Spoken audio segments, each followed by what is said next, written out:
party the rest of the year. Okay.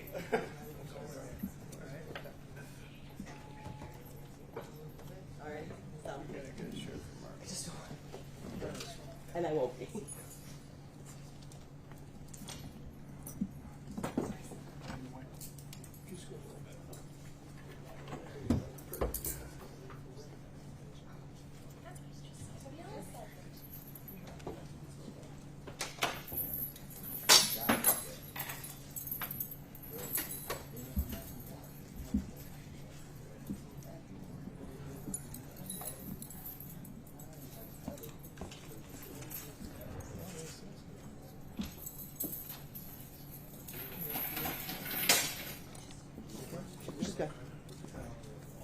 Thanks, John.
People of the State of Michigan versus Roy Larry, case number 2023-284-940-FC, and People of the State of Michigan versus Marco Visbiscus, case number 2023-284-941-FC. Good morning, Your Honor. My name is John Skrinsky here for the people. Mr. Barlog is here. He'll be in the court in a moment. Yeah, Rick Polanco for the people. Jim Thomas on behalf of Marco Visbiscus. Good morning, Your Honor. Michael Nunn on behalf of Mr. Visbiscus. Good morning, Mitchell Rivera on behalf of Roy Larry. You ready for the jury? Yes, Your Honor. Yes, sir. Please be seated because it's probably going to take me a moment. Who's going to be your first witness? Amanda Fozzi. The DNA.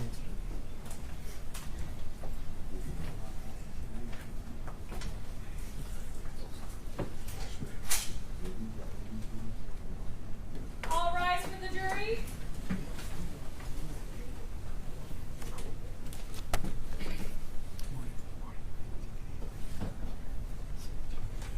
This is better. Come here and quarter night.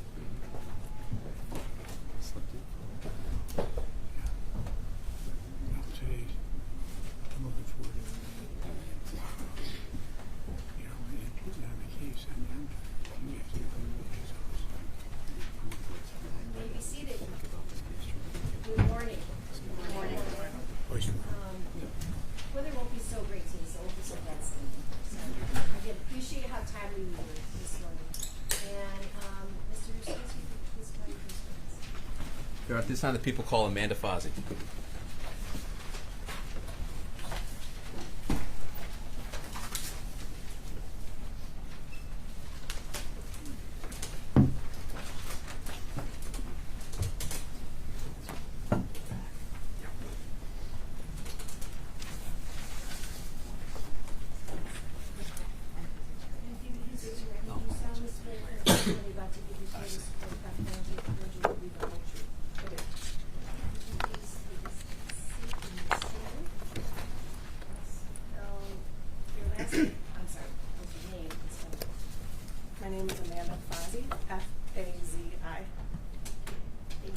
Your Honor. Thank you. And ma'am, where are you currently employed? Currently, I am a forensic DNA analyst with DNA Labs International. And is that a private corporation or private company? Yes, it's a private forensic lab. Where were you employed in August of 2022? I was employed with the Oakland County Sheriff's Office in the crime laboratory in the biology unit. And let's talk a little bit about your time there at the lab. When did you leave the lab here at the Sheriff's Department? I left there in December of 2022, And how long had you worked there before you left? about 3.5 years. And what were your duties there at the lab? So in the biology unit, my duties involved receiving evidence from law enforcement agencies and screening them for the possible presence of biological material. Sometimes that included identifying biological fluids such as blood, semen, saliva, as well as taking samples for developing DNA profiles, comparing those evidence profiles to knowns, and then authoring reports based on my findings and applying any statistical calculations needed, as well as testifying whenever that need may come. How many years have you been involved in DNA analysis? About 12 years. And can you tell us, other than the 3 years for the Sheriff's Department and now in the private sector, how about the other years? What did you do then? Before I was employed with the Sheriff's Office, I was a forensic DNA analyst as well at the Michigan State Police at the Northville Crime Laboratory, where I worked there since 2013. Can you tell the jury a little bit about your educational background? Yes, I have a bachelor's degree in biology from Wayne State University. I also have a master's degree in forensic science with a biology concentration from Michigan State University. Do you belong to any professional organizations or affiliations? Yes, I belong to 2 different organizations associated with forensic science. The national organization called American Academy of Forensic Sciences, as well as the Midwestern Association of Forensic Scientists. Did you receive any specialized training in DNA analysis? Yes, after I completed my education, I did go through in-house training at the Michigan State Police before I was qualified to do any independent work. That was at least a year of training. I also went through continued education in my years there, as well as once I started with the Oakland County Sheriff's Office, as well as my current employer. I went through training before I would be released to do independent work, and then every year there is required hours of continued education as well as staying fresh on the current literature in the field. So how many DNA tests have you performed both with lab work and statistical interpretation? Thousands. And have you previously or have ever testified to those results, including the extraction, the amplification, sequencing, and statistical interpretation? I have. Have you ever been qualified as an expert in the area of DNA analysis and statistical interpretation? I have. And how many times? 54 times. Okay. And don't give me the specific judges, but what are the courts that you've been qualified in? I've been qualified in the circuit courts, Oakland County, Macomb County, Wayne County, Genesee County, Washtenaw County, and St. Clair County. Thank you. And Your Honor, at this time I move for the admission of Ms. Fozzie as an expert in the forensic science in the area of DNA analysis and statistical interpretation. Court's discretion, Your Honor. Court's discretion. We continue. Thank you. Thank you, Your Honor. And can you explain to the jury what proficiency testing is? Yes. As part of my job duties, we were required to complete and pass proficiency tests at least twice a year. They are administered usually from outside agencies, a private company that is like casework, where I'm expected to follow casework-like tests and procedures and have results that are in line with what the known results are. So the agency knows the results, give them to us, and we perform all of the testing required. And again, I do those twice a year. And would you do those when you were employed here at the Sheriff's Department in their lab? Yes. And how many times would you say you said twice a year? Was it the same? Yes. Okay. Did you pass those proficiency tests? I did. Is the Oakland County Sheriff's Office Forensic Laboratory, is it accredited? It is. Do you know the accreditation board? The accrediting body is called ANAB. That's the acronym for a longer term. But that's the accrediting body that the Oakland County Sheriff's Office is accredited by. All right, can you tell the jury the significance behind that? Pine Lab accreditation. An accreditation shows that a laboratory is performing its duties in line with different standards. So there are national standards, there are standards put out by the FBI to show that quality work is being done and that procedures are being followed properly. It looks at a gamut of things, everywhere from evidence intake and how things are properly stored in the laboratory, as well as verifying that qualified individuals are working within the laboratory. They go through all of our training records to show that we've have the proper education, continued education, as well as the proficiency testing that we've discussed. So all of this kind of adds up to show that the work being done at the laboratory is to the correct standards. Does the Oakland County Sheriff's Office Forensic Lab perform validation studies? It does. Okay. And what are the results of those? So any type of technology that's used in the laboratory goes through different validations. There's developmental validation done by the company that creates the instruments and the chemistries that are used, but then the laboratory itself also does internal validations to show that the data we are working with is in line with the instruments we're using and that it's reliable and repeatable and going the way it should with what is being used in the laboratory. All right, let's talk a little bit about DNA now. What is DNA? DNA is the blueprint of life. It's in most of the cells of our body that we inherit, half from our mom and half from our dad. So it's what makes us human, and it determines things like our hair color, eye color, all of our physical characteristics. Over 99% of our DNA is the same from person to person, and that less than 1% is what can be looked at to have an individual profile. And we can look at that in forensics in order to develop unique profiles from person to person. So just so I'm clear, does DNA vary from person to person? Yes. Okay. Is it possible for two people to have the same DNA? Yes, we would expect identical twins to have the same DNA, and other than that, relatives would share DNA but would not be the same. Now you indicated that the DNA comes from cells. What particular part of the body is DNA extracted from? So DNA is in the center of the cell, the nucleus, and that is in cells like your skin cells, body fluids, blood, and any other area of your body, really. How about saliva? Yes. And how is it that you distinguish one person's DNA from another? So first, a profile would be generated. So usually a reference sample is submitted from an individual. That might be a buccal swab, which is a swabbing of the inside of the cheek cells, or a blood sample could be used as a reference sample, and then a profile is generated. So like I mentioned, half of our DNA is from mom and half from dad. So at all of the locations we look at, there's either one or two types in each of those locations, and that's how we can develop a unique profile for each person.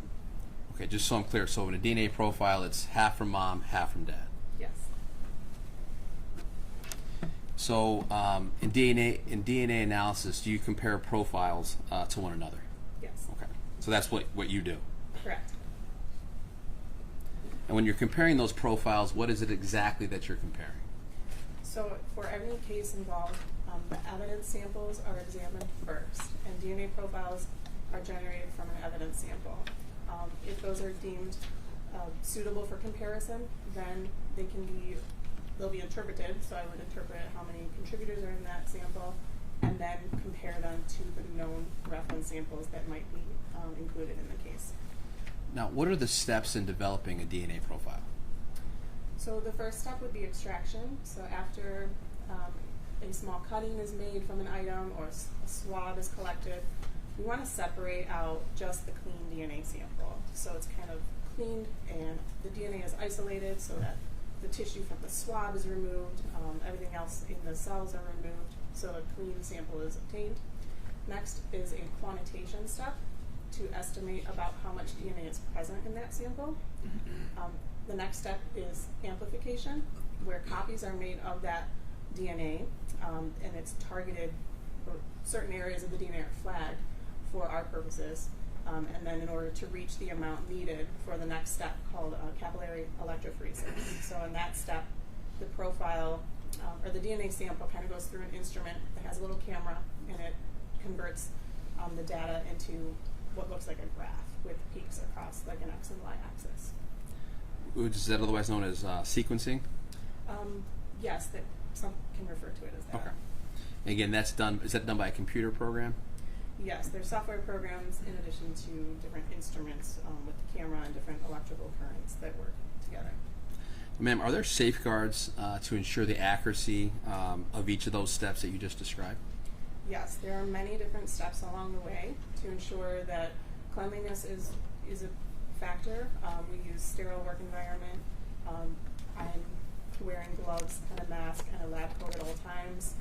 The workbench is cleaned in between processing of any items.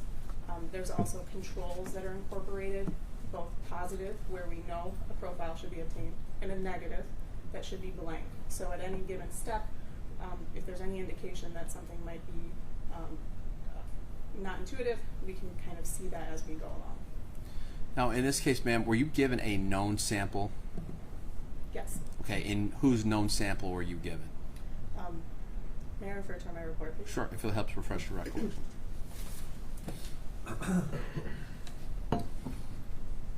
I received a buccal swab that served as a known sample from Roy Larry.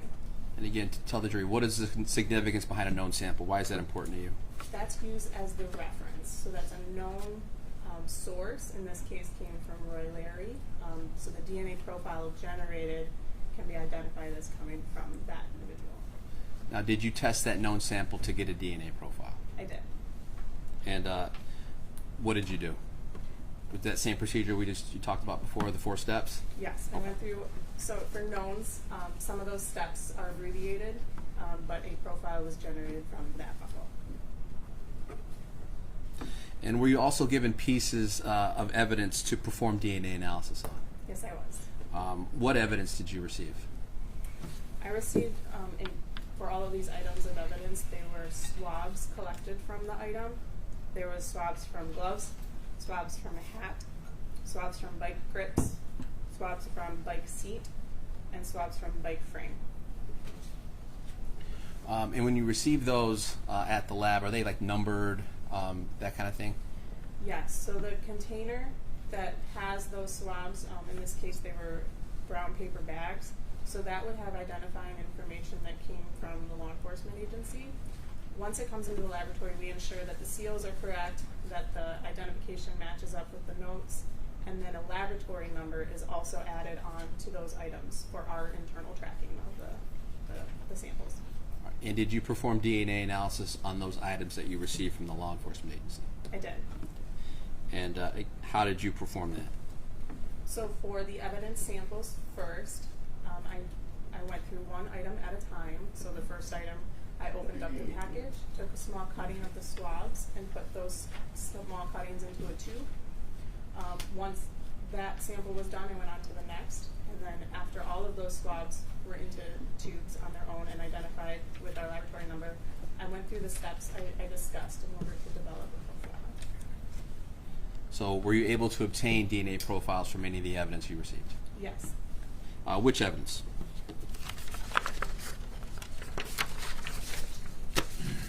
I obtained DNA profiles from the gloves, from the bike grips, from the bike seat, and from the bike frame. And did you, based on establishing those DNA profiles, did you compare them to the known sample that you had? I did.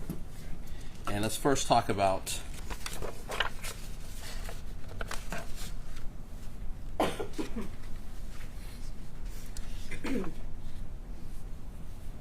the hat. You said you got it from the hat. What was your results as it relates to the hat? So for the hat, no DNA profile was obtained. Okay. And explain to the jury why that was not obtained. In this case, I went through all of the steps I discussed, and just no DNA types were generated from all of those, so there might not have been DNA present on that sample. Okay. How about the bike grips?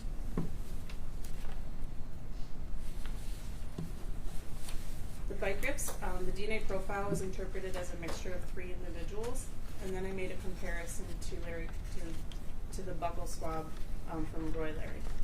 And what did the analysis reveal?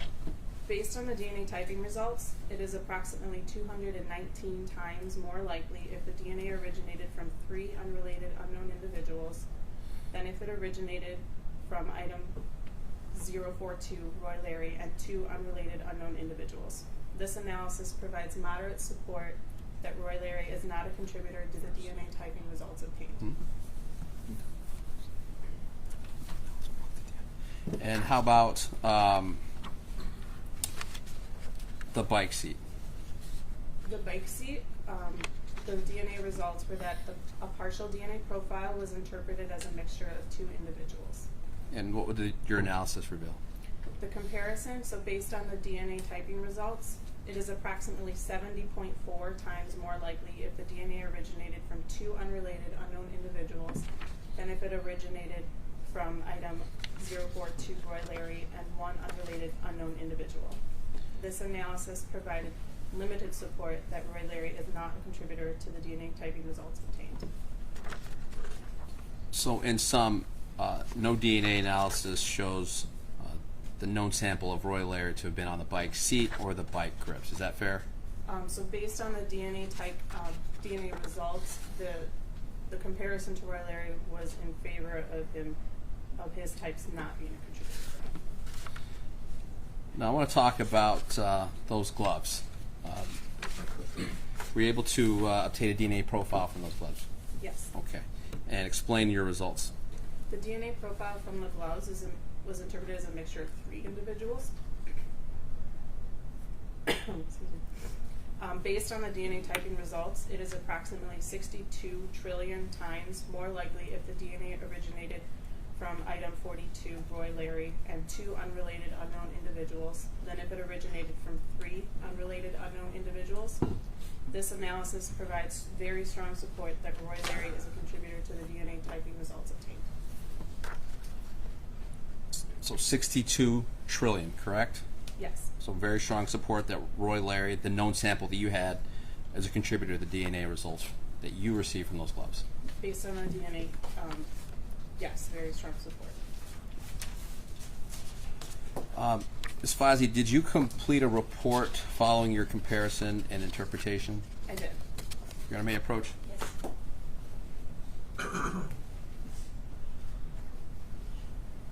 I'm showing you what's been marked as People's Exhibit 180. Do you recognize that?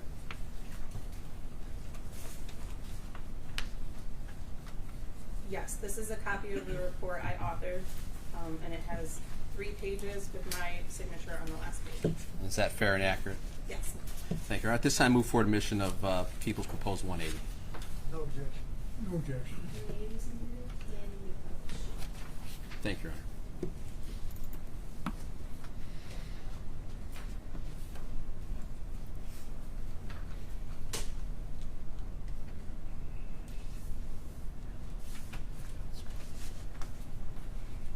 Is he on?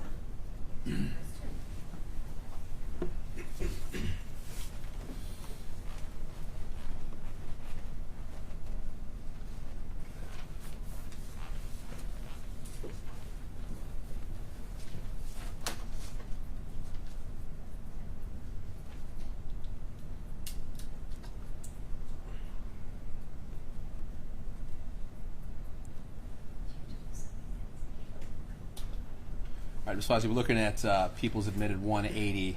I just want to show the jury the portion of the report that indicates your last testimony about the gloves containing DNA attributed by Roy Larry.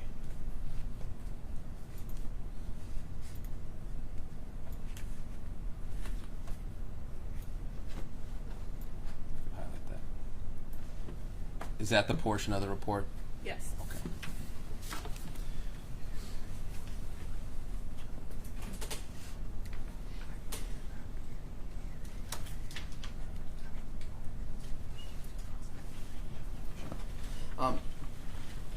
Ms. Fozzie, is there a reason, actually, let me ask you this. Could weather potentially affect whether or not you're able to obtain a DNA profile from a piece of evidence, It could. such as rain, It's possible. water, heavy rain, downpour, things like that? It's possible. Thank you. I have nothing further.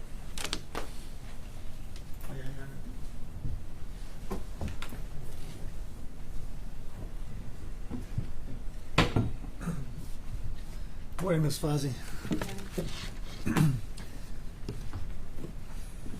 Did you receive or analyze, well, let's go back.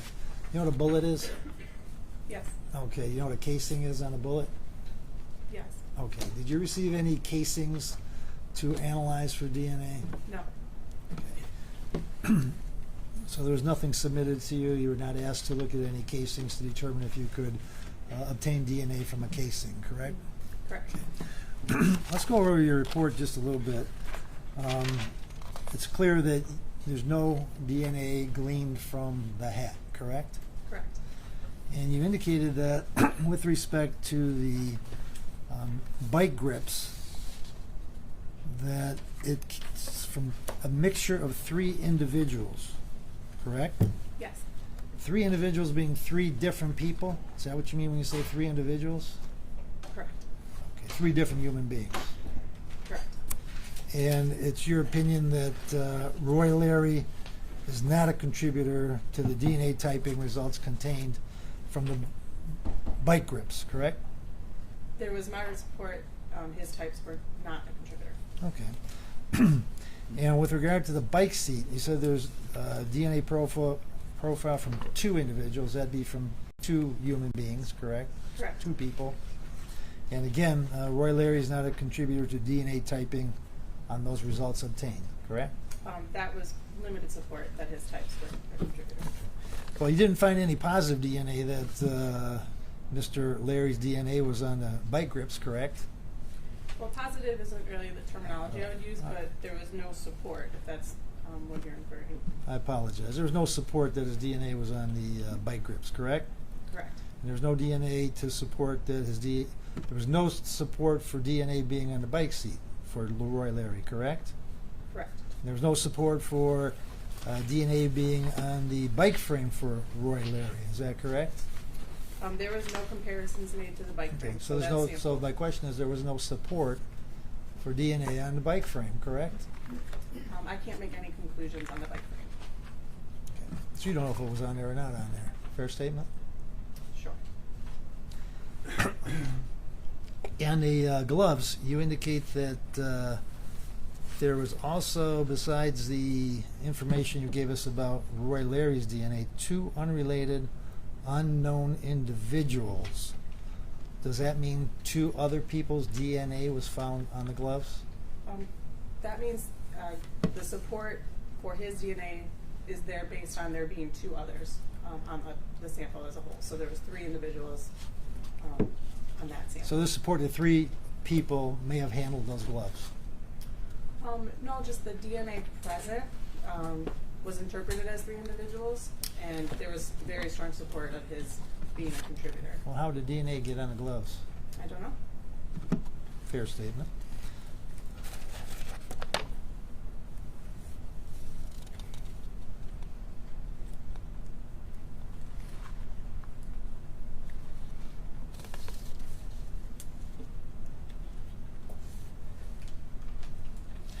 On the gloves, were you able to determine if the DNA sample that you analyzed came from the outside of the gloves or from the inside of the gloves?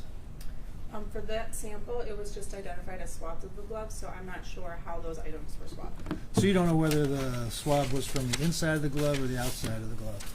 Is that a fair statement? That's correct. All right, thank you. I have nothing further. Judge, I have no questions. Just a few follow-up, Your Honor. Ma'am, can you indicate what you mean by when you use the term moderate support, that he's not a contributor? So there's a numerical value associated with all of the comparisons that I've discussed, and then there is what's called a verbal scale. So on the report, there's a table used by the laboratory to kind of equate what those numbers mean for how strong of a support there may or may not be. So Is that included in your report? it is. It is on the last page right there. Okay. So in this case, the moderate support section applies to a value, a likelihood ratio of a value between 100 and 9,999. And so we can also see limited support as well, correct? That's the likelihood ratio? Yes. Now, when you say someone that it supports very strong support that someone is a contributor DNA to a piece of evidence, explain that likelihood ratio. Yes, the very strong support category falls to any value of a likelihood ratio 1 million or higher. So 1 million or higher likely that that person contributed DNA to that piece of evidence. So, So the way the statement is set up, it's that based on the DNA, how likely is that those types explain it, or how likely are they included in the mixture? okay. Now, why was no comparison able to be done on the bike frame? So for the bike frame, the DNA profile that was obtained was limited in nature. So due to the limited nature of that result, it's not suitable for comparison. And you didn't want to compare it because, again, you didn't want to get anything invalid. Is that fair? It wasn't able to be compared? Based on the validation and the procedures in the laboratory, there's not enough information to be able to make an appropriate comparison. Okay. And just so I'm clear, you indicated that DNA can be obtained from your cells, correct? Yes. That come from blood, correct? Yes, And could it also come from your skin? correct. All right. Thank you. I have nothing further. Thanks, Judge. Any objections to this being excused? No, Thank you very much. Judge, you just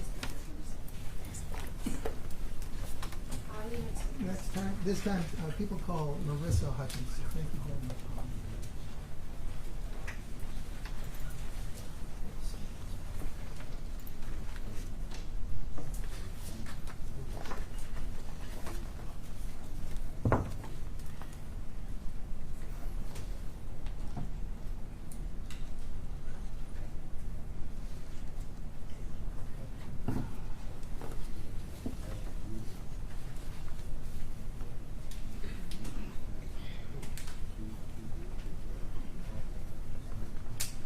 Yes, would you please stop and raise your right hand?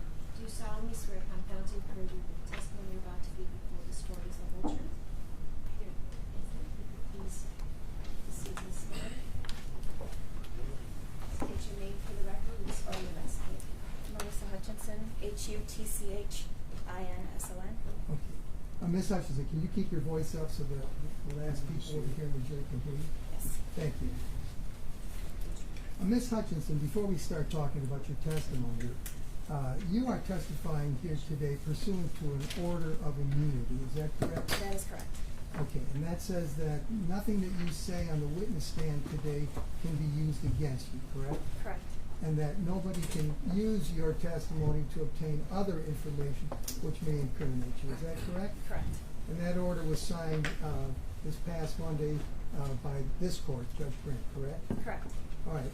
In the past, you testified at a hearing in Oak Park District Court. And at that time, you also testified pursuant to an order of immunity, that time by Judge Apple, who was running that court, correct? Correct.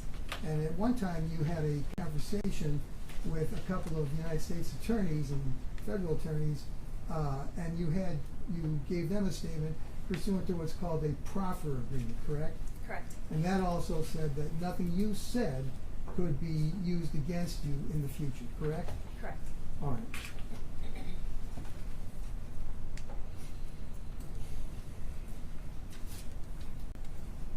Ms. Hutchinson, do you know Dan Hutchinson? Did you know Dan Hutchinson? Yes. Who was that? He was my husband. How long were you married?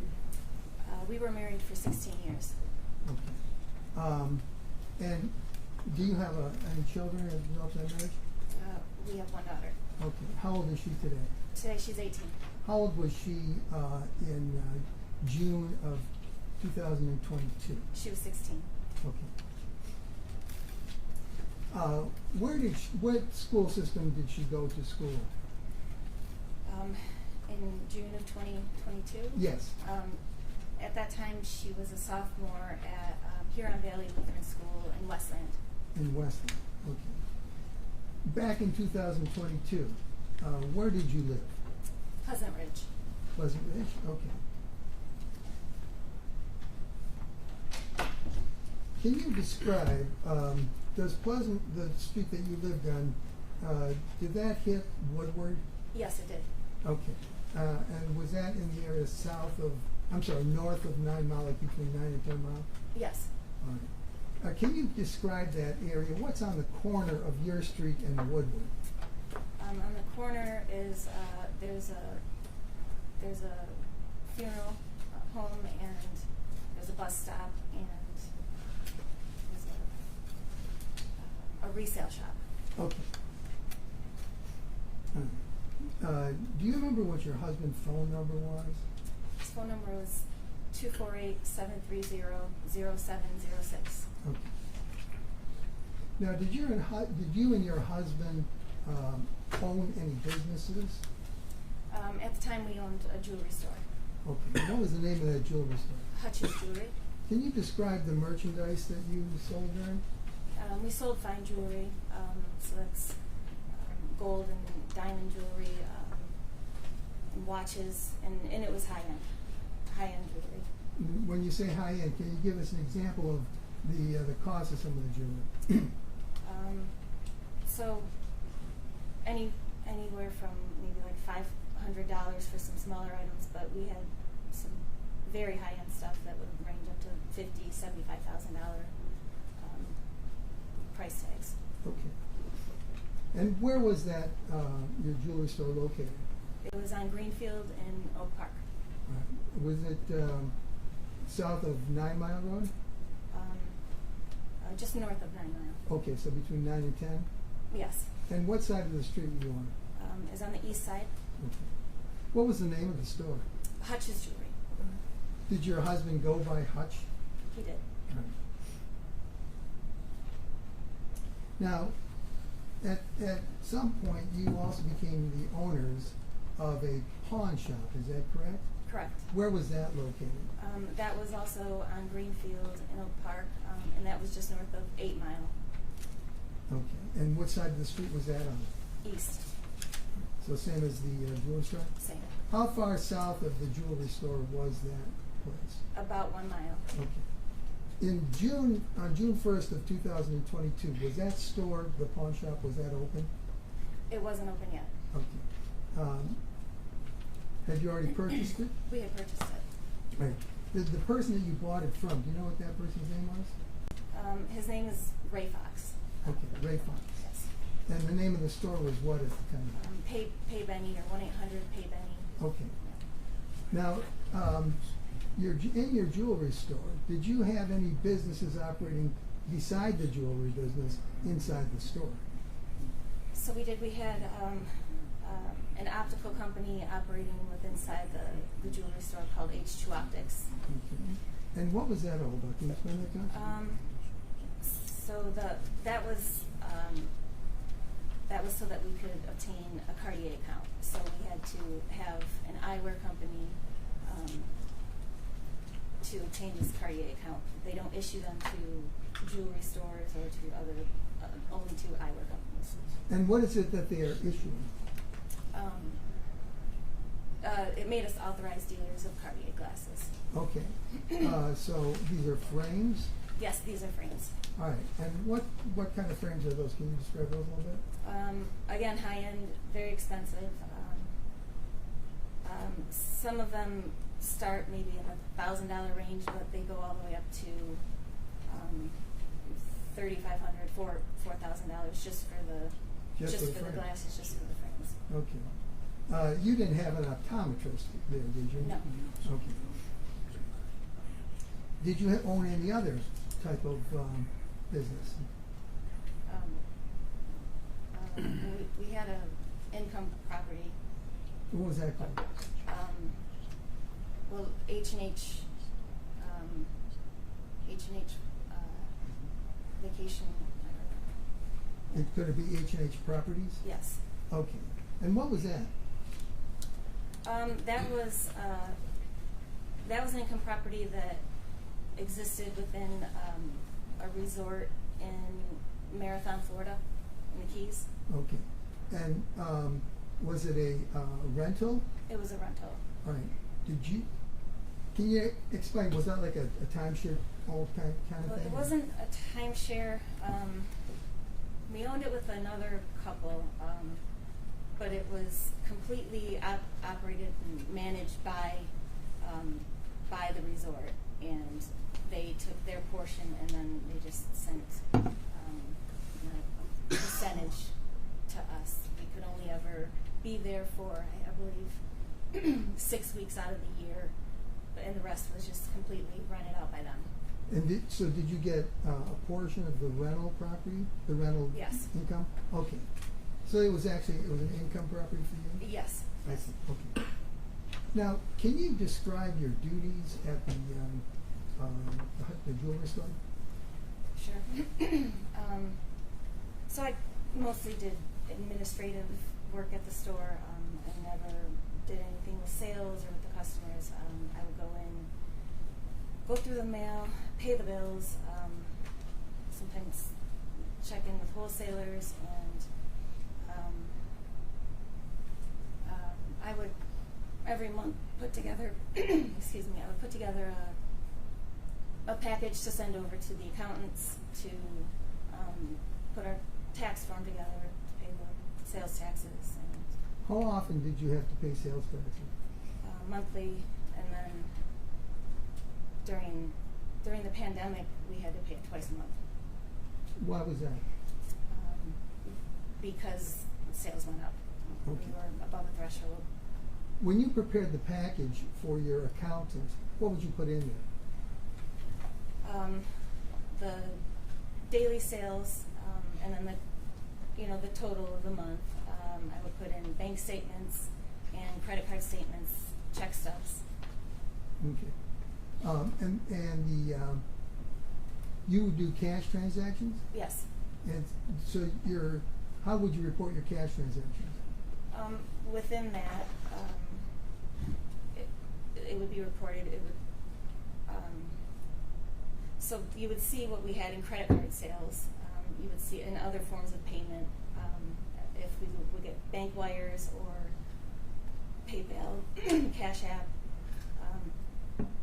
and Zelle, or however other ways people could pay. So then, so you would see that we would have our totals for the day, and then the rest of those payments would come through, and then whatever was left is what we brought in cash. Okay, so you take the total, subtract all the Yeah. receipts and stuff, and then the result is cash. Okay. Yes. And you did that, you would prepare those things. Yes. Okay, can you describe the clientele of your store? Yeah. Our clientele, I would say, mostly men, probably ranging age range between maybe like 20 to 45, 50.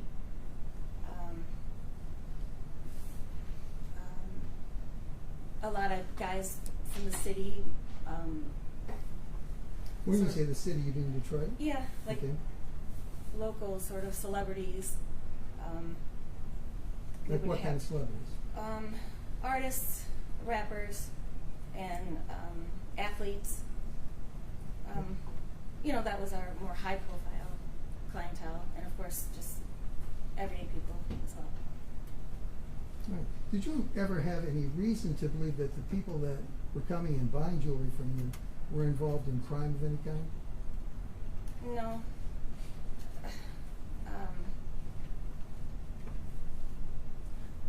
I suppose large amounts of cash could raise eyebrows, but Did it raise yours? not particularly. But in hindsight, you can look back and see things a little more clearly. So you suspect maybe there were? It's possible. Did you ever check on any of your clients? No. Did you ever Google them or anything like that, or Facebook them or anything? No. Okay. Sure. Do you ever look on social media regarding that? Yeah, we have an Instagram. Hutch Jewelry, the business has an Instagram that. So with that, I guess we would see. We would start. We would follow people on there, kind of randomly, but so you could see some things on social media, I suppose. And what would you see? Well, whatever people choose to put out there, and sometimes they could be a little showy, and some people like to pose with cash, some people like to pose with fancy cars, How about guns? guns. Okay. So you saw those kind of things? I would, yeah.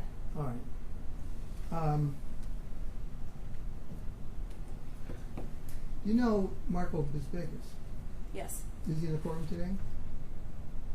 Yes. Okay. And we stipulated ID, Judge. Yes. All right. How did you know Mr. Bisbicus? He was our attorney. And how long had he been in your attorney? So from now it would be, I think we met him maybe 6 or 7 years ago. 6 or 7 years ago. From now. All right. So would it be fair to say that he would have been your attorney for 4 to 5 years at the time of your husband's death? Yes. Okay. Where was he located? He was on Greenfield and 13 Mile. And the name of his firm? Allah. How did you, and what side of the road was he on? He was on the west side. Okay. How did you get in, together with Mr. Bisbicus? He had some cousins that we knew. Who? Alex Secularis and Yanni Secularis. Okay. They were brothers? They were brothers. And cousins of Mr. Bisbicus? Correct. All right. And how did you, how did that happen? How did that come about? So, well, Yanni used to work at one of the jewelry stores, and I'm not sure how it came up that they had a cousin that was a lawyer, but it did. And then at some point, my husband needed representation to get his license to carry a concealed weapon. Okay. And so he had hired and retained Marco to help him All right. do that. You mentioned Alex Secularis. Can you tell us about Alex Secularis a little bit? Yes. So Alex and my husband would do. Alex is kind of a collector of coins and random things. He'd have art or documents, but most specifically, my husband would buy coins with Alex. Coins? Yes. So Okay. gold coins, ancient coins, silver, and my husband would fund, the purchase, and Alex would do all of the footwork to pick it up and sell it, and then they would split the profits of whatever they were able to get from that. How long did that relationship last? Years and years and years. It was on and off. Did it stop? Why was it on and off? So Alex is a little bit of a tricky individual. Alex has mental health issues, and he would sometimes go off the rails. He would openly talk about his medications and how they made him feel, and so the medications work until either they stop working or he stops taking them. So. What's he like when the medication stops working and he stops taking it? Manic. He would get manic and compulsive and Manic, can you describe that? just repetitive, very repetitive of things. So, for instance, if he was in one of these states while they were trying to put together a coin deal, he would have to have the same conversation over and over and over with my husband, and they would come to an agreement, and then Alex would just kind of forget what they had just talked about, and so yeah, it was a very challenging business relationship. What was your attitude toward Alex? Well, I had compassion for Alex, just because I've been touched by people close to me that have similar struggles. So I identify that in him, and when you see someone struggling with that, it's one of those things you wouldn't wish on your worst enemy, and so I had a higher tolerance than my husband did for it, but Can you describe your husband's tolerance for it? I mean, my husband was a very busy man, and so, sometimes it would just get to be way too much to deal with Alex, because this was just a little side thing. This was very insignificant The coin thing? in terms of what was going on with our day-to-day with the business. But we had known the family, Alex and Yanni and even their mother, and so it was just, something he would entertain. But then when Alex would go off the rails, like I said, my husband would have to set boundaries and just kind of rein it back in. Did Alex come around the store a lot? Sometimes. The morning of June the 1st, were you surprised to see Alex pull up the way he did? No, not particularly. Okay. Was there animosity between your husband and Alex? No, there wasn't animosity. It was just what I explained. So animosity would not be the word. Okay.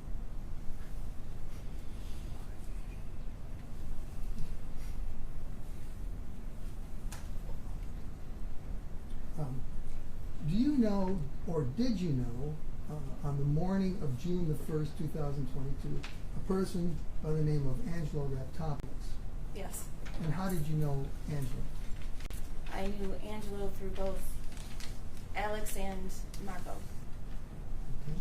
Okay. How long had you known Angelo?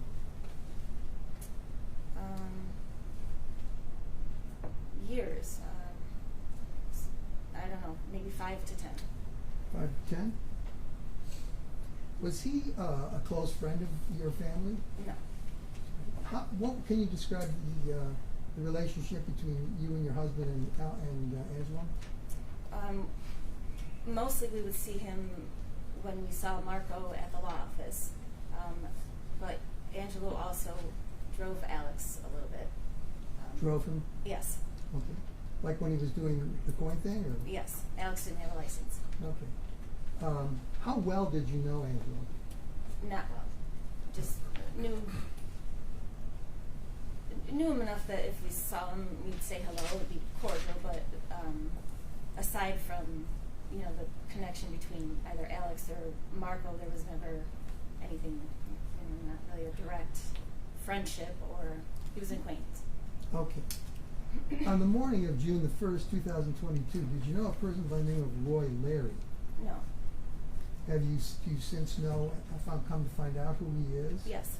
All right. And you've seen him on TV or whatever, in other court appearances? Yes. All right. But on the morning of June the 1st, you've never seen him? No. On the morning of June the 1st, had you ever seen or known a person by the name of Darnell Larry? No. Okay. Did your husband ever mention either of those names to you? No. Okay.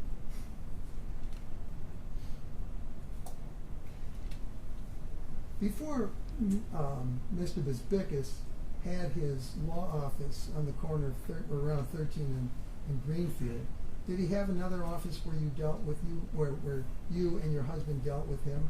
Yes. Where was that? That was in Farmington. In Farmington? Okay. How long was that you were there? So I would say 4 years ago or so. Okay. So within the last 4 years, he had his office in Farmington. Yeah, maybe about 4 years ago was when he moved to the Greenfield location. Okay. Okay. Can you describe the relationship that you and your husband had with Mr. Bisbickus? Sure. It was as I said, it started out with legal representation for the one issue, and then it turned into just him handling a lot of things for not just us, but for my family. He did a case involving our dog. Your dog? Our dog.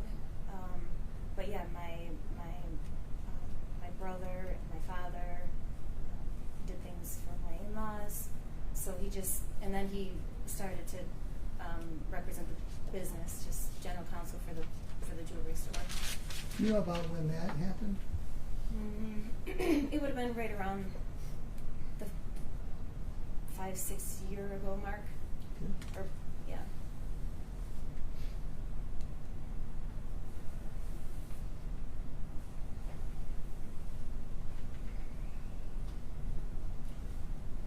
What was your attitude toward Mr. Bisbickus?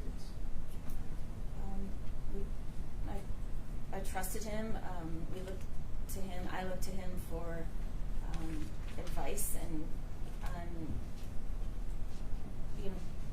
business ventures that we were exploring, and just kind of counseled us on and advised us on certain things. Did you take his advice? Yes. Did you trust his advice? Yes. How thoroughly? Well, we still had our own opinions and about things, but we definitely took into consideration what Marco had to say about things that we were considering. Did you have any other business attorney? No. Okay. Did you and your husband ever socialize with Mr. Bisbickus? A little bit. Can you describe that? There were some dinners that we'd had, and Dinners? dinners, yeah. Okay. Did you ever call Mr. Bisbickus Yes. about business matters? Yes. How often would that happen? I didn't call him nearly as much as my husband, so it would have been, not very often. Would you be around when your husband called Mr. Bisbickus? I would be around, yes. How often would that happen? My husband called him a lot. A lot? Yes. And did you know what it was about? Yeah. So Marco, we had some subpoenas that Marco had helped us deal with for the jewelry store. Can you tell us about those? Sure. So we would receive subpoenas. Clients of ours would get, they would be in some sort of legal matter, and their jewelry would get seized, and we would get a subpoena to mostly evaluate the jewelry and identify it and say whether or not we did actually sell it to them. Okay. How often would that happen? A couple times a year. Okay. And were these subpoenas involving criminal cases? The subpoenas wouldn't tell us what they were. We wouldn't know what this person may or may not have done. It would just tell them. It would just ask us to provide the documentation. Okay.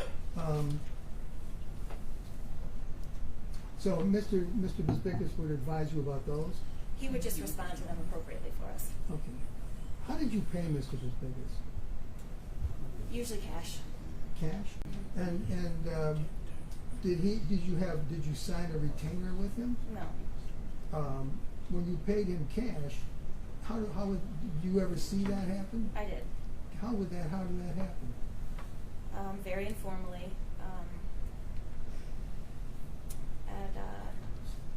At a certain point, our business with Mr. Bisbickus went from dealing with legal matters with the store to we started taking cash to him. You started taking cash to him? We did. Okay. Do you know about when that started happening? I did. It started happening after the pandemic, during the pandemic.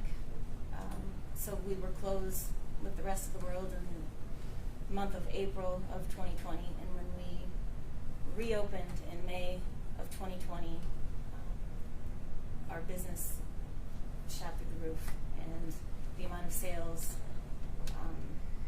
it was hard to keep up. So can you describe for the jury now why it was hard to keep up? What was going on? There was an influx of cash.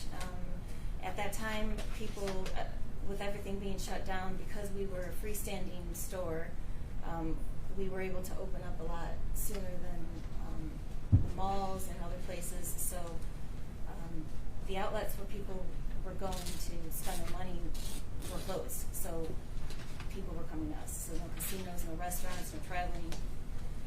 And we couldn't even explain what was going on. It was just, we were doing curbside service. We weren't even letting people come into the store, and because that was how we could operate. And we just had, the parking lot was full of. When you say curbside service, what do you mean? Our employees would literally they would go and talk to the clients as they came in, and they would take a tray of a couple items to the cars, and they would choose an item, and they would buy. Who would choose? The customers. Customer? Okay. Yeah. And then what? And they would buy. I mean, people had a lot of money during the pandemic, and they were itching to spend it. Okay. Did your revenue go up? Yes. Can you give us any idea about how much it went up? From the year 2019 to 2021, or to 19 to 20, it tripled. Tripled. So what would you usually gross? So In 19, what did you in do? 19 we did about $7 million, Okay. and then in 2020 we did $21 million. All right, so triple. All right. So, can you describe like these transactions? What you said you were getting cash. Yes. So what would happen with the cash? Can you describe one of those transactions? Yes. So, so with cash transactions, anything over $10,000, the IRS requires that you fill out an 8300 form, and that is, it requires the client to provide their social security number, their license, and then we send that off to the IRS. Not all of our clients would be wanting to do that, and we didn't require them to. So we would take the money in, and we would not fill out the forms, and in addition to that, that was a side portion above and beyond the $21 million that was reported with the IRS. There was a side portion of cash that was coming in that wasn't reported with the IRS. So you weren't reporting all of your revenue either. Correct. So you were not paying taxes on your own taxes on those revenues, the cash. Right. All right. About what percentage of your business was cash? So if you want to break it down with the part that was filed with the IRS, that percentage was about 60 to 70%. So 60%, of that 21 million was cash that came in, that taxes were paid on, that was filed with the IRS, and then there was another portion that was 100% cash. None of it was accounted for. So about 30% of the cash that you took in, you were not reporting? Well, Approximately. objection. That's sustained, and Doesn't thank you. The question was, what was the percentage of cash? And so I don't think I understood this whole IRS. It's how much of your business coming in is cash.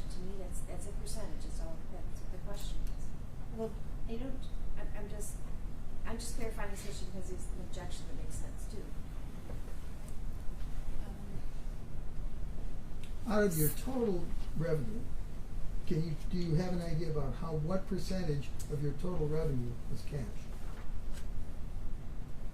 So the total revenue number that I have in my head is the 21 million, but it was more because that's what we reported. But beyond that, a more accurate number would have been 25 to 29 or 26 to 30 million. Okay. So how much in cash were you not reporting? Anywhere from 5 to 10 million. A year? Those 2 years. For those 2 years. So it would be anywhere between 10 and 20 million for the 2 years that you did not report. Correct. Okay. So you're literally taking the cash, and where does it go? Where are you putting it? A lot of it will go right back into the business, getting more jewelry, watches, doing just improvements to the store, buying equipment. But then at some point, conversations opened up between myself, my husband, and Marco about this influx of cash. And Marco had suggested that we could bring it to him, and that over time, we could put it through his IOTA account, and with that, he would be able to pay things off for us, make payments on real estate, vehicles. So in other words, he would launder your money. Correct. All right. What did he tell you about those accounts that he would put the money in? He explained that those accounts had privilege and that he said a lot of times when people would receive large sums of money for settlements that they would like to maintain, they would like to be anonymous, and so they would put it in this account and he would manage it for them. So that was his explanation to you? That was his explanation, and that people couldn't question the origin of the money. Mm-hmm. So you felt you would feel protected. Correct. All right, now before you started taking the money to him, where would you put the money before you took it to him? In a safe at the store. Okay. Do you know how much money at any one particular time you would actually have in the safe? That would be hard to say, but hundreds of thousands. Okay.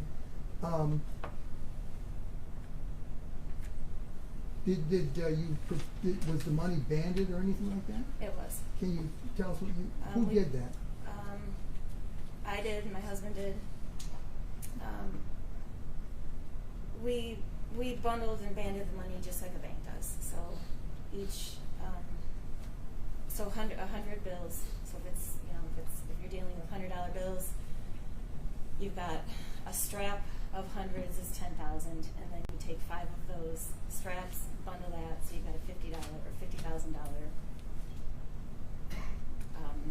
bundle of money. Okay. Or sometimes even 100. Sometimes even 100? Sure. Yes. Okay.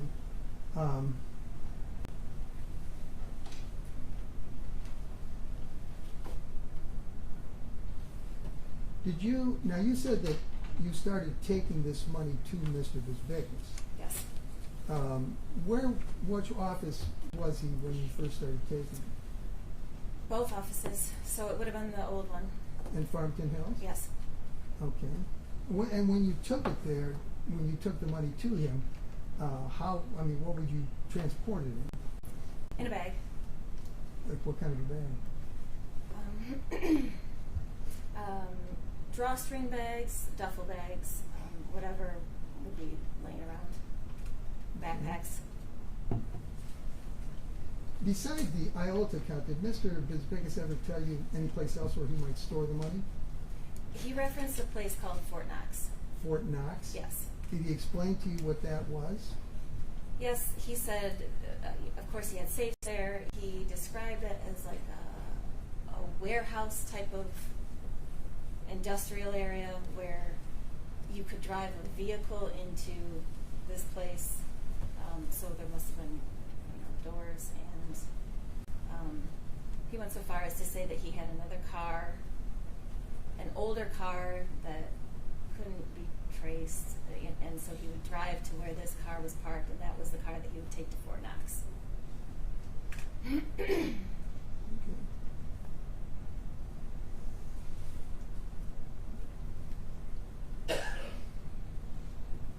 All right. May I approach the witness? Yes. I want to show you what the mark is. People's proposed exhibit number 183. Is that a photograph I'm showing you? Yes, Okay. Do you recognize what's in that photograph? I do. What is that? I'm looking at a photo of Marco with a bunch of money, Okay. bundled like we do it. All right. Does that look like the way that you bundled the money? Yes, All right. And does that look like an amount of money that you might have taken to him at one time? yes. All right. You said you did take it to him at Farmington. Is that in his Farmington Hills office? This is in Farmington, yes. Can you tell, looking at those bundles, the way you bundled them, about how much money is on there, on the desk? It's $1 million. It looks like $1 million. $1 million? Yes. Okay. Can we refer to the exhibit, please? 183. 183? Yeah, Yes. 183. And does that look like a true and accurate representation of the way you bundled that money? Yes. I would move to admit. No objection. We've agreed. 183 is admitted and made published. We both.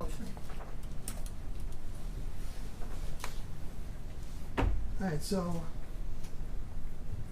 you're saying that there's about, in your estimate, the way you bundled money, about $1 million on that desk right there. Yes, each brick or so is $100,000. So, yes. All right. There's a pistol on there too. Did you ever see Ms. Bickus with a pistol? Yes. Okay. How many times? Oh, I don't know how many times. I knew he carried, and Okay. yeah. Do you recognize anything else on that desk that identifies it, that's where it is in Farmington? Yeah, I recognize the bottle with the white label in the back. It's a bottle of lavender hand sanitizer, and I had used it. I liked it. This is at a time when no one could get their hands on sanitizer, and Marco gave me a bottle of it, so same bottle. Okay.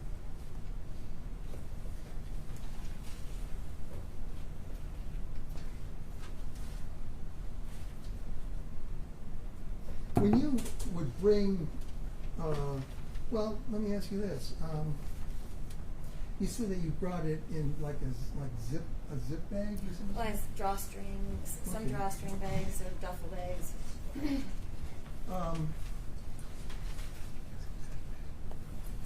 I want to show you what has been marked as People's Proposed Exhibit number 185, and ask you if you recognize this bag.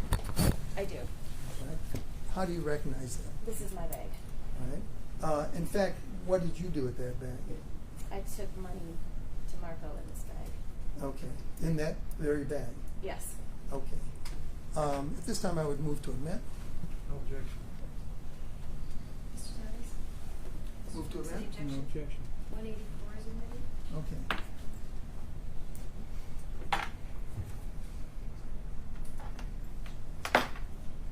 I'd like to approach you. I'm sorry. Is it 185? Yeah. I'm sorry. I'm This sorry, is 185. yeah, 185. 185 is admitted. Thank you. All right. May I approach? Yes. I want to show you People's Proposed Exhibit number 184.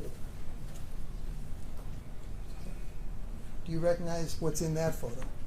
Yes, this is another table of cash, and this is at Marco's new office on Greenfield. How do you know that? Because I've been there. Okay, so you It's recognize the not- surrounding? Yes. Okay. And do you see anything else in that picture that you recognize? Yes, in the bottom right-hand corner is that bag. The bag that we just admitted? Yes. Okay. And, all right. And does that look like the way you would ban the money? Yes. Okay. And that's a true and accurate representation both of the bag and of the way you would ban the money? Correct. All right. At this time, I would move to admit. Objection. Objection. Admitted. Thank you. Published. All right, so that's another pile of cash that you sent. Do you have any idea how much money is there? This one I don't know if There's a screen right in front of you at your place, if that helps. I think that was me.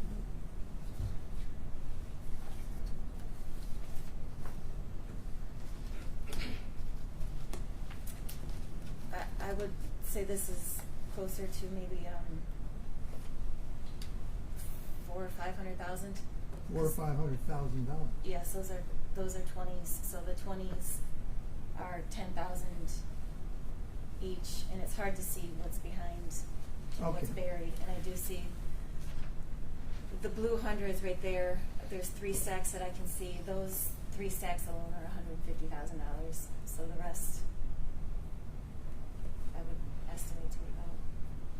Okay. Yeah, it's just. All right. $50 bills. What do they look like when you ban them? What color? They're pink. They're pink. Yes. Okay. Now, when you and your husband would take these amounts of cash to Mr. Bisbickus, what would happen? How did you keep track of? Did you keep track of this? Very informally, but yes, we kept track. Can you describe to the jury what would happen? So the money was never taken out of the bag when we would go. The bag was just handed over. Marco would put it under his desk, or and my husband would tell him how much was in it, and then they had a running balance, I guess, of where we were at. Objection to guess. That's the same. Jury disregard. Yes, finished. Well, when you got there, like when you get to his office, and you've got maybe that striped bag that's full of money. So, how would they? Where would you go? So, well, this is in a conference room. I sat in with Marco and my husband, and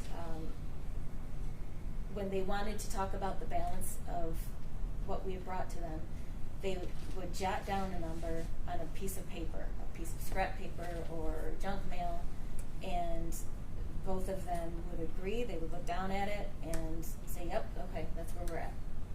So they would jot down the total. They would jot down the total, and that would be our accounting of this money. So you never got any kind of receipt? No. All right. And there was no, like a balance sheet or anything like that? No.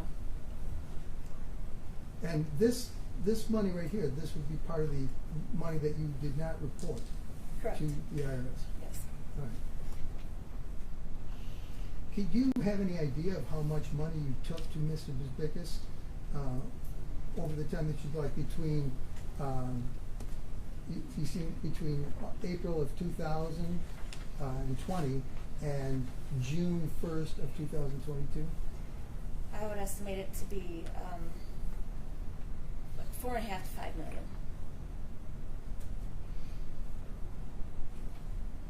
All in cash. Yes. And every time you brought it over, you'd bring it over like that, correct? Correct. And then you would do that, they would do that tally? Correct. All right. Do you know what the last money that you brought to Mr. Bisbickus was? No, I don't.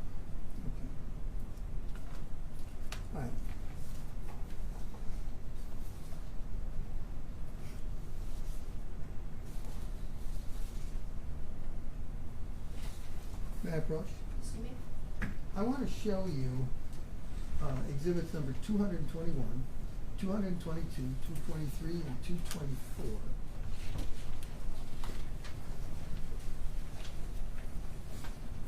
And ask you, I want you to look at the money. Is there money depicted in those photos? Yes. Okay. And ask you, do you recognize the banding on there? Yes. Well, how? All of these pictures are consistent with how we banded our money. Sometimes we use straps. I would get straps through Amazon, so that's the color straps that go around the money, Mhm. and then and rubber bands. If we didn't have straps, we would use the rubber bands. Okay. And it's always bundled in 100 bills, whatever they are, and then so strapped in 100 and bundled in either 500 or 1,000. Okay. Yes. All right. And as to exhibit number 222, that's like a gun case or something, It's a gun safe full of cash. and there's some pink things in there. What are those? Those are 50s. Those are $50 bills. Yes. Okay, thank you.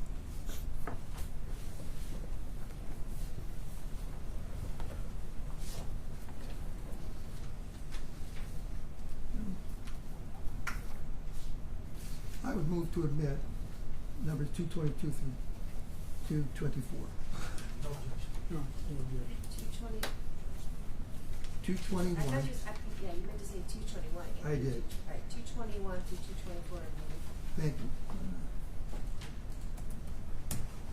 All right, so there's one of those pictures. This is exhibit number 221, and that's all you banded it, correct? Yes. All right. Now exhibit number 222. Now that's like an old gun cabinet. And you say that those pink things there appear to be 50s. Yes. Do you have any idea how much is in that cabinet? You looked at this picture before? I did look at this before. And how much is in there? Close to $2 million. Right. Is that your cabinet? That's not my cabinet. Okay. Exhibit number 223. Again, that's consistent with the way you bundle the money. Yes. And exhibit number 224. Yes. This also has an indication that this was this image was around February the 1st of 2022. Would that be was that a date? Is that a date that's consistent with the times that you turned money over to Mr. Vickers with your husband? Yes. Okay. Thank you.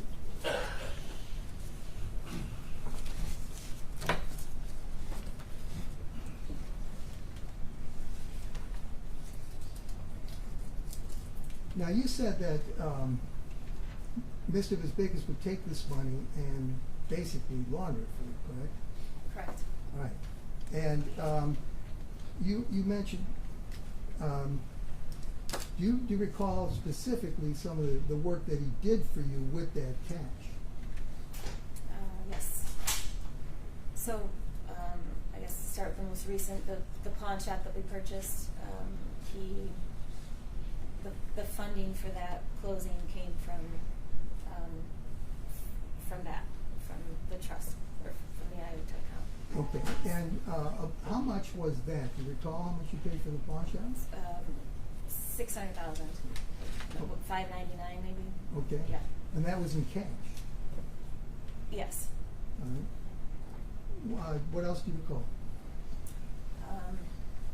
So he had paid off secondary house.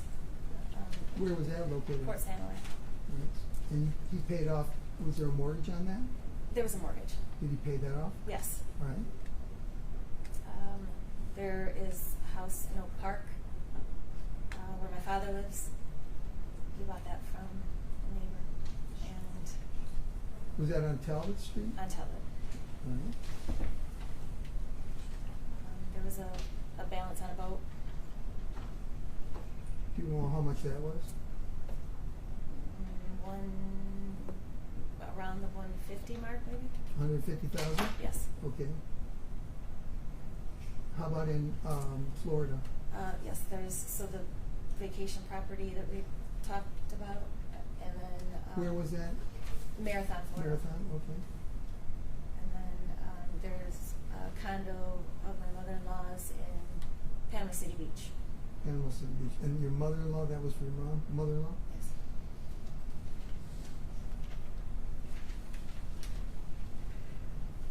You said that you also used this cash for business purposes too, right? Yes. Okay. Can you explain to me, how would you pay for the Cartier thing that you had for the H2 optics? Bank wires. Bank wires? Yes. And who would wire those? Marco wired a lot of those for the Cartier glasses. What was the name of the Cartier representative, you know? Jeffrey Yip. Jeffrey Yip? Yes. Okay. And were there any, well, there were records of those things kept, weren't there? Yes. Like yes. all the bank houses wires. things, those things there were records for that. Yes. Okay.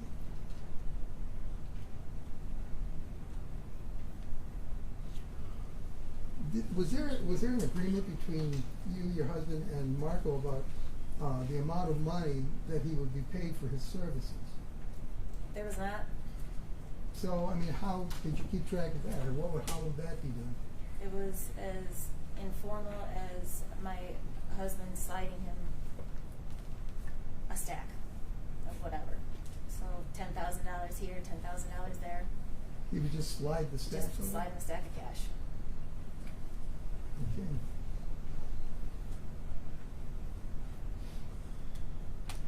All right.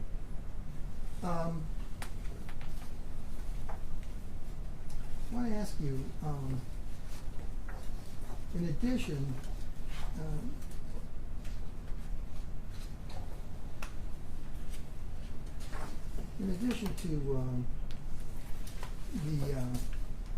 to the houses and the boat and all that stuff, did you ever give Mr. Bisbickus money for investment in anything else?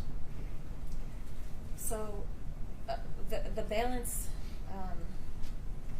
so we had that balance, and we didn't specifically give him money for an investment, but with that balance came an opportunity to invest in a movie deal. A movie deal? Yes. How much do you know at that point about how much that balance was? The balance was $2.4 million. 2.4 million? Yes. All right.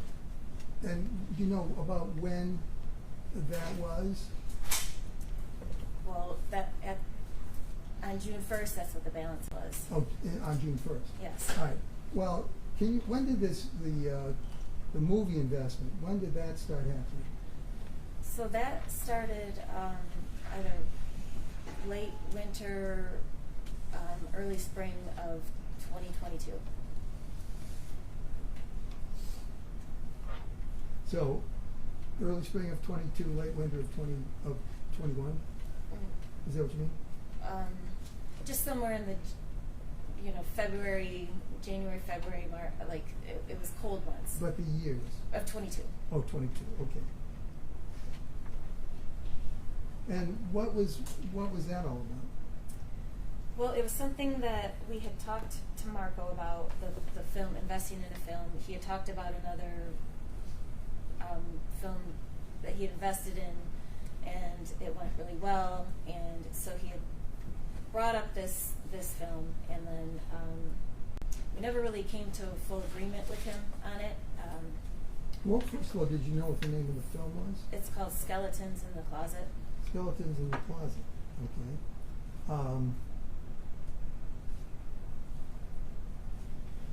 And what was supposed to be? Why was he recommending that you do that? Objection. Did he tell Wait, you? there's an objection. I will withdraw the question. Oh, you withdraw it, Yeah. okay. Did he tell you why this was a good investment? Well, he talked about how horror films can often go, you know, not the word viral, but they, you know, people, they get like a cult following. Was this a horror film? It was a horror film. Okay.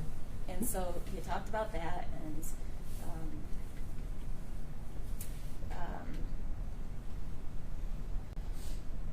so when it finally did come to fruition, he said that the original investors that put their money in had backed out, and so it was close to completion. They took their money out.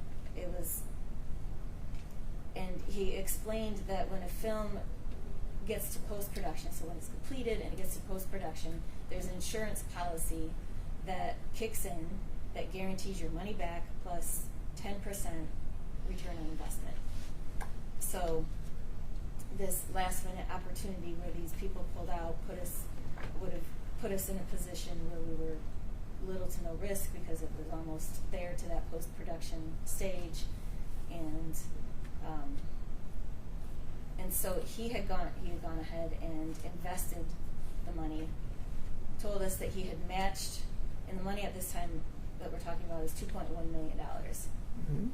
And he said that he had matched that $2.1 million of ours with his own, and we were partners in this hope-to-be cult film. So he had matched your $2.1 million? Right, so the total investment in the film would have been $4.2 million. $4.2 million. Was there a contract between you and your husband, Mr. Vickers, regarding this? There was not at that time. Was there, did he give you a receipt or anything? No. Mm-hmm. Who was supposed to be in the movie?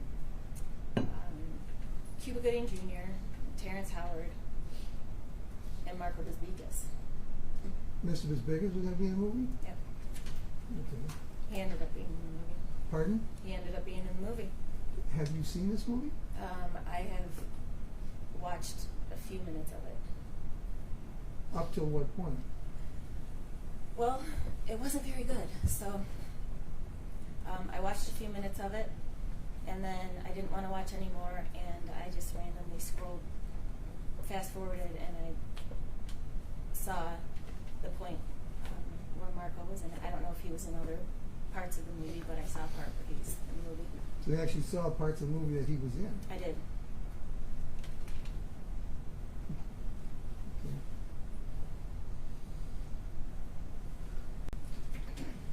Okay. At this time, Your Honor,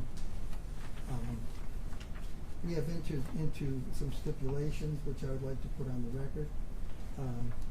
This is from exhibit number 234, which is the stipulations, and it is stipulation 1W, which is an agreement between the parties that the investment agreement between Marco Desbigas and a company called Wish Granted was entered into on February the 15th of 2022, and it is signed by Al Bravo, who's the managing member of the company, and Marco Desbigas.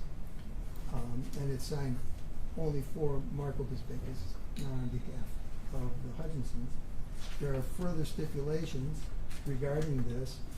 It's also stipulated and agreed that the investors in this movie, Skeletons in the Closet, included only Marco Desbigas through two entities, All Law LLC and Desbigas Law LLC, and that Daniel Hutchinson, Marissa Hutchinson, or Detroiters Executive Productions LLC were not included as investors.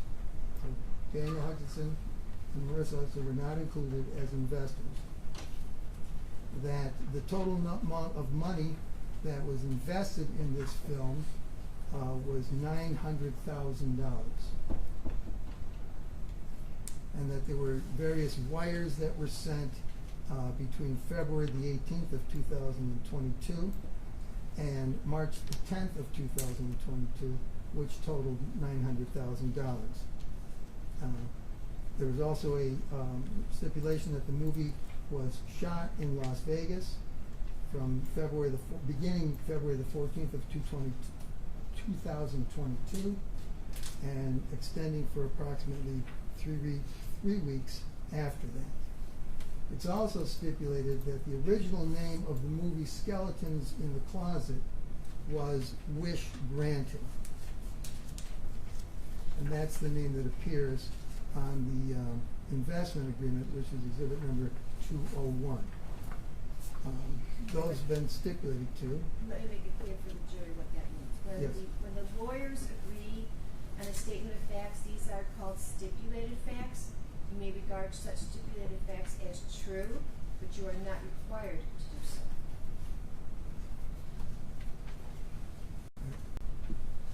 And Your Honor, exhibit number 201 is the agreement, and I would move for admission of that pursuant to No stipulation. objection.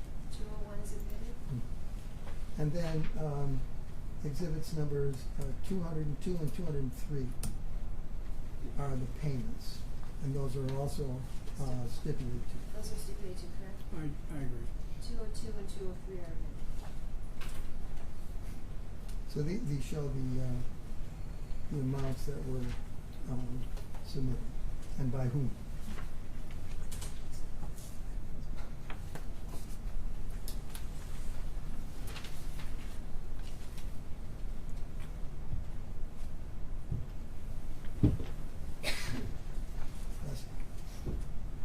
All right.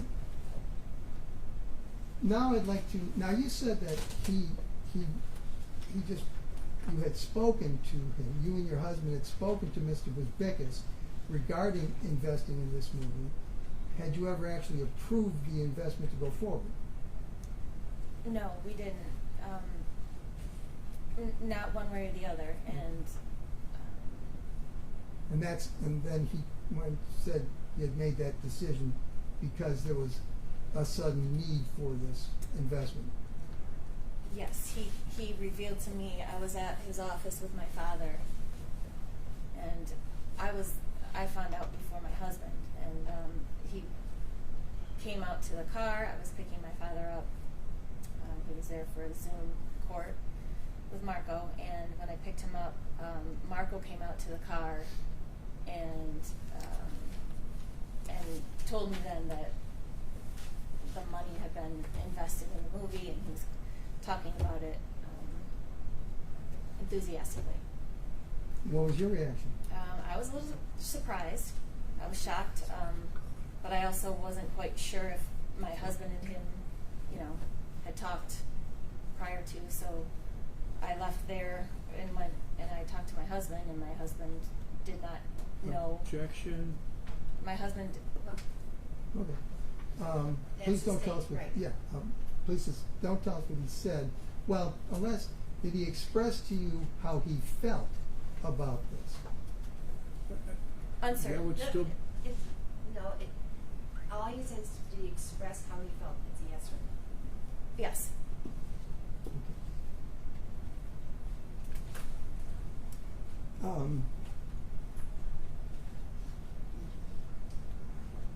Did you formulate a plan sometime after this investment,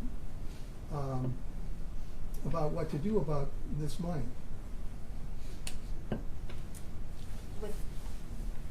Regarding Marco? Regarding Marco. After June 1st? Yes. Yes. Yes. What was the plan? Well, I had been talking to Marco, and I said that clearly this is a lot of money between the two of us, and now with everything that's happened, I feel very uneasy about this amount of money not being accounted for. And I asked him to bring a contract and a document for our connection, my connection to him, for this movie deal. And there was so the 2.1 was for the movie deal, and then there was another $300,000 of the 2.4 balance that I wanted to get him to acknowledge and Did- make sure that it, I'm sorry. and just make sure that it was accounted for. Okay. Did there ultimately, did Mr. Bezbikis agree to do that? Yes. All right. If I may have one more. Yes.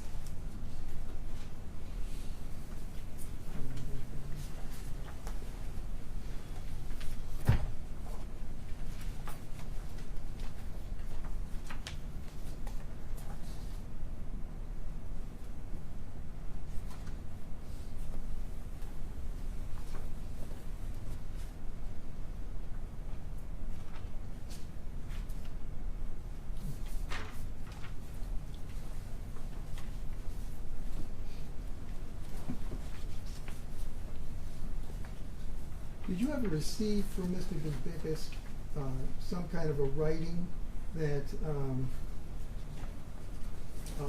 satisfied what you wanted regarding acknowledgement of the money? Yes, he brought to me a contract that connected us, I believe, general partner and limited partner, stating that we both contributed $2.1 million to this film, and he put both of our names on it, and ultimately I ended up telling him that I needed, well, he didn't know I had new attorneys at that point. Okay. Well, for one thing, may I approach the witness? Okay. I want to show you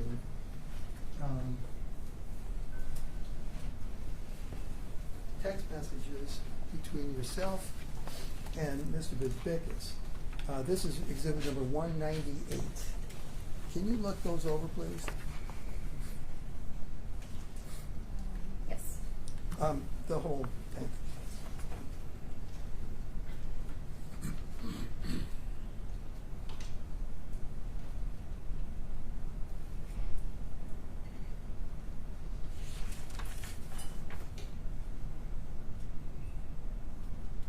Do you recognize those text messages Yes. between you and Mr. Bezbikis? Yes. All right, and what were they talking about? I was asking him to bring the film document today. Okay, okay. And those are true and accurate, that's a true and accurate rendition of those text messages? Yes. All right. This time I would move for admission of People's proposed number 198. No objection. That's on dated July 1st. Yes. This is dated July the 1st. And 198 submitted and will be published. thank you.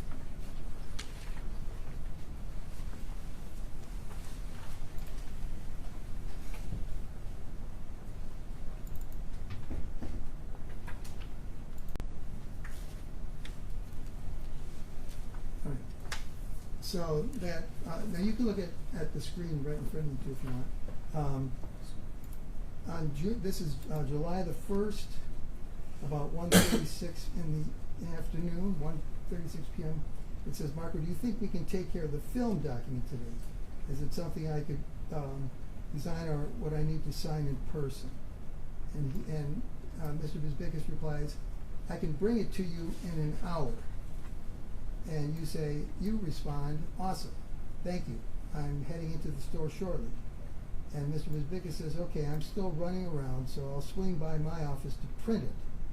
And you say, thank you. That's at 1:40 p.m. on July the 1st. Then about 2:50 p.m., you say, hey, I'm here, so you can come over whenever. And then Mr. Bezbikis responds around 4 o'clock p.m., okay, I'm coming from Farmington Hills, so I should be there in 10 minutes. And you say, okay. That was a conversation that you and Mr. Bezbikis had regarding this agreement? Yes. All right, may I approach witness again? You may. Now I want to show you exhibit number 199 and ask you, do you recognize what that is? Yes. What is that? This is the agreement. Okay, is that what he brought over to you? Yes, it is. Okay, and at the beginning, can you, okay, so he brought over this agreement, and then what happened with it?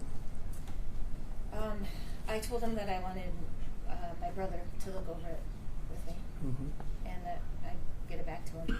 All right, did you sign the agreement that day? No, And did Marco sign it? no, But he wrote it and delivered it to you? yes. All right, at this time, Your Honor, I would move for admission of exhibit number 199, party admission. No objection. No objection. 99, Okay. Can you just read the first line of the agreement? Just tells when it was executed?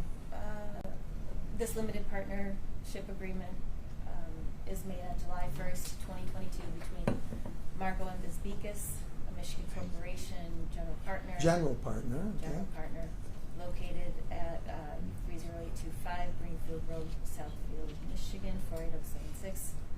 And Marissa Hutchinson, limited partner, located at 23400 Greenfield Road, Oak Park, Michigan, 48237.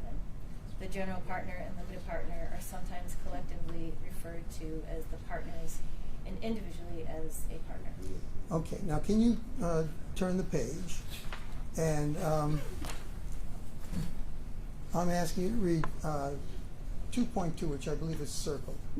Limited partner. The general partner and the partnership acknowledge that the limited partner has recently contributed $2.1 million to the capital of the partnership. The general partner shall attach a signed detailed record of the receipt of any and all expenditures of the limited partner's previously contributed capital contribution as Exhibit 1 to this agreement. Okay. So,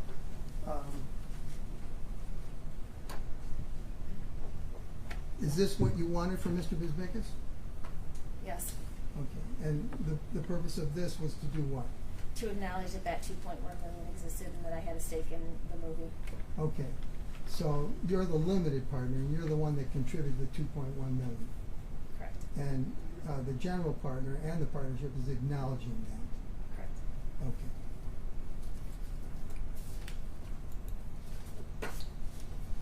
All right, now,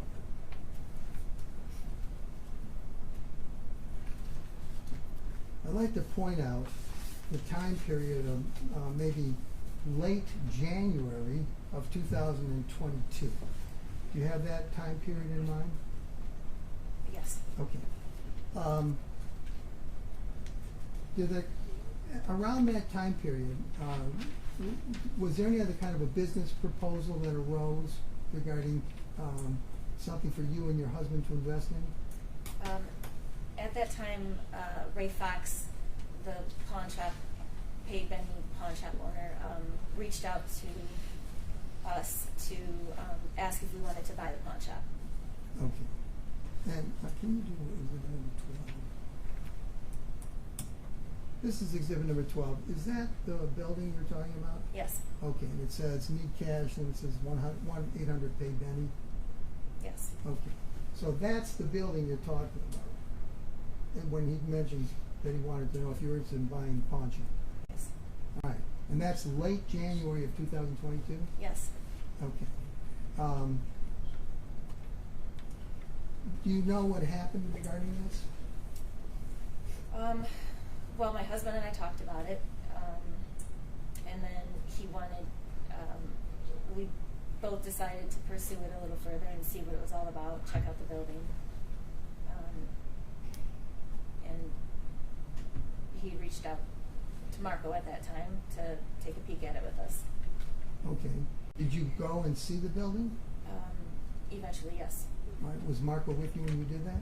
I don't remember the first time looking at the building. Okay. I don't have a recollection. Did there come a time when you and your husband decided to actually buy the building? Yes. Was there a purchase agreement? Yes. Who drew that up? I believe Marco did. Okay. All right.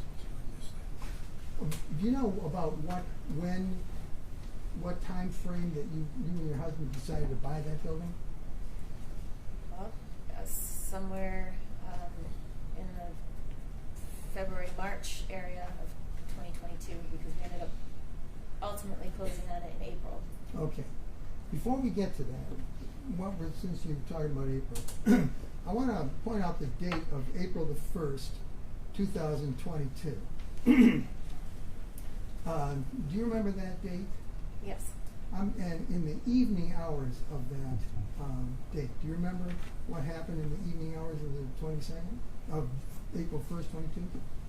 Yes, we went to a comedy show in Royal Oak at Mark Ridley's Comedy Castle. So you were there? Yes. You and your husband? Yes, and Daryl Hasty was with us.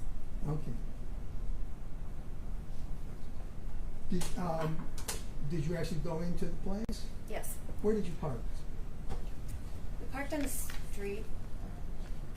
We parked, and then my husband wasn't satisfied with that parking spot, so we moved to a different one. So we parked, moved, Okay. but we parked on the street.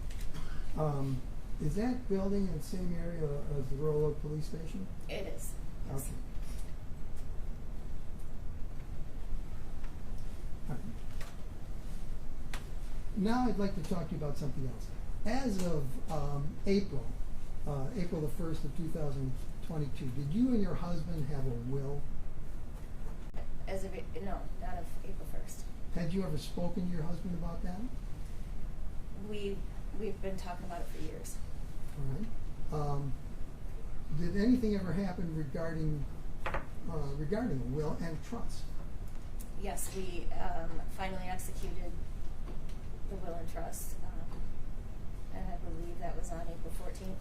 All right. And who drew the will and trust up? Marco? All right.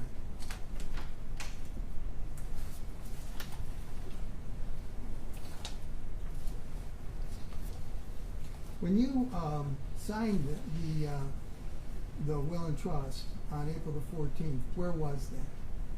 That was at All Law on Greenfield. Pardon? That was at All Law on Greenfield. Had you planned on doing it on April the 14th?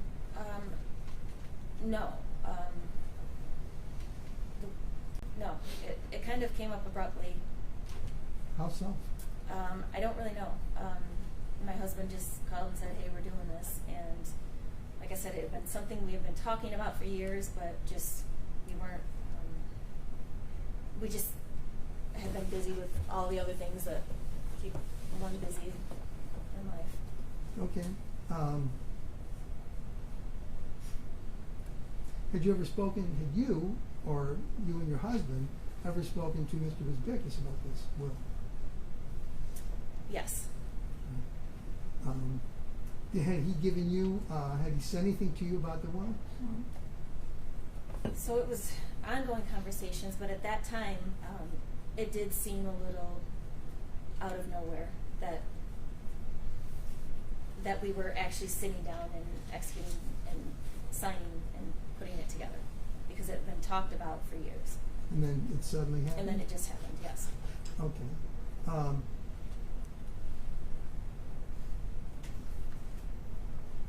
Was that similar to how you found out about the movie investment? Yes, Okay. it would be. All right. May I approach the witness? I'm going to show you exhibit number 186, proposed exhibit number 186. And I believe that we have a stipulation between the parties that this, the will and trust and the assignment documents can be admitted into evidence. So I move for admission. No objection. No objection. 186. Thank you. All right. Can I just see this for a second?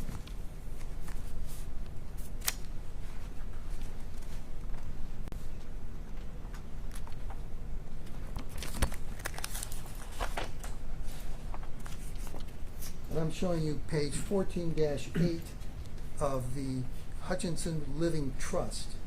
And I ask you, do you recognize, are those signatures on there?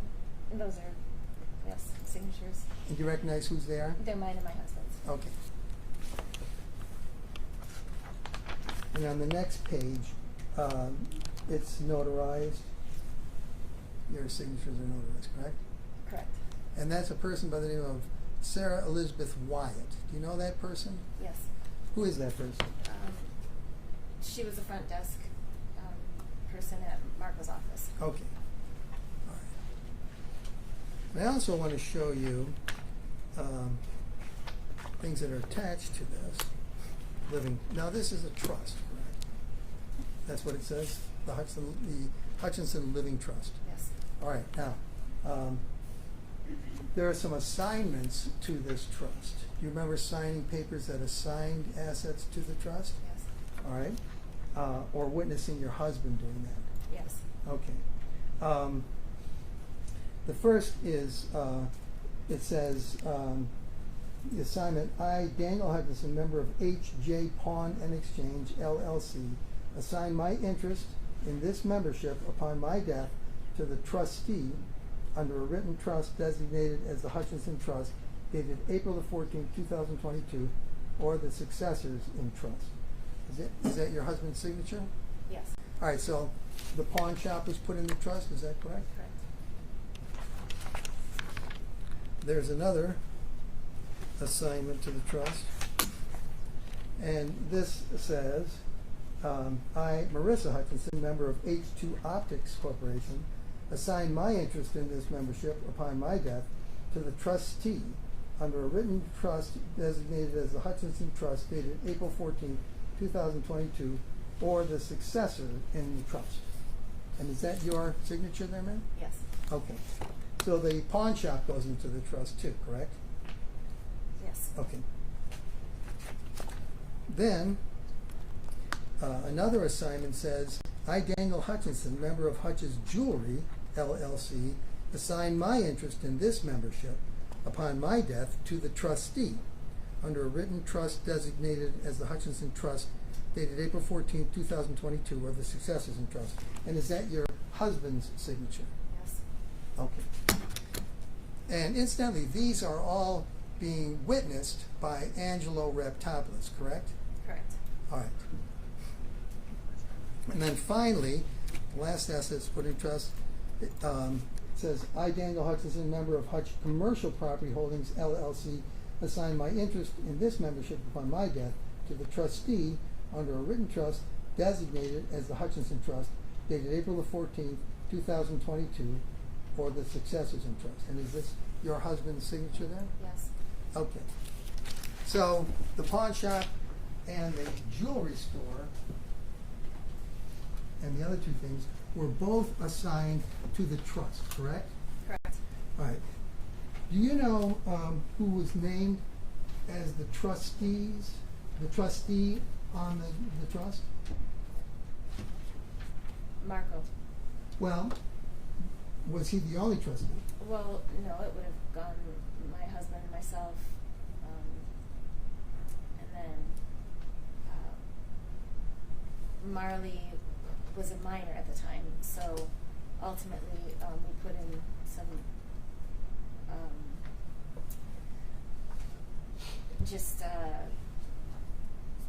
I'm not sure the word for it, but just you don't just give all that to an 18-year-old. You know, we wanted her to either graduate from school or become a certain age before she would take control of things. So some stipulations of this within the trust. Mm-hmm.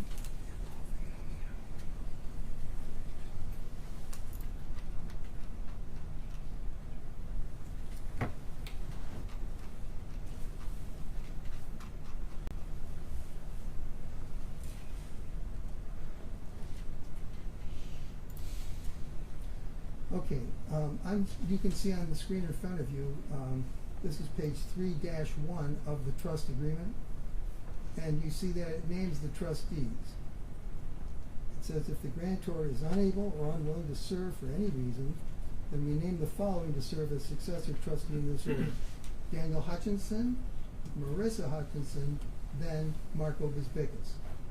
Were you aware that this document contained this information when you signed it? This was not pointed out. No, this was we signed these documents kind of like you would a mortgage, and it was a sign here, sign here, sign here. Because as you can see, it's very thick.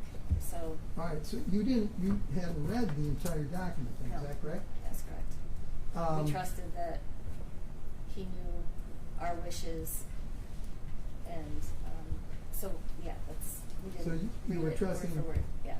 So when he said sign here, you trusted Yeah. him and signed there? Yeah. All right. Because I didn't fully understand even what a trust was. I mean, I knew enough, but as far as funding it and all, it was just, it's quite a complex sort of thing, a trust. Okay. And the beneficiary of the trust, that is your daughter, is that correct? That was the Yes. Was she supposed to? You said you don't just give an 18-year-old. Were there conditions when she was supposed to get this trust? Yeah, we talked about her obtaining a degree, or if that didn't happen, it would have been a certain age that she reached. Okay. And would that have been like when she was in, I think, 30 or 35? Yeah, something like that. So either she had to get a degree or attain the age of 35 before she would get the trust, Yes. after you and your husband had died? Yeah. All right. Did you understand, I mean, how a trust works and what the power of the trustee would be if you and your husband died? No, not fully. Okay. No, I.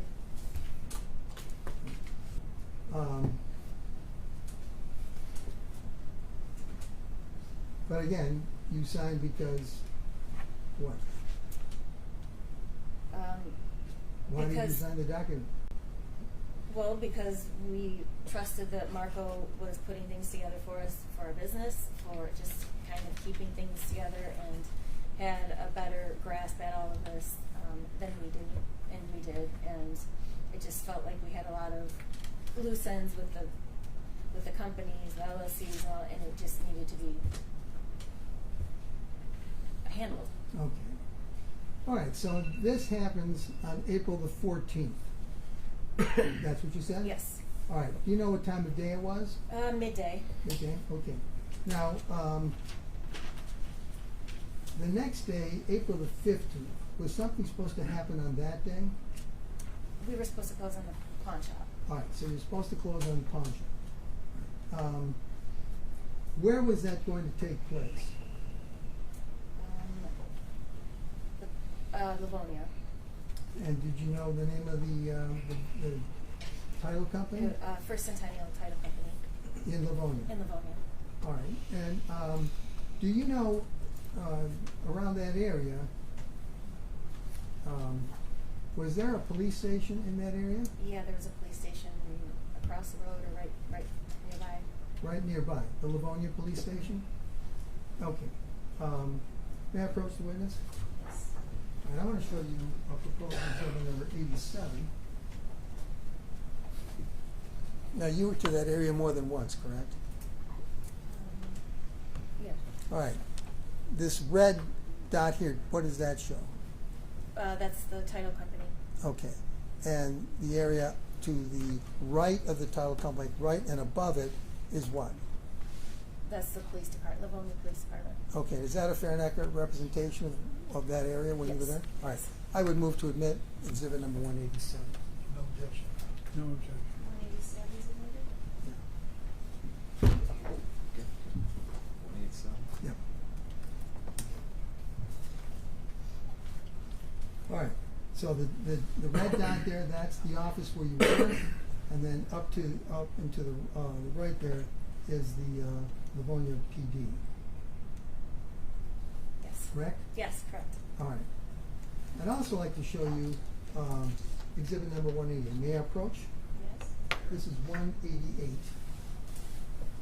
Is that a photograph I'm handing to you? Yes. Okay, do you recognize what's in that photograph? This is the title company, and my vehicle, and I see Marco's vehicle. Okay, now if you look from the left, how many vehicles over is your vehicle? Fourth from the left. And how about Mr. Bisbickus? His appears to be just to the right of mine, and it doesn't look like there's anything parked beyond his. All right, so you're He's fourth from the over. left, he's fifth from the left? Yes. Okay, all right. And is that a true and accurate representation of what that looked like on the day you were there? Yes. All right.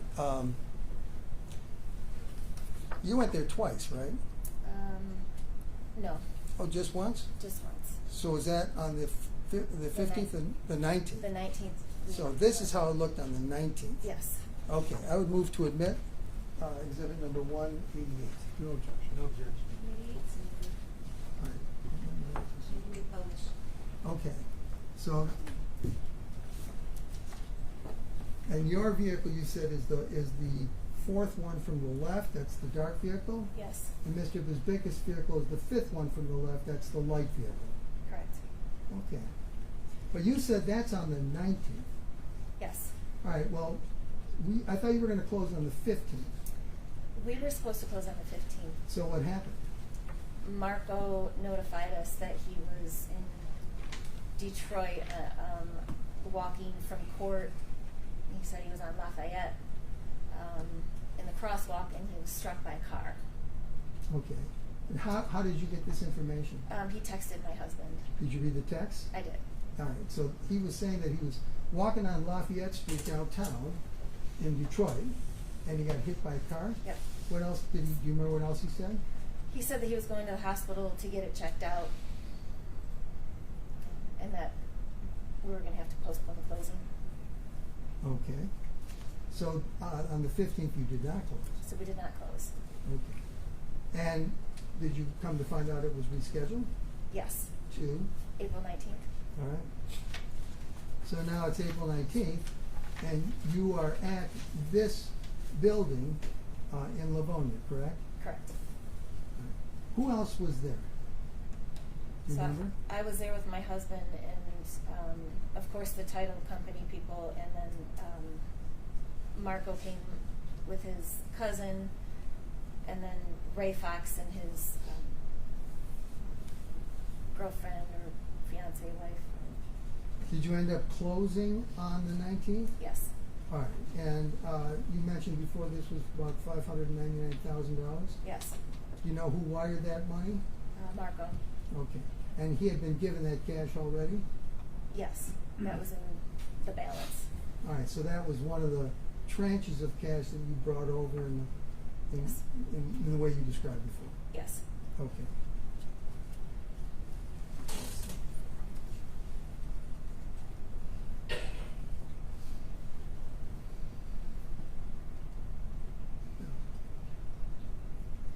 I may have asked you this already, but I'll ask you again. I'm sorry. Did you tell us how much money you gave Marco in cash, all told? Do you have any idea?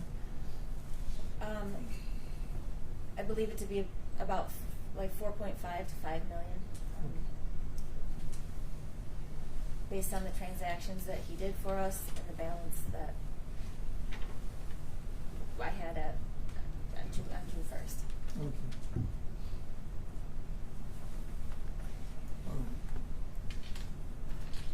All right. Now I want to talk to you, direct your attention to June 1st. I'm sure you remember that day? Yes. Okay. How did that day start out? Normal day. I took my daughter to school, her and her friend, and then I had I'd gone into the school for a minute because I had to get a ring size for one of the ladies at the school, and then I went home. I knew that we had a scheduled meeting with Marco at noon. Do you know what that was about? Yeah, we had a subpoena that we had to handle. And you were going to go see him at noon, you We said? were going to go see him at noon. Okay. So I got home from dropping my daughter off. You drove her where? School was in Westland, Okay. so she was going there because it was the only. She started high school in COVID, and it was an in-school option for her at the time. So I got back from dropping her off, and I had laid down. And then my husband called and said that our 12 o'clock got changed to 11. Okay. And so I got up and I got ready and I went to the jewelry store to meet him. Your husband was there? Yes, he had gone in early. he had gone in early that day because he was meeting tradespeople at the pawn shop to do some work over there. All right. Do you know what they were doing over there? Flooring. Flooring? Yeah, yes, And epoxy. this was in preparation of you opening the store? Yes. It was not open yet? It wasn't. Okay. All right. So, did you get to the jewelry store? Yes, I And got what- there about 10:45, Mhm. and I went into the store briefly, and then my husband and I left in his car. Okay. Did you leave anything at the store? I forgot my phone at the store. Your pardon? I forgot my phone All right. when we left. Where did you go? We drove up to Allah. Mhm. And what happened there? We had a meeting with him. We With whom? discussed with Marco. Okay. We discussed the subpoena, and we would just kind of talk and visit. We had been out of town, and this was just after Memorial Day, and so we sat and had a meeting with him for about an hour or so. Okay. Yeah. But the main order of business was that subpoena, because it had come a few weeks earlier, and there's a timeline with which you're supposed to respond to those. So When you left the jewelry store with your husband before you went to Ola, was he carrying anything or wearing anything? I mean, I'm sure he's wearing clothes, but I mean, did you notice a backpack or anything like that? he had his backpack with him. Okay. Did you know what was in it? No, Right. So you were there for, you say, about an hour? about an hour. What happened then? Well, we left, and we had to meet with the flooring guys at the pawn shop because they had to head to another job, so we needed to lock up and secure the pawn shop. So what route did you take? Greenfield. We just went south on Greenfield. Right, from 13, and you're heading toward about where? 8 in Greenfield, just north of Okay. 8. Right. When you get there, what happens? My husband went to handle the flooring guys. I had gone in and used the restroom, and there wasn't much more to do inside, so we came outside, and we were locking up, and we noticed a van parked out on Miller Street. What color? It was white, Mm-hmm. and my husband was looking at it, and just not sure. There was someone sitting in it, and thought at first. So we were trying to get the mail situated. They weren't delivering it because the business hadn't been open for quite some time. So we were thinking maybe it was the mailman, and because it was a white, van, and so we expressed that, and I realized it wasn't, and then. Did you come to learn that the person in that van was Clarence Lewis? I did. Okay, go ahead. Yeah. So we got in our car and backed up and started. And by the way, what type of vehicle is it? Yukon Denali, What color? grayish blue. Okay. So we were pulling out, backed out of our parking spot. We were pulling out of the parking lot, and at that point, Clarence Lewis came up to my window and started asking about the business. He was a former client of Ray's, and he had purchased stuff from him and thought we might have been open, and so he was telling us about things that he was looking to buy. He was looking to buy DJ equipment and jewelry for his wife. Okay. Did you discuss with him what anniversary it was? Yeah. Because he'd been married to his wife about the same time about the same length of time that my husband and I had been married. How long was that? At that point, it would have been 16 years. Okay. And we talked about having a daughter, a 16-year-old, and so it was just, All right. Did you see anything, anyone go by, or what happened next, I should say? What happened next? So what happened next, while I was talking to Clarence, or while we were, focused on Clarence, car pulled up. What kind? It was a Mercedes. Did you recognize that car? Yes, Who was it? it was Alex Secularis. Okay. Were you surprised to see him? Not particularly. Why? Because, well, even a couple weeks earlier, I had been at the pawn shop with tradespeople in there getting things ready, and Alex had popped in, and that's just how Alex rolled. Alex would just be around; he would just pop up. Okay. So we weren't particularly surprised to see Alex. Do you know if your husband's window, the driver's side window, was rolled down? His window was up. It was up. Mhm. Was it up the whole time? Yes. Okay. Did you hear him speak to Mr. Secularis at all? No, he didn't. We were still directed with Clarence at the window. A man that we didn't know, and he was still standing outside my window. So, yeah, our focus was. Did your husband participate in the conversation at all? Yeah. Okay. Yes. All right. What happened then? So, while we were sitting there,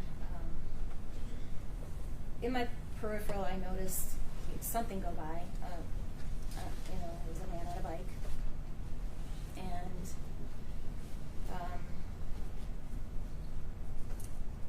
and then a little bit of time passed, like less than a minute, and I'm still looking out my window, and I hear what I didn't immediately identify as gunshot, but I heard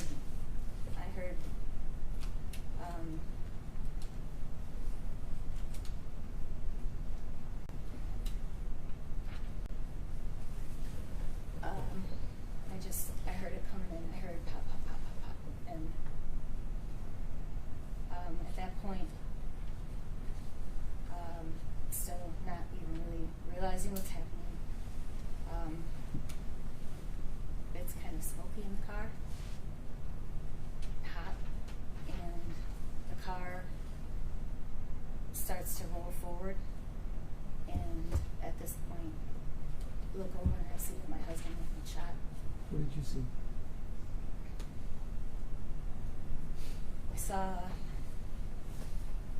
I saw gun bullet holes in my husband's chest. Was he And bleeding? he was bleeding out of the top one.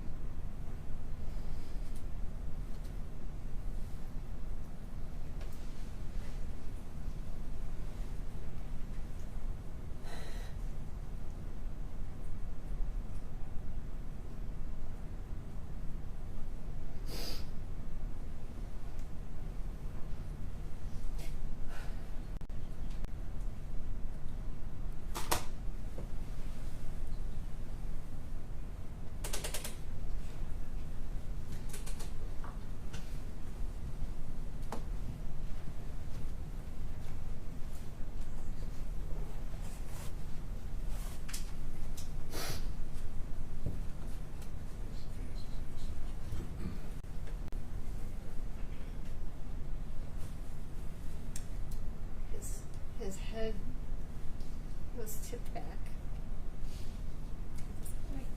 The car had rolled forward and just rolled to a stop. And I got out of my seat. And I got on top of the center console, and I was facing him, and I put my hand on his chest to try to stop. And I was trying to hold the back of his head.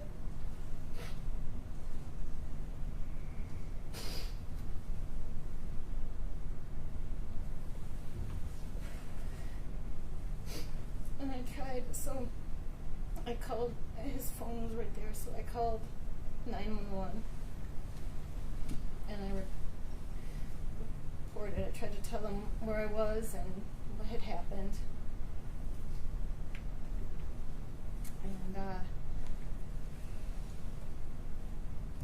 And then, you know, at some point they arrived. Who arrived? First responders, whoever came, they came to his door, and they opened it, and whoever was there had said something about his seatbelt. They're trying to get him out. They're trying to make sure his seatbelt was off, and they took him out of the car and started working on him. Did your husband carry a gun? Yes. Where did he have it on his body when he wore it? More times than not, he would just put his gun in the back of his waistband. Okay. Behind him? Yeah. Okay. Did you see his gun that morning? I don't remember seeing it, but it wouldn't have been something that I would have remembered or not remembered because he carried a gun. When do you remember the first police officer trying to open the driver's side door? It was a woman. Okay. Do you remember what you were doing at that time? I was on the center console facing my husband, and I heard someone yell gun. One of the officers yelled gun, and I said it was my husband's.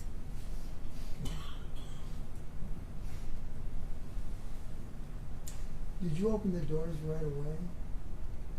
I didn't open the doors. Oh, you didn't? For the car? Yeah. I don't think I did. I think that the first responders did. Did you have to unlock them? I probably would have, because the car would have been in drive. Yeah. All right. Do you remember what happened next?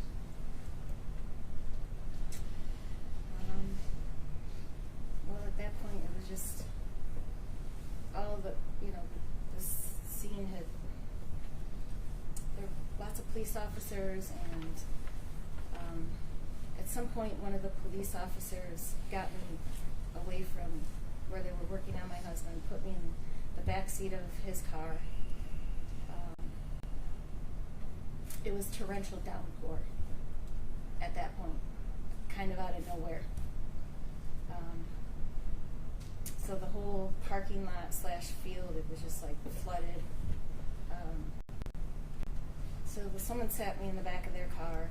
I sat there for a minute, but I got out again and talked to a few of the other officers.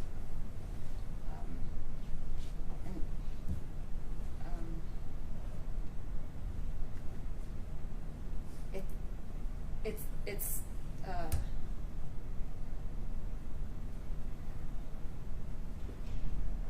the memories are so weird from that time. So I have a hard time recalling all the things, but because it's been talked about and relived, for the last 2 years.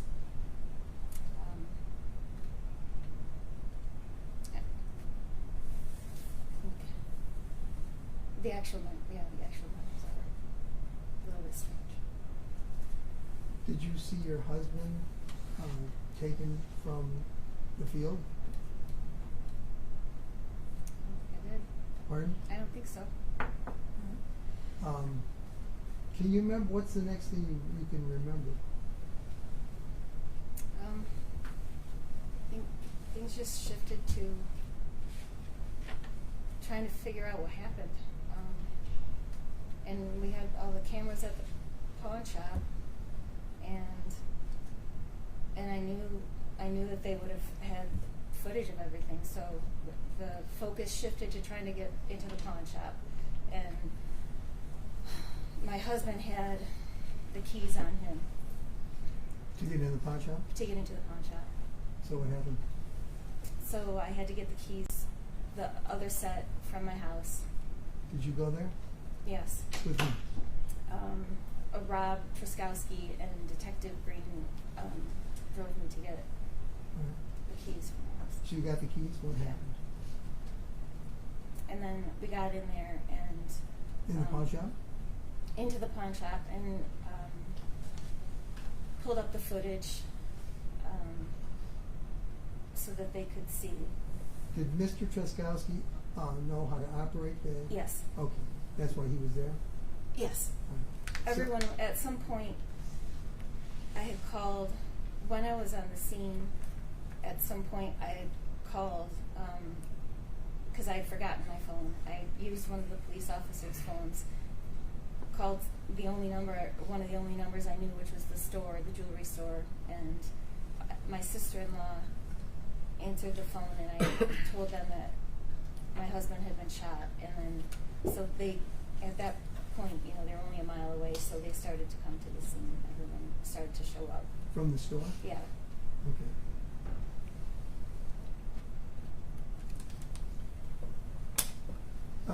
Did there come a time when did you speak to Marco that morning? Yeah. So after the call got cut short with my sister-in-law. I'm not sure if she dropped the phone, or what happened. And so I tried calling the store back because I just tried calling the store back and no one answered. So I Googled, because we just left Marco's office and because Alex had been there, and just everything, and he was our lawyer, I Googled all law and got the phone number and called his office. And I talked to Gabby, I believe, asking if Marco was there. At that point, I told her that Hutch had been shot. And Okay.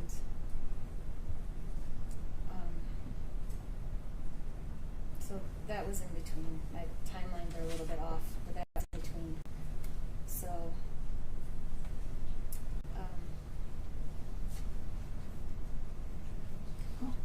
Okay.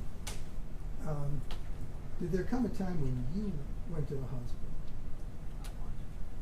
yes, Which hospital was it? Providence, And why were you going there?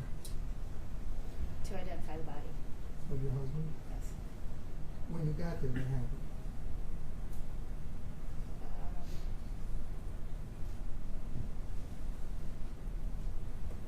They put us in a side room. Who was with you? So, Chet Herman, his family friend, works at the store.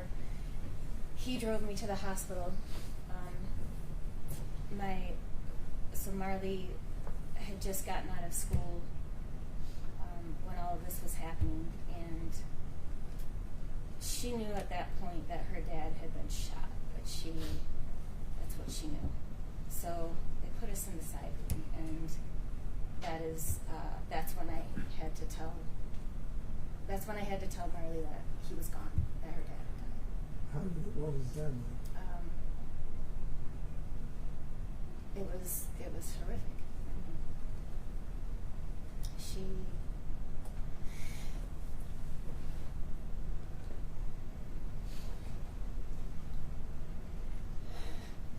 She said, "Who's gonna walk me down the aisle?"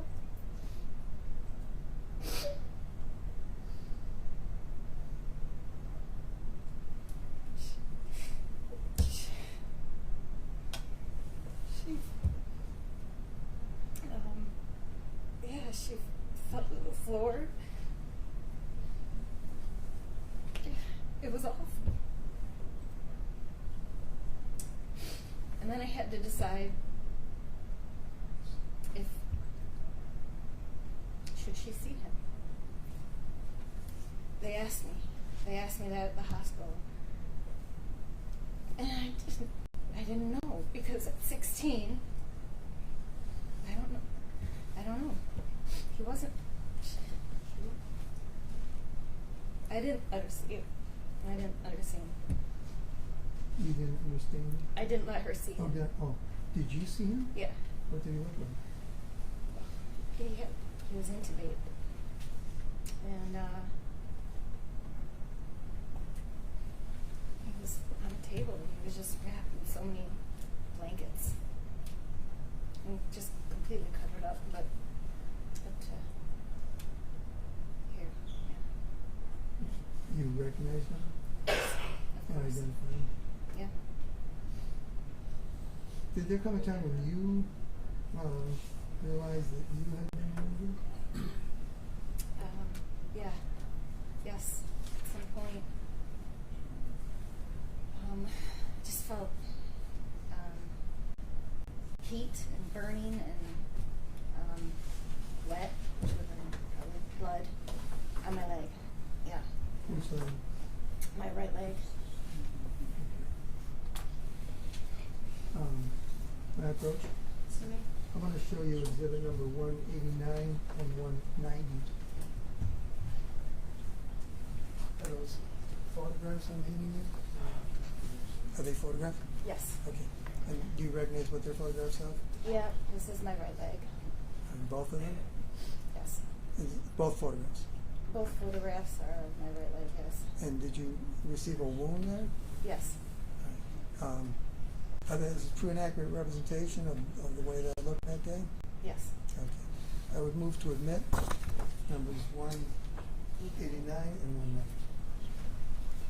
No objection. No objection. 189 and 190 are admitted? Okay. That's 189. You said it felt burning and. Okay. Yeah. It felt like it was burning, and I didn't really. This was hours later. You what? It was hours after. Okay. So that's when you first noticed it. Yeah. All right. And 190?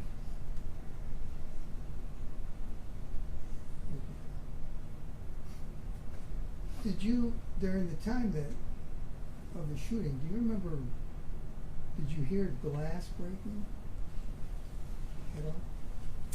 I don't remember hearing the last break. Okay. Were you treated for this? They checked it out and documented it, but they didn't. I wasn't treated. Okay. It was not a bullet hole. They said it was probably like a fragment or. Okay. All right. At some point, were you given your husband's jewelry, or did you see it?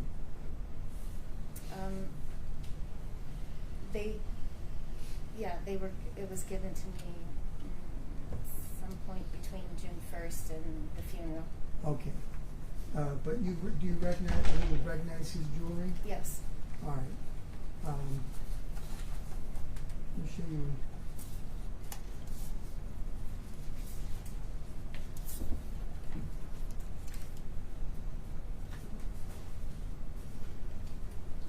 Exhibits numbers 191 through 195. May I approach? Thank you. Are these photographs I'm showing you? Yes. Okay. Can you look through those?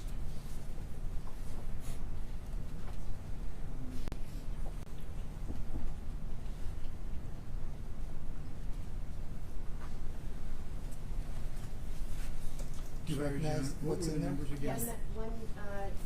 191 through 195. Yes. And do you recognize what's pictured in there? Yes, this is my husband's jewelry. Okay. And is that a true and accurate representation of all that jewelry? Yes. Okay. I would move to admit exhibits 191 through 195. No objection.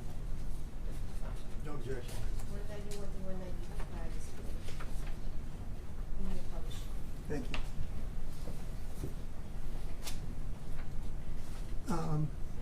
This is a bracelet that you wore? Yes. Okay. Was that, what is that made of? It's gold and rose gold and diamonds. Okay. And next picture, 192. What is that? That's a ring. His ring. Okay. And 193. His watch. What kind of a watch? A Rolex Okay. And 194? Do you recognize that? diamond chain. Diamond chain? Okay. And 195? Another diamond chain. These are memory pendants, and that's his father in that picture. That's his father? Yeah. From the 70s. Did he wear both chains? Yeah. Yes. Okay. Do you know if he had any cash on him? He did. Okay. Did you see that cash? I later found out. Okay. Yeah. Do you know if he had on his person? On his person, he did. Yes. Okay. In his pockets. Okay. Did you see that? That money at the hospital that day? I don't recall.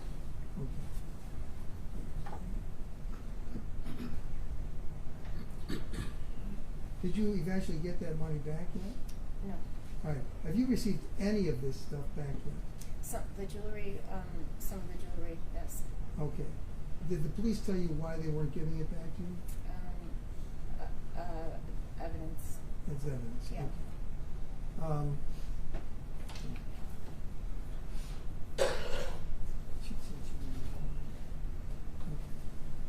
All right. I'm sorry to take you through that, but that's what happened, correct? That's what happened. Okay. I'd like to direct your attention now to the next day, June the 2nd. Do you recall that day? Yeah. Yes. Were you still feeling, I mean, you must have been, how did you feel that day, June the 2nd?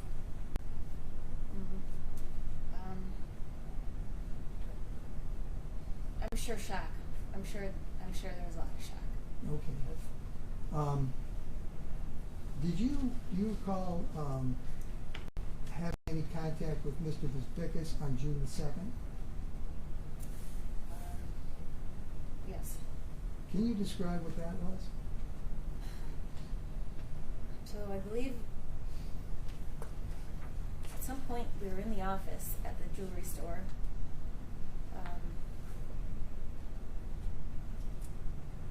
With an officer and or one of the detectives, and trying to just piece things together and talk to the employees, and at that point we were informed that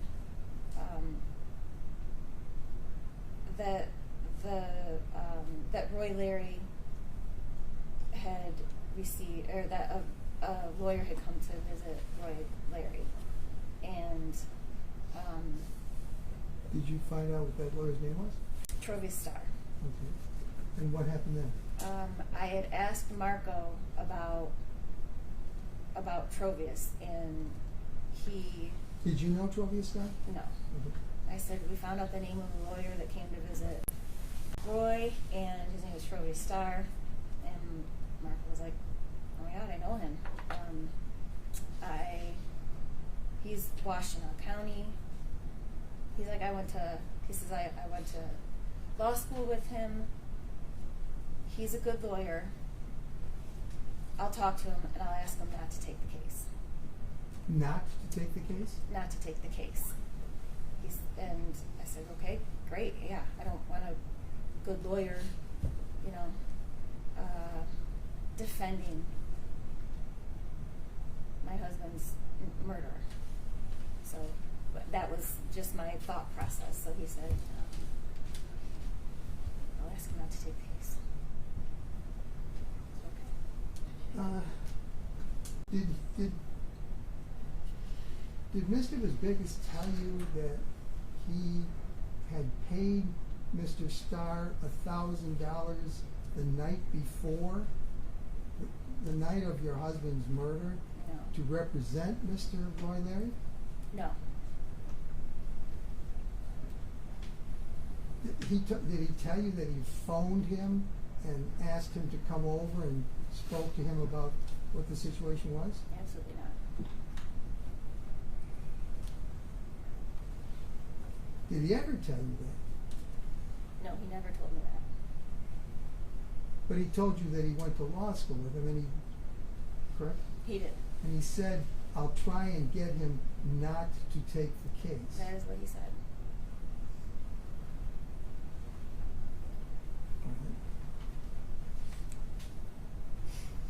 Okay. All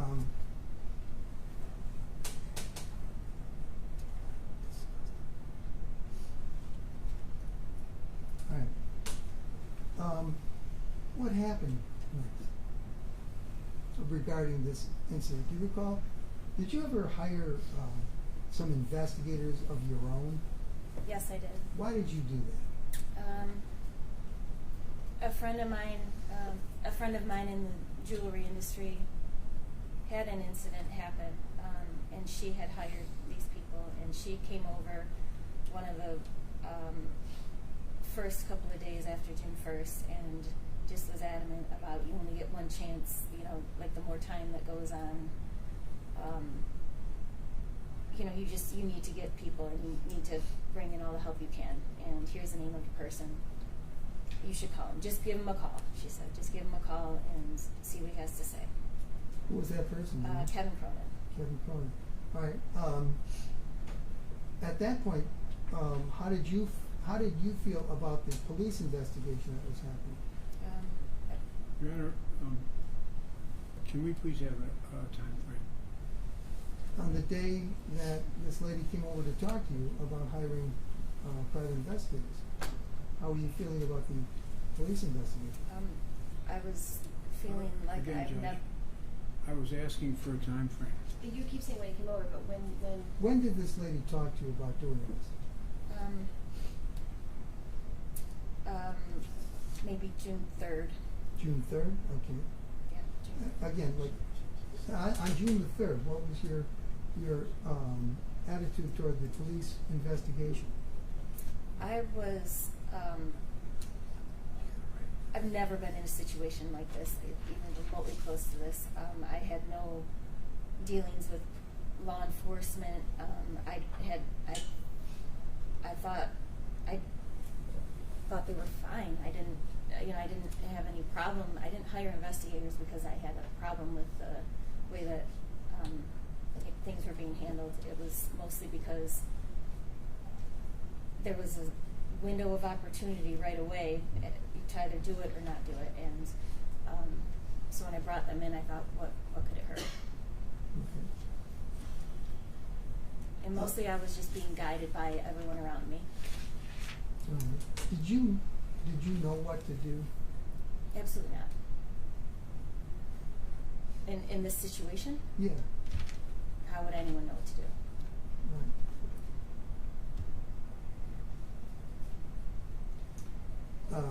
Did you ever call Detective Green?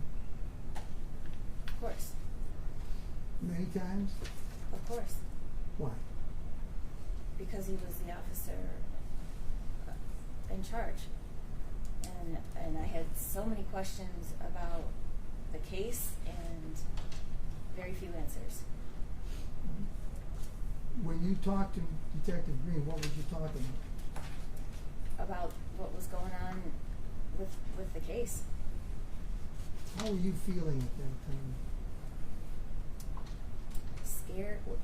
Scared, uncertain. I mean, it took months, years, for everyone to get arrested that's involved in this, that we know of.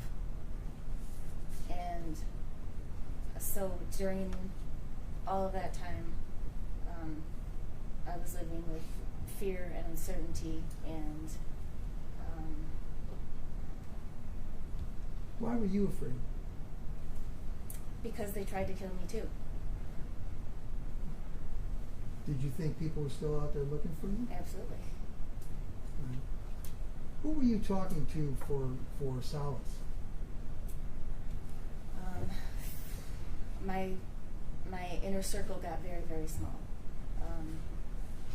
So I would talk to not many people. Was Detective Green one of those people? Absolutely. Okay. Was there any kind of a sexual element to your conversations with Detective Green? I'm sorry, Sergeant. No. No. Never? Never. Okay.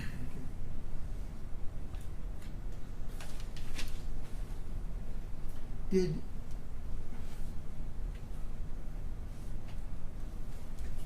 while the investigation's still going on, during the month of June, were you having conversations with Mr. Bisbickus?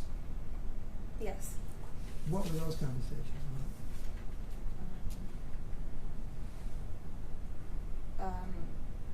He was offering advice with the business. Advice with your business? Yeah. Yeah? Yep. Trying to offer up help with the case, with trying to figure out who did this, telling me he had, feet on the street, and he had people out there talking to people, in the streets, He told trying to figure you? out who did this, trying to get to the bottom of who did this. He told you that he had people on the street? Yes. Uh-huh. Yep. He told me that Angelo at one point had people in a basement that he was keeping down there for questioning. He could only keep them for some. He said a lot of things. Angelo Raptopoulos? Yes. He said that Angelo had people in a basement Yes. detaining them? Yes. All right. What else did he tell you?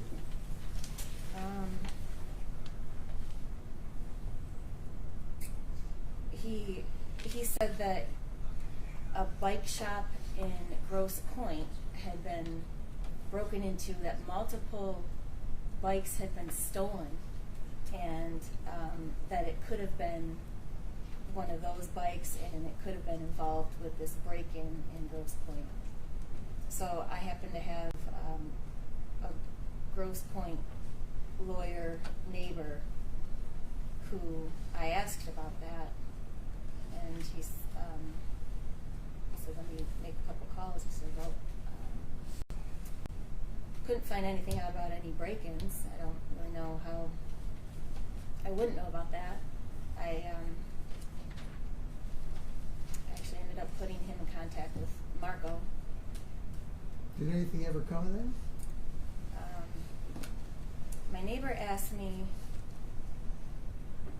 if I had put up $200,000 as a reward for anything leading to, Information? about the shooting, and I said no. And the reason he asked me that was because Objection. Marco. Objection. But that's It the calls for same. state of mind, Judge. I understand. When you talk, you want us to send it to your neighbor said to you, correct? Yes. So that's not law. Okay, you can't tell us that. All right. Did anything more happen about that bike thing? No. Okay. Did Mr. Bisbickus ever ask you for information? Absolutely. How often?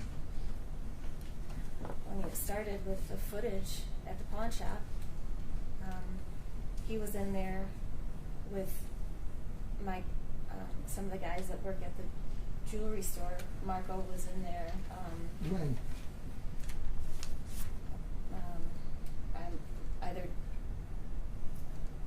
I think June 2nd. June the 2nd. Yeah. All right. Did you ever see? When was? Have you seen the video of the shooting? Yes. When was the first time you saw it? The first time I saw it was maybe an hour, like right away. I saw it right away. Oh, in the store, in the pawn store. shop. Yeah. When Mr. Twiskowski got it working? Yes. Okay. Okay.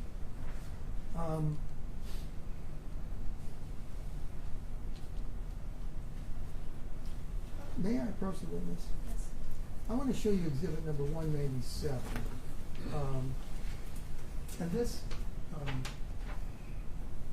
ask you if you, this is a cell bread extraction from Mr. Bezbikis' phone. Do you recognize these text messages?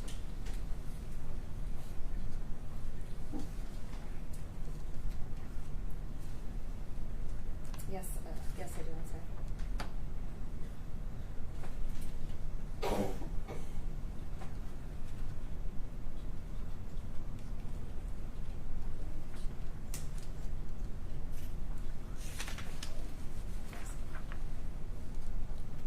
Are,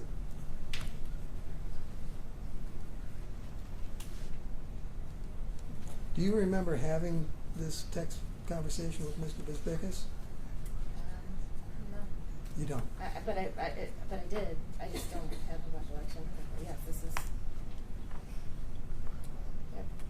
Yes. All right. I would move to admit exhibit number 197.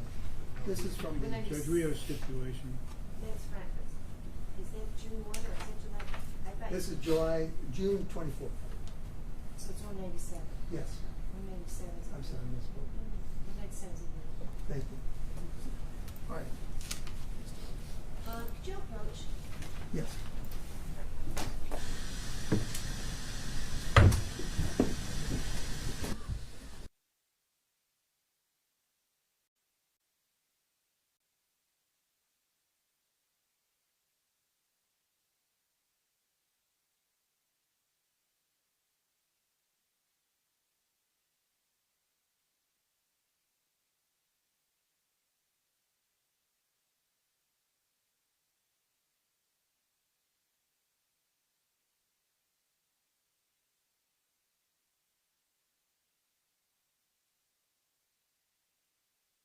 Don't look at any news reports or accounts of the case.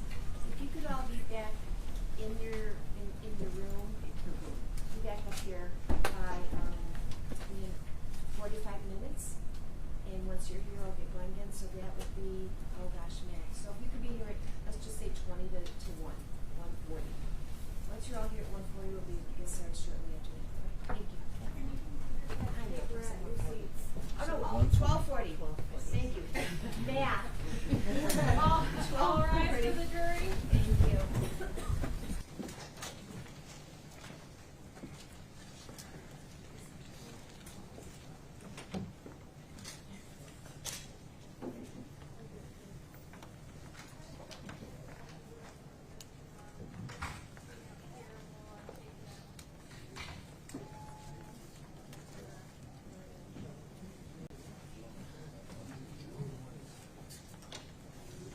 Please remain seated.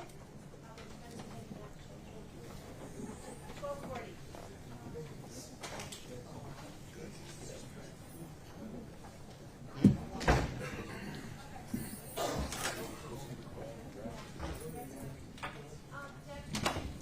Of course.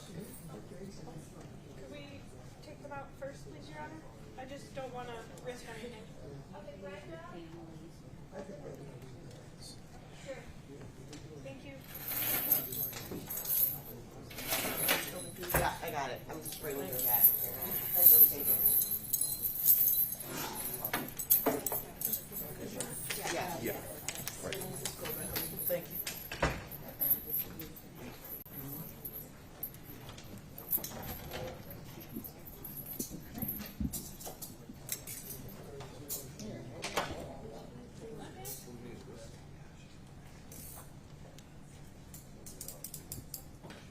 All right, Mr. Rice, step on my part.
a golfer.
Honor, now calling the case of People of the State of Michigan versus Roy Larry, case number 2023-284-940-FC, and People of the State of Michigan versus Marco Visbiscus, case number 2023-284-941-FC.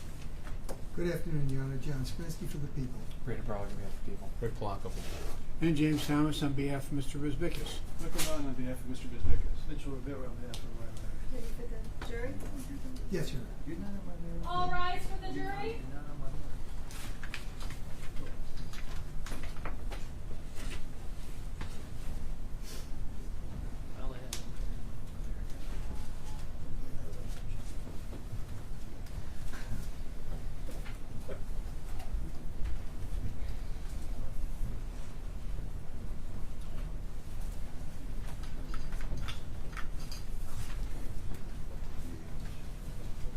All right, you may be seated. Ms. Hutchinson, if you can come forward, please. And if you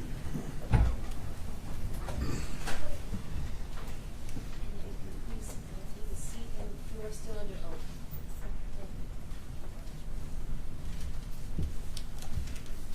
You may continue, Mr. Swinsky. I'm almost done. Thank you, Your Honor. Okay. All right.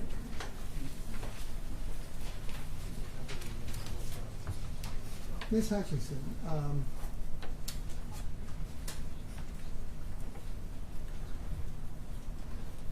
earlier you said that you thought that the outstanding balance as of June the 1st was $2.4 million. Is that correct? Correct.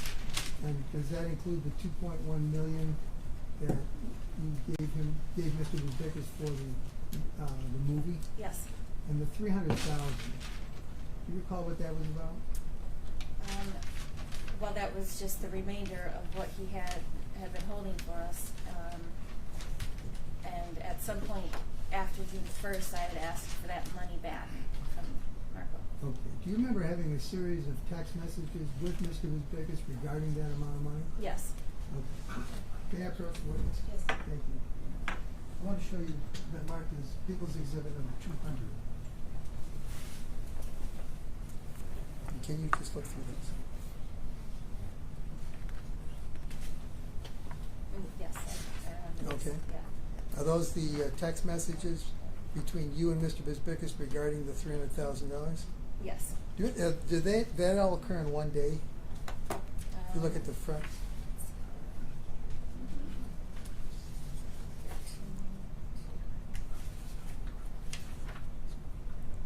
Um, 3 days. The Okay. 13th through the 15th of July of 2022. Okay, and this is a extraction from Mr. Bisbicus's Cellbrite phone, and is this a true and accurate rendition of these text messages that you had between yourself and Mr. Bisbicus regarding the $300,000? Yes. Okay, I would move to admit number 200. No objection. 200 is admitted. Thank you.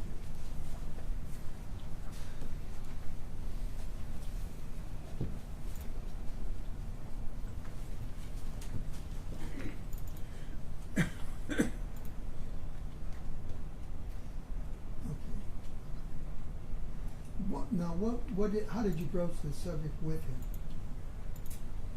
So I asked him to start paying off. So this is July. So property taxes were coming due.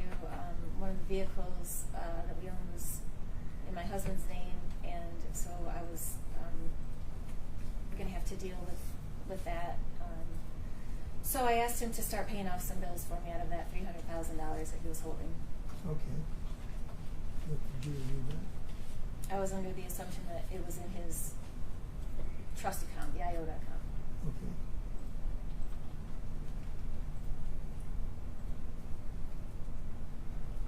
The exhibit number again, please. This is 200. 200.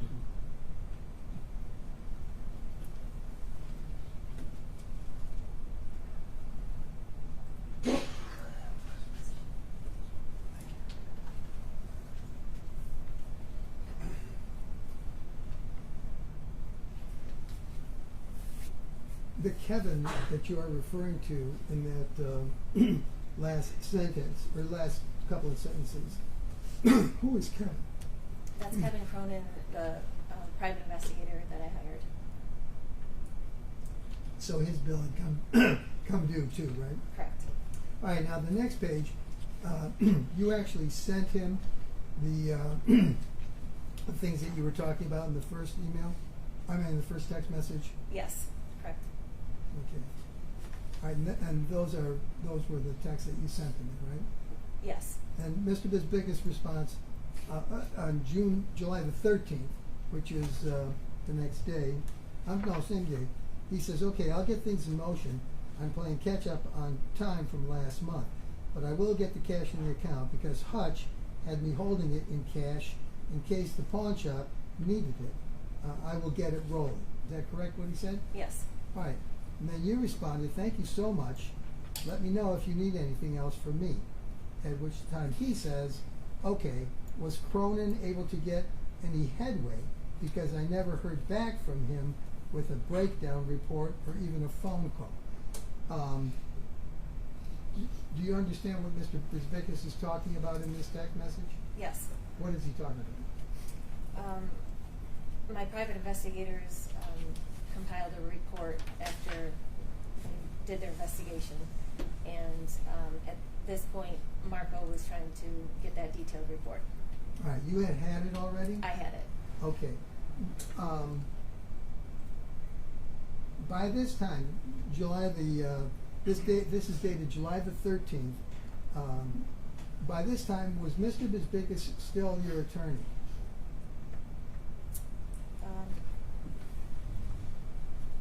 No. Of Regarding the murder case? No, I had retained new attorneys the beginning of July. Okay. All right, we'll discuss that in a second. The next thing is you say to him a little bit later, I'll reach out to him, meaning Kevin. I think I should be getting a report. But you had gotten the report already. Yes. Did you intend to give that to Mr. Bisbickas? Never. Okay. Then he says, okay, cool. And then you responded, hey, Marco, if it's cash, I'll just scoop it up. Are you around today still, or is tomorrow better? And he says, I got to run over to Fort Knox to grab it. I might be able to swing it late tonight after my meetings. The last one doesn't get done until 9 tonight. But if not tonight, then tomorrow even can work. I can drop it off to you once I grab it. And that's the Fort Knox you mentioned to us before? Yes. Then he says the DEA subpoena regarding the charm no plug is now asking for the name of the person this was sold to and the year it was made. What is he talking about here? So this is the subpoena that we talked about on June 1st. No plug is literally what the diamond and gold piece was. And it said no plug on it? Yes. And it was like the letters were formed, but it was in diamonds and gold. Correct. Okay, and that had been sold to somebody at prior time. Correct. Right. And then you respond a little bit later, okay, gotcha, tomorrow works. I have no idea the name of the no plug client. We don't keep client profiles, and even if we did, they go by street names 99% of the time. I can look into it though. Thanks for the update. Now, is this what you were talking about before about with the 8300 forms for the IRS? Yes. Right. And you're saying we don't keep good records. Was it purposeful that you did not keep good records? Yes. Okay. And that was to make it hard to trace all this stuff, correct? Correct. All right. Then the next email comes from the next text. I'm sorry, I'm still on that. The next text comes from Mr. Bisbickas, and he said, would 8 to 8:30 p.m. work? And then you say, could you just take the $300,000 to the store? I have kids and family at the house, so I'm uncomfortable having it here. The guys are there until 5 p.m., so anytime is good. So you're asking him to take this over to Hutch's Jewelry. Yes. Now, what's going on at your house during this period of time?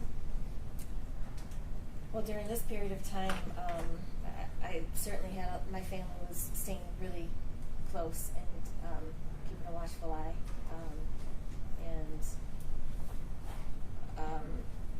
the ones closest knew that Marco was involved, and we had to keep a very tight lip about things at that point.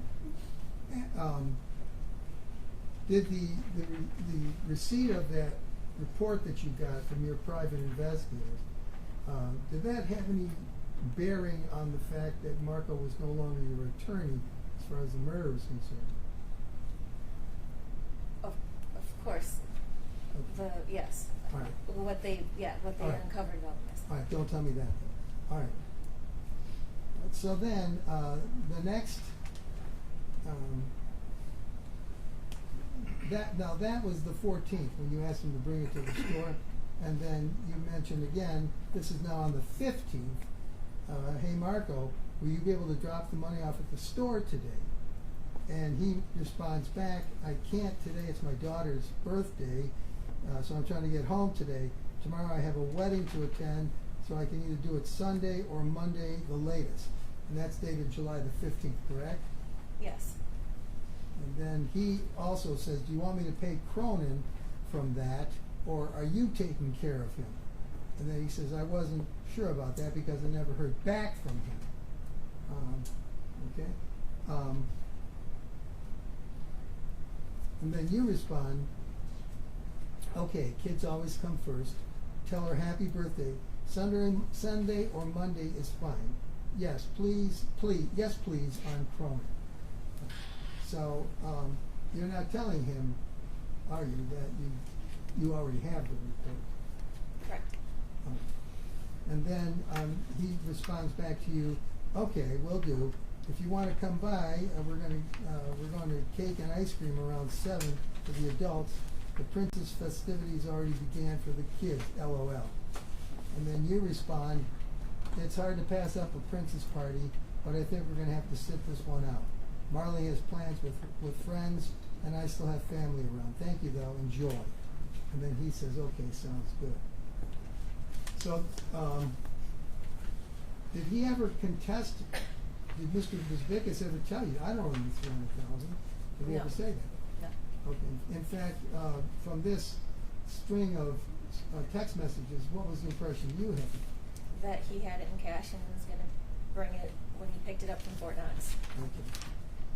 Have you ever received that money? No. Did you ever receive the $2.1 million investment No. money back? No.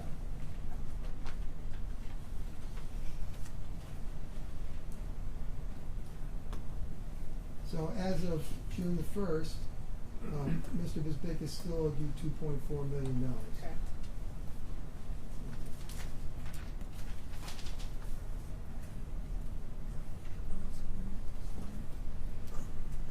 Thank you, ma'am. I have nothing for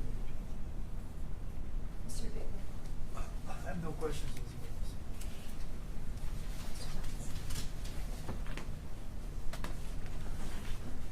Good afternoon. Good afternoon. We spoke previously. Yes. My name is Jim Thomas. I represent Marco Bisbickus. You know that. Yes.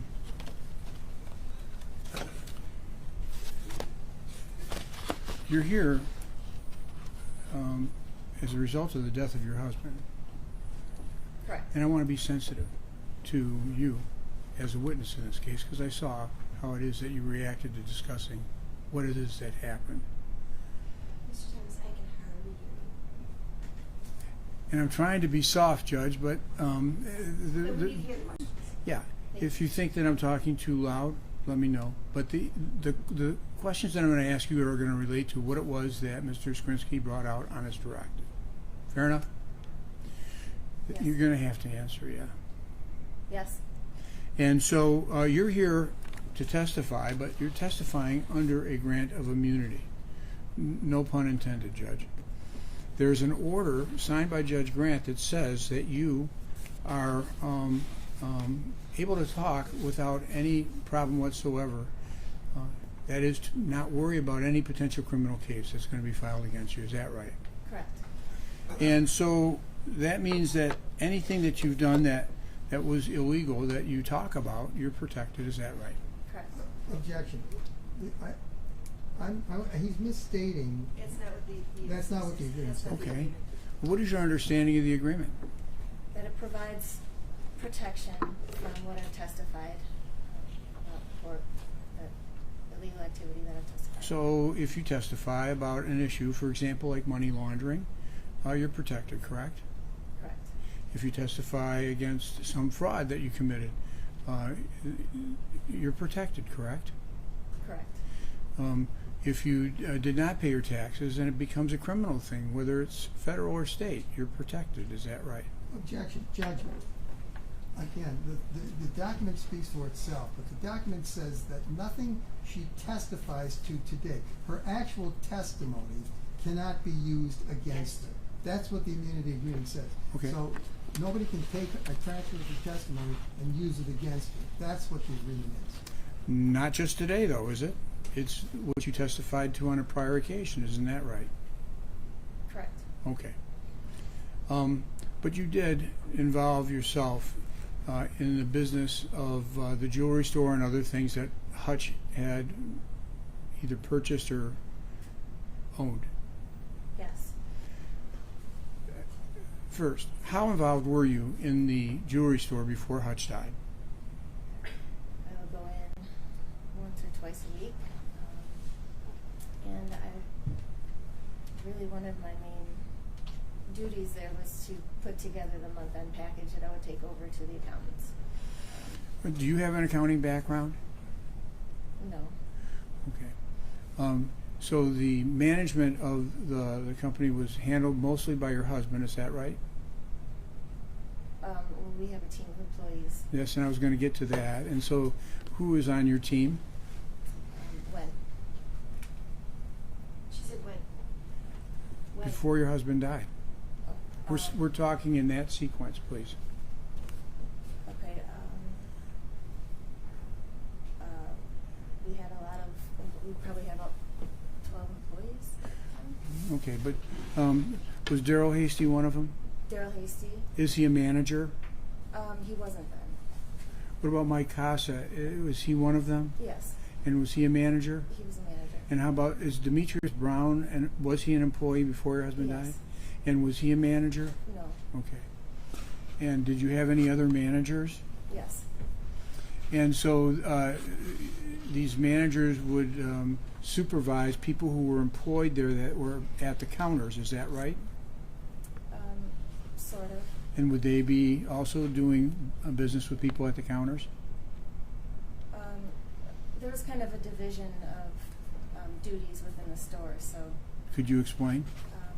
Sure, one of the managers focused primarily on the glasses aspect of the store and the lenses, and in fact he has his own little section in the store, almost like a closet, where he cuts lenses all day, and then we can dye these lenses different colors, so there's another station where he does that. Another one of the managers would focus mostly on taking care of layaways. You're not naming names. What was the name of the Colin manager for the Campbell. optics company? Yep, Colin. So Colin Campbell was like the lens manager. Okay. Mike Casa would, his duties were the layaways, tracking, because we have a lot of layaways, and he would put together deposits for the bank. The layaways aspect is if a person comes into the store and wants to buy something and they want to pay for it and then pay for it over time, that's a layaway, correct? Yeah. Were there times that you would take, for example, somebody's watch and purchase it and hold on to it? We would lend out on certain things, yes. And is that aspect, would you know, that is a pawn transaction? That's beyond the scope of what our business should have been doing. We shouldn't have been putting money out like that. So. And the reason why I was asking you was because you said that you didn't understand why it was that the pawn shop was going to be purchased, But wasn't it because that aspect of the business was profitable and you were going to be able to do that then with a pawn license? We weren't making money off of the loans that we were putting out at that time. It was a service that we provided for our customers that were repeat customers. But you said that you weren't supposed to do that. Who says that you're not supposed to do that? The law. That's correct. So you could comply with the law, though, by opening up a pawn shop and doing that type of business yes. there, correct? Correct. But I was talking about the money part. So the managers or the employees would then take and do financial transactions. Some would be credit card, correct? Yes. And some would be WhatsApp, correct? Cash App. Cash App. And Marco's firm helped you with Cash App at one time. Is that right?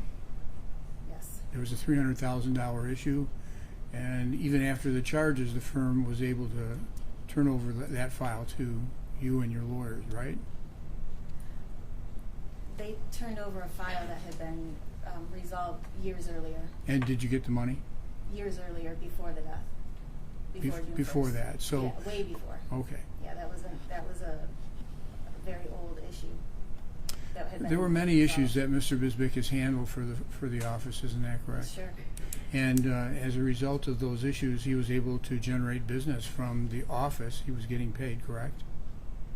Can you please rephrase that? You paid him for the work that he did for Yes. you, right? And his relationship with Hutch was such that he was able to get referrals from other lawyers as well, from other people that Hutch and you knew as well, correct? Family members. So you were a valuable client to Mr. Bisbickus. Would you agree? I've never asked Mr.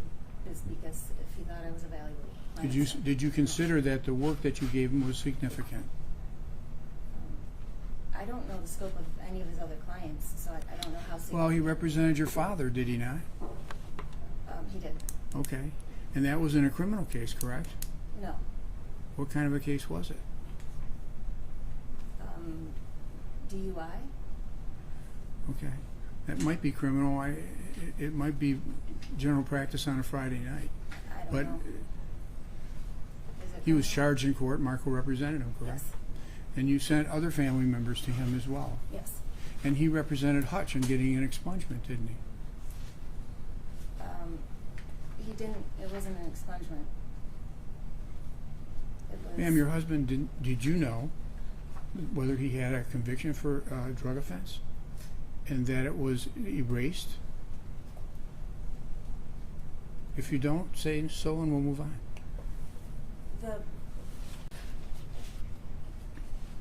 Marco never represented any of that. Marco had nothing to do with any of that.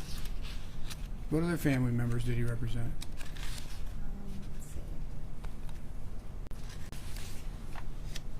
Let's see. He represented my sister-in-law. In fact, on the day in question, on June 1st, she had a court date, did she not? I don't know.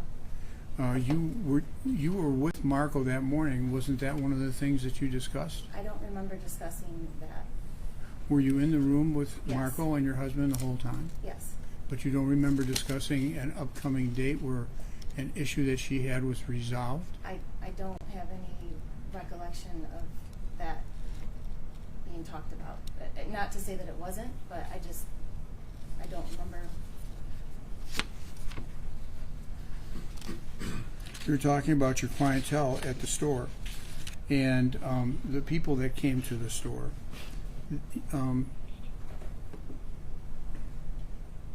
Obviously, you can't tell by looking at somebody whether or not they are involved in criminal activity, correct? Correct. But these people came in with large amounts of cash, did they not? Correct. I mean, we saw bundles here of $10,000 and stuff like that. Was that unusual to see that type of transaction after COVID began? No. And when did COVID happen? Do you remember? 2020. March 19th of 2020. Do you remember that? When the governor shut everything down? Yes. But it didn't shut down Hutch's because, well, how long were you out and off before you were able to start back up? We were closed for the month of April, and we were able to open up limitedly in May. And so is it fair to say that after COVID came, that the money didn't start flowing in until May? Correct. And we're talking about now the cash money, the large amount of money that was influxed as a result of the availability of money after COVID had been declared. Yes. Okay.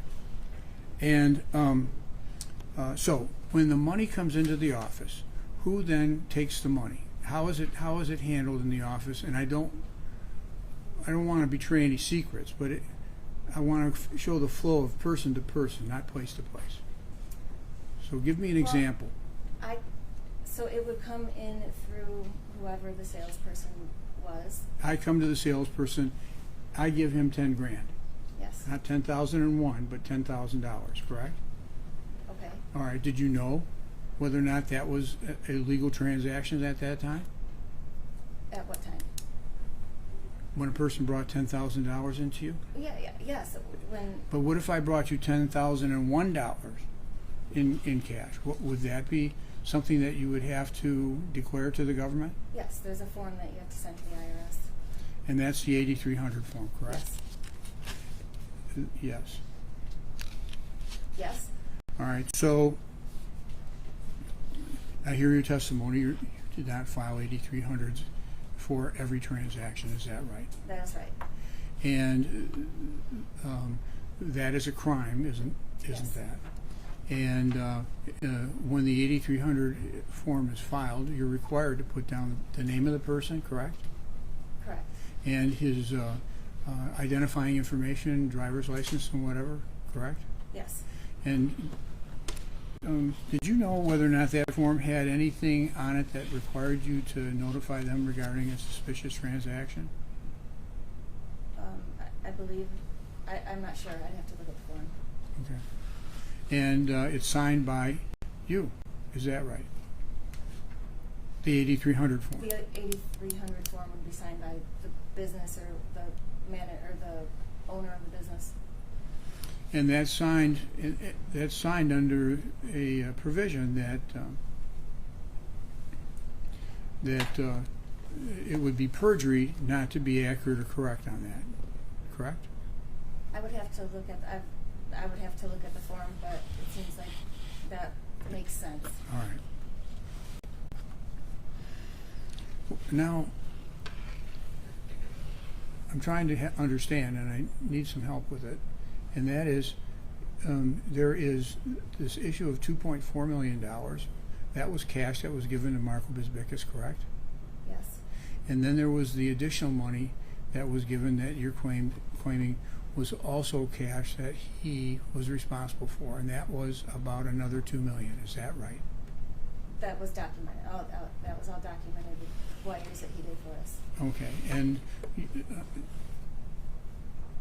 I'll get to that in 1 second. But the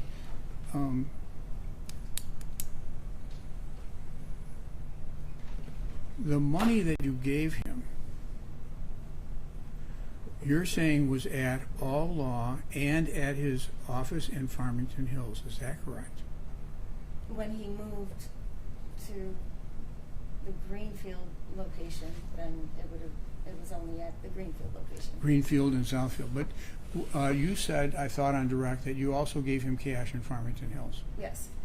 And so, can you tell me when it was that you gave him cash in Farmington Hills? No, I don't have any specific dates of when any of that happened. But it would be within the framework of what you were saying, and that is that it was after COVID. Yes. Okay. Now,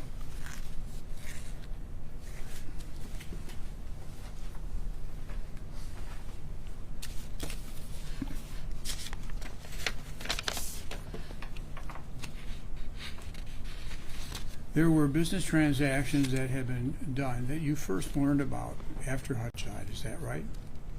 I don't know exactly. Well, okay. Did your husband have transactions where he purchased things that you did not know about? I wouldn't. Nothing's come up that. I don't know what you're talking about still. Okay. No. So you're then aware of all the financial transactions that Hutch had with Marco to purchase items for you and for him. Is that a fair statement? Yes. And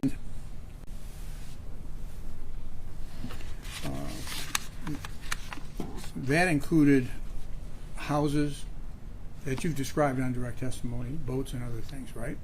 Yes. Also, was it during that time frame that these items were paid for? What? The time? Somewhere in there, yes.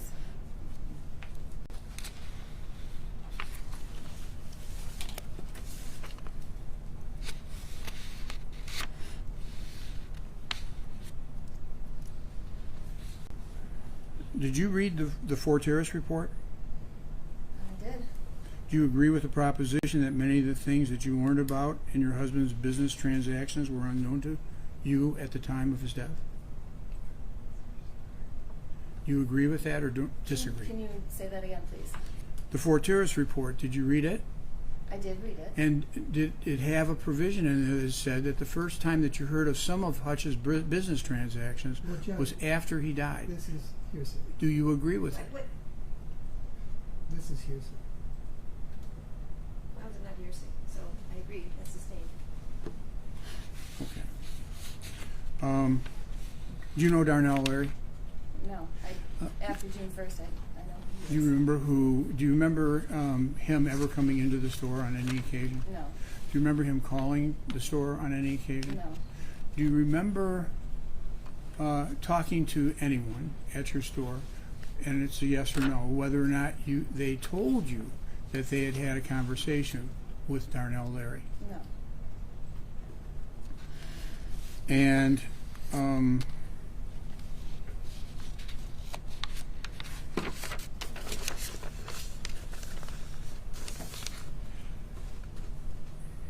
were you aware, by being there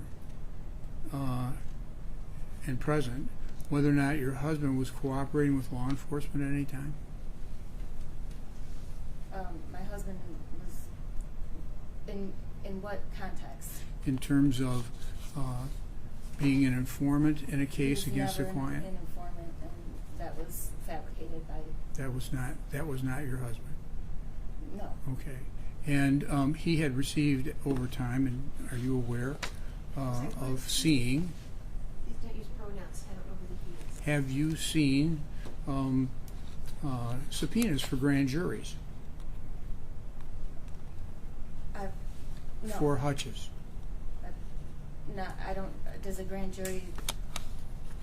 I don't know who would be sending me the subpoenas for the forfeiture cases. Would the Yes. grand jury send those?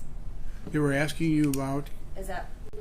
They were asking you about jewelry Yes. that a person who was your client had Yes. that they were trying to take. Is that correct? Well, objection. All of this is hearsay, and I'm not sure what he's referring to. I was saying, you're using theys, he's, thems, I don't know what you're referring to, and that's why, I think that's why this is. Could you possibly tell the jury then about these subpoenas? What do you know of your own knowledge and not what I'm leading you to? I think the problem is, what period of time are you talking about? Well, What this is subpoenas? before your husband passed away, and these are, my predicate question is for representation by Mr. Bisbickus in the handling of those subpoenas. But I have to get to the point of her knowing that there were subpoenas first. So were you aware that there were requests by the federal government for information relating to some of your clients? As I testified earlier, yes. Okay. And who handled that for you? We used to handle them on our own, and then at some point, Marco started to respond. When you came in to see Mr. Bisbickus, was that ever discussed in your presence? The subpoenas? Yes. Yes. And when was that? Was it on the date of the execution of the will, or was it On June 1st, when we went. on the and date met he him. died? So there was not only the discussion about the subpoenas, What was the purpose for coming to see Marco on June the 1st? There was one subpoena in particular that had been served within the last month, and we had to respond to it. The subpoenas were not a big deal, and they came every now and again, and we didn't even have legal representation respond in the past. It was just one of our customers got in trouble for something, and they got their stuff taken, and we had to, they say whether we sold it to them or not. And sometimes they would get their stuff back. Sometimes customers get their stuff back, sometimes they don't. It's just a legal document. They just want to, it's just a small part of a bigger case that's going on with someone we don't know, with details we don't know. So these subpoenas were, they were just not, they weren't really a significant thing. It was just something that we had to handle. And so you said that your clients got into trouble, and that implies that maybe it's criminal trouble. Correct. Okay. I'm thinking of two subpoenas. Do you remember a second one with a special agent by the name of Tyler Goodnight? Well, I know the name Tyler Goodnight. The other subpoena, I know more based on the item than anything else. So if you could tell me the item, and then I might have a recollection. So the clientele that would come in, while you don't know who they are or what they do, you do know that they're bringing in large amounts of cash. Some of them. Some. And I'm talking now about the ones that are generating the money that you're going to be giving to Mr. Bisbicus at some point, correct? What was the question? Okay.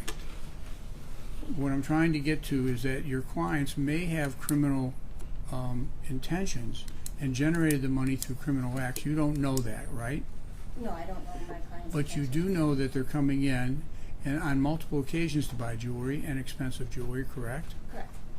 And you know that this is during COVID when there was PPP money flowing, correct? Yes. And what about credit card fraud? Do you know about credit card fraud and how it is that people can assume someone's identification and generate huge bills on people's parts in order to get cash in their pockets? So firsthand, You do not. Do you have people that have come in under a false identity and tried to charge items Yes. at your store? Absolutely. And spend a lot of money in order to get the jewelry, right? Correct? Yes. Okay. And how often would that happen? Would people try to fraud us? Yeah. It just happens. I mean, we're a retail jewelry store, so it happens. It happens a lot. People, we have safeguards in place that protect us, and so we do our due diligence, and but people try as much as they try. So I don't get a sense though how often that happens. I don't know how to. I'm not sure. It happens. Did it happen every week? Did it happen No. every month? Probably not even every month. Can you quantify a percentage of transactions that you do that are fraudulent, that you don't know about, but that somebody's trying to get over on you? No, I wouldn't know. Okay. Not many. Not many, because the credit card companies have such, safeguards in place that the ones that are getting through, I don't know, somehow, they get one step ahead of them. They're not allowed. You had security there before your husband was killed? No. There was no security in there. No one had a weapon. We didn't have security. We have hired security after my husband was killed. But not before. You didn't ask me. And you said no? Not before? Correct. In a jewelry store? Correct. All right.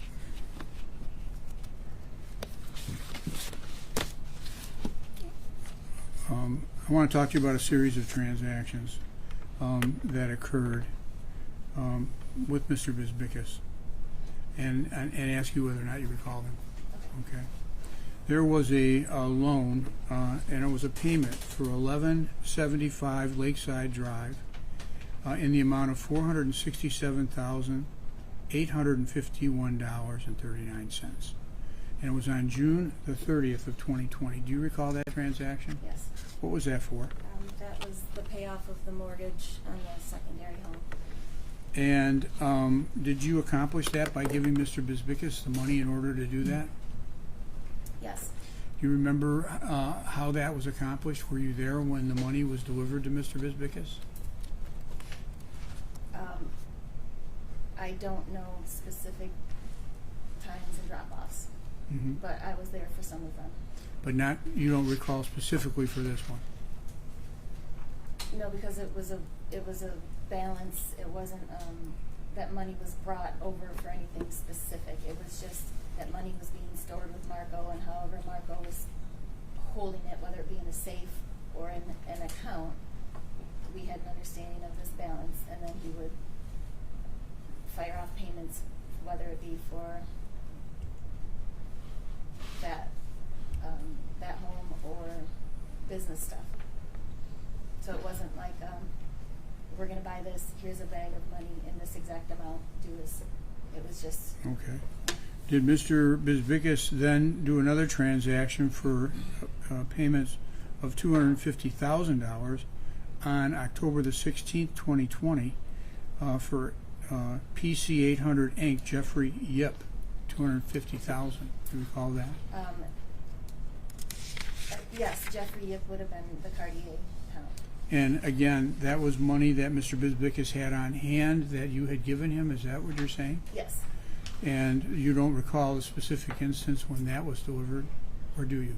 No, so as those, we would deliver $500,000. The one picture showed $1 million, so it was quite a bit of money that he would be holding on to. There is on December 28, 2020, a transaction sent to Richard Gizzi by check out of his trust account. Did $92,148, do you recall that? Yes. This is one that you knew about. This wasn't something that your husband did that you did not know about? No, I knew about that. Okay. And then on January 1st, 2021, was there $194,958.50, again paid to Jeffrey Yip? Yes. And that also was accomplished by a check from the trust account. Yes. Were you aware of that when that happened? Yes. And that was for your benefit as well? Yes, the business. Okay, and that was by the optics company, is that right? That was to buy inventory. Inventory for the optics company? Correct. So, I'm going to interrupt this for just a second and go back to this idea of, going from 7 million to 21 million. When you sell things, there is a cost to the sale, isn't there? Of course. And these costs continue to go on as the sales are going on. Would you agree? Yes. And so there's cost of sales, which would be the product itself and what goes into the product, the services of maybe providing a ring for somebody that's special. That's a cost, is that not right? Yes. You'd have to pay your jeweler, or what do you call them, gemologists, to do the work, and that would be something that would be a cost of Hutch's, correct? Correct. And then you've got your overhead, whatever that is, your building. Was that a lease? Yes. Your warehouse? Lease? Yes. And then whatever vehicles or other things that you have, right? Right. And so, do you have an accounting background? Still don't have an accounting background. And so when you're turning this information over to the accountant and telling the accountant, here's what our receipts are you telling him this is what my credit card receipts are? Yeah, we provide reports for that, yeah. And you can't fudge the credit card receipts, can you? No. Because credit cards are going to be through a third party and there's paper generated. And what about then the other services that you use? Pay accounts or other accounts. Those you can't really fudge, can you? No. But then the cash you can, because people don't know how much money you're taking in on a daily basis, right? Right. And so you estimated that you made $21 million, which is a lot. in 2020, did you get a sense as to how much you were, first of all, what the cost of goods on $21 million was? I'm not sure what the cost of goods was. You know, does the jewelry store make 50% or 100%, or do you know that at all? Because Certainly don't make 100%. Certainly don't make 50%. The cost of goods went up.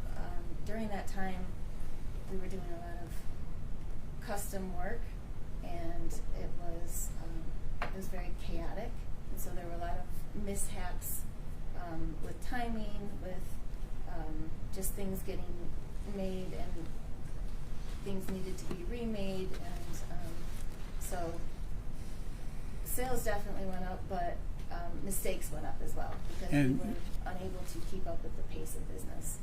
so mistakes is one part of it, but the actual cost of it, you got to buy gold, you got to Yeah. buy diamonds, you got to do all that stuff, right? Right. And so, can you tell the jury what the cost of goods were on 21 million? That's a lot to take and put in your pocket if it's 21 million. If the cost of goods are 50% or 60%, then it's maybe not that much. Do you know? No, I don't know offhand what the cost of goods were. Did your husband give any money to any other people other than Marco Bisbicus? No, not in this fashion. Some guy wants a loan for $80,000. He comes in and asks Hutch for it, and he says, you know, I need $80,000. Hutch goes into the safe, gives him $80,000. Nothing else is done. Are you aware of that transaction? Which transaction? The $80,000 transaction with somebody, To who? a gentleman who's on YouTube today advertising it? No. Okay. I would like to see But it. as far as giving money to other people, you don't recall Hutch doing that, being generous with other people. Oh, my husband was incredibly generous. Yes. Okay. Yes.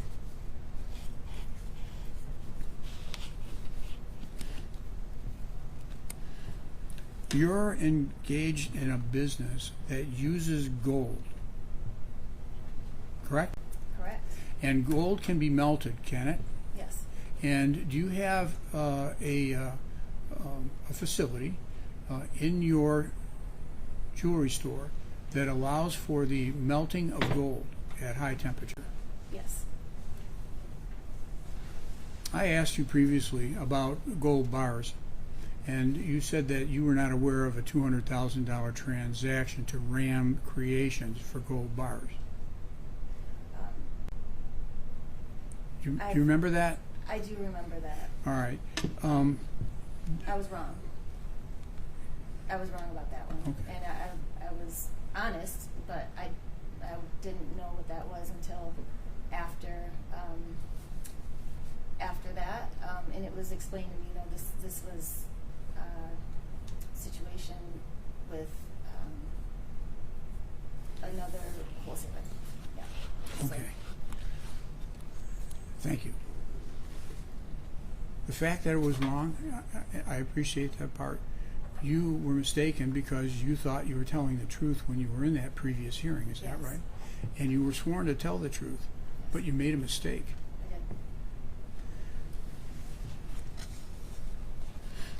I did. And so there were two payments to Ram Creations for $100,000 each on February 12th of 2021.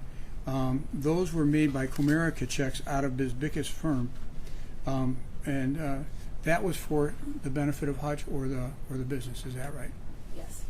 And then there was again another check for $100,243. Oh, I think I did that to Mr. Yip on March 9th of 2021. Again, on that same day, there was $64,000 paid to Jeffrey Yip for H2 Optics, and that was on March 9th, 2021. All paid for out of a cashier's check. That was for the benefit of Hutch's. Is that right? Yes. In March of 2021, did you buy? You already testified that you bought a vacation rental, right? And that vacation rental, did you know about that before Hutch bought it? Of course. And was the price for that $367,463? That sounds about right. Okay, and did Marco Bisbicus pay for that for your benefit? I think so. Out of a Chase account from his lawyer's check. Were you aware that Bisbicus was depositing your cash into his trust account? Yes. So he told you he was going to do that. Yes. And just so the jury understands, the money that was coming out of the trust account was going to be used to make checks to purchase things to appear as if it was legitimate funds, right? Yes. And the prosecutor called that a launder. That's money laundering. You understand that, right? Yes. And there was, in May of 2021, there was a $274,973 payment by Comerica Wire to American Land Title. What was that for? I'm not sure. Is there? Can you tell me the?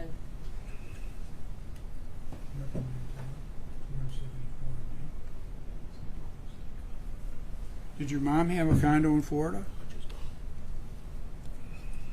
That wasn't okay. Then that would have been the condo in Panama City Beach for the mother-in-law. Yes.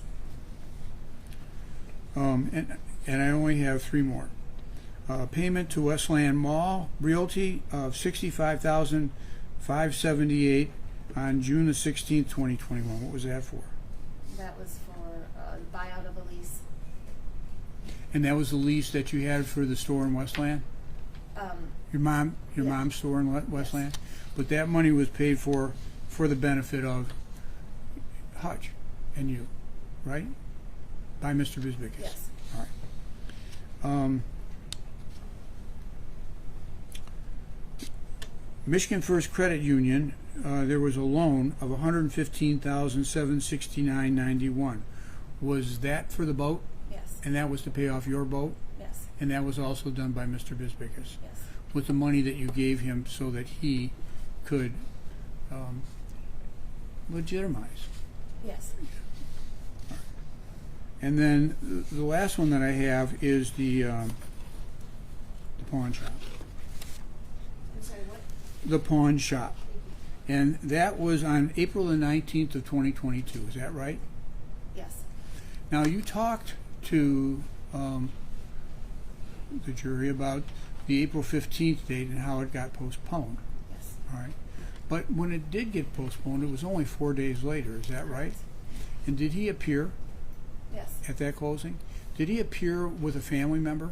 Yes. And was that represented to be a family member from Greece? Yes. Was he a big guy or not? He wasn't bigger than Marco. That would be big if he was bigger than Marco. He was smaller than Marco. Okay.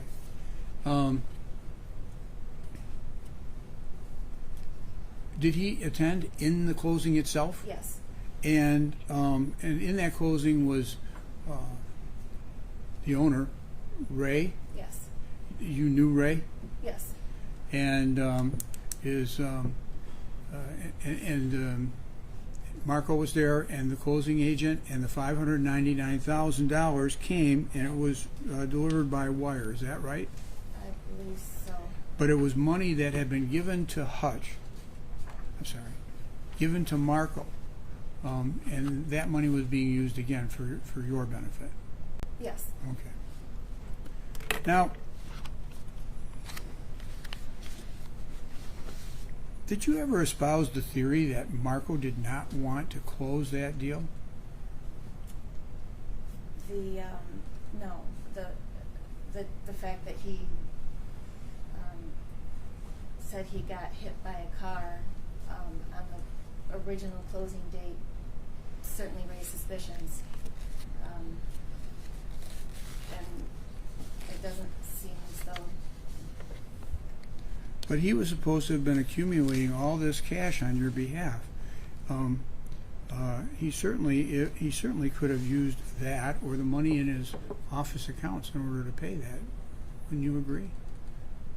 Well, I don't know what he was doing with the money. I don't know where he was putting it, if he was using it for his own benefit, if he, you know, I don't know.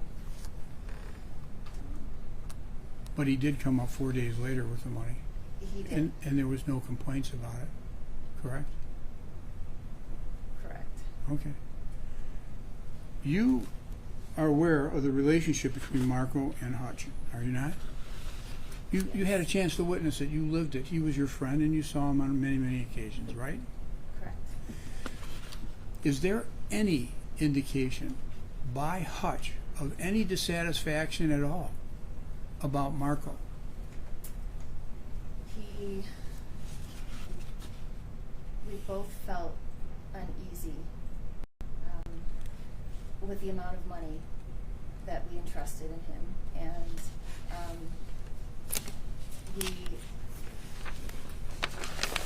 the situation just kind of grew, and it started as one thing, and then it just got bigger and bigger and bigger with Marco, and as the money grew, it started to feel a little unmanageable.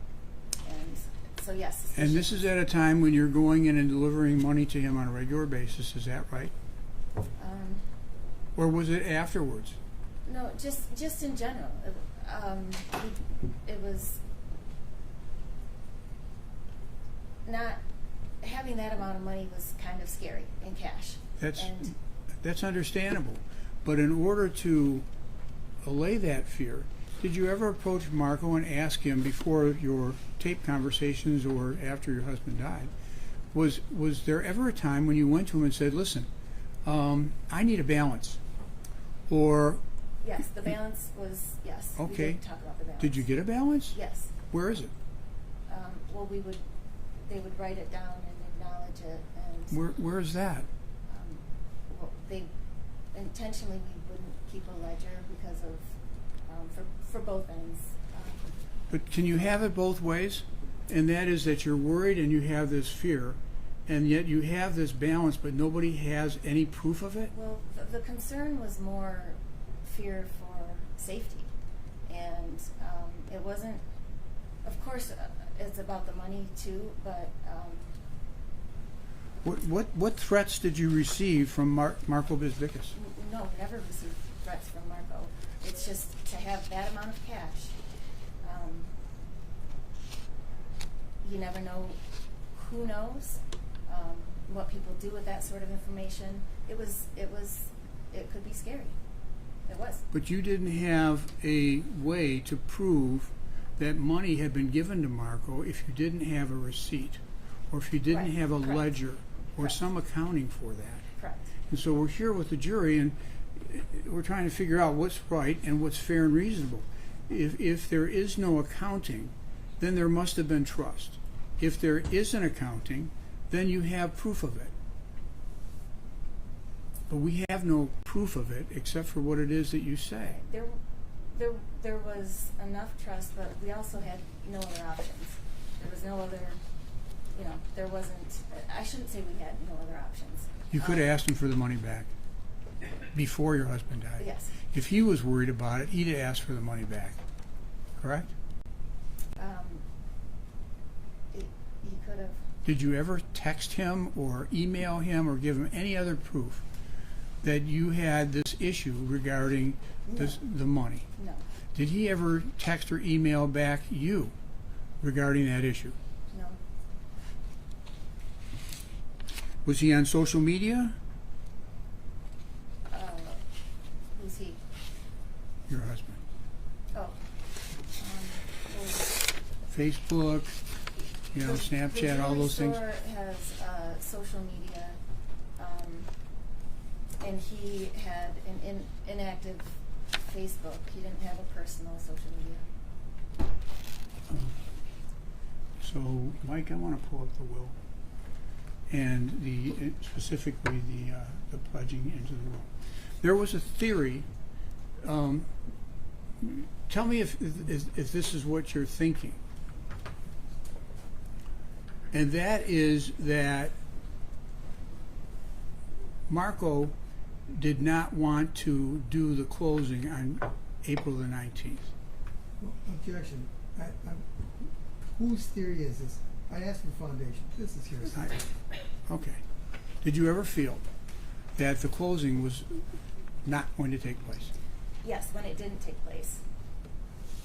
When it didn't? Yes. But So, then on the yeah, 19th, when it didn't take were you- place on the 14th, yeah, we were sort of 15th. We were definitely suspicious of that because of the story that came with it. What was the story?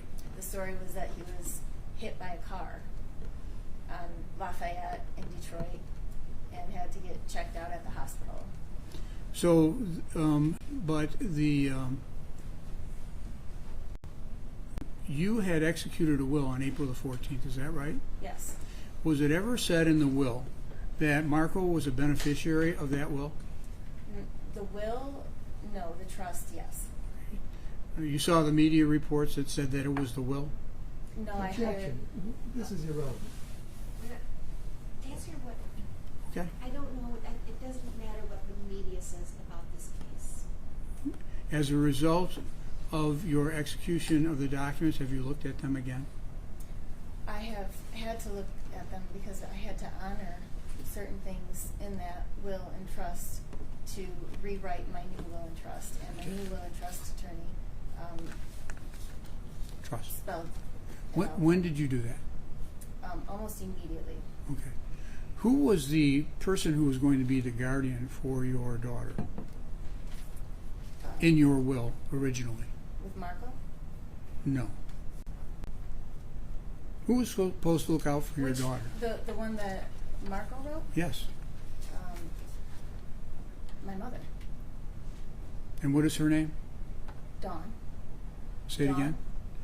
Not Hutchinson. What is her last name? Dawn Kessler. Kestner. And she has a great relationship with your daughter, Yes, and you trust her to look out for her benefit? of course. Okay.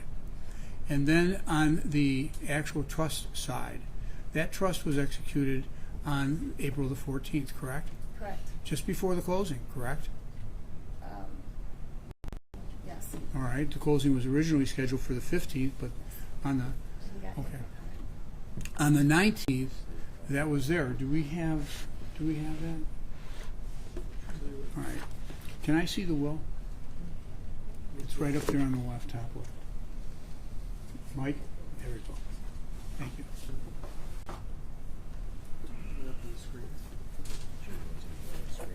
So, do you know whether or not whether or not HJ Pawn and Exchange had been formed before the will had been executed? Yeah, it was included in that. Do you recall executing an assignment of that entity that was registered with the state of Michigan? Do you remember doing that on April the 14th? Yes. Yes. When you did the will? Yes.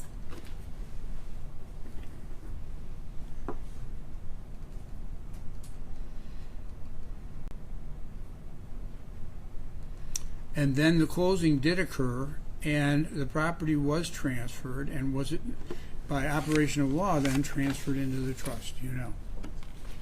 Yes.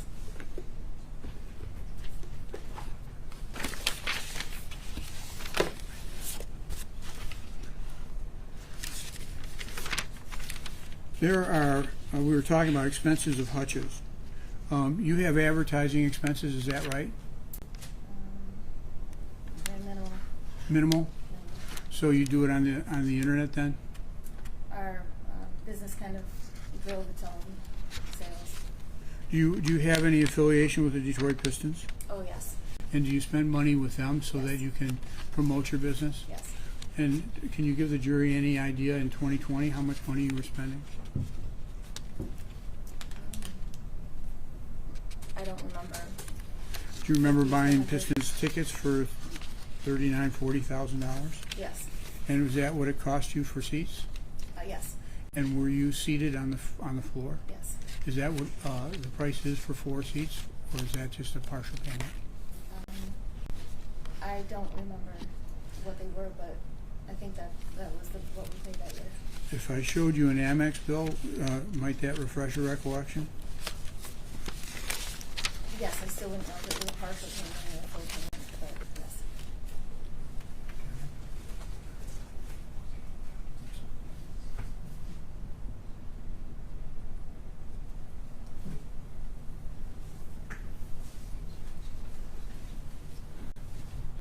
Yeah, Coach.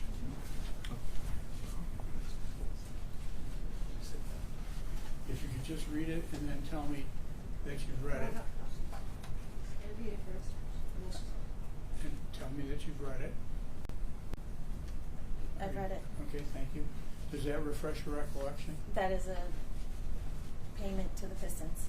And does that refresh your recollection as to how much money you were spending on Pistons tickets that year? Yes. And you sit on the floor, right, in the first row, right? I think those were not first row tickets. Well, were there other first row tickets bought? No, at that time we weren't at the front row. And when did you do first row? The year after.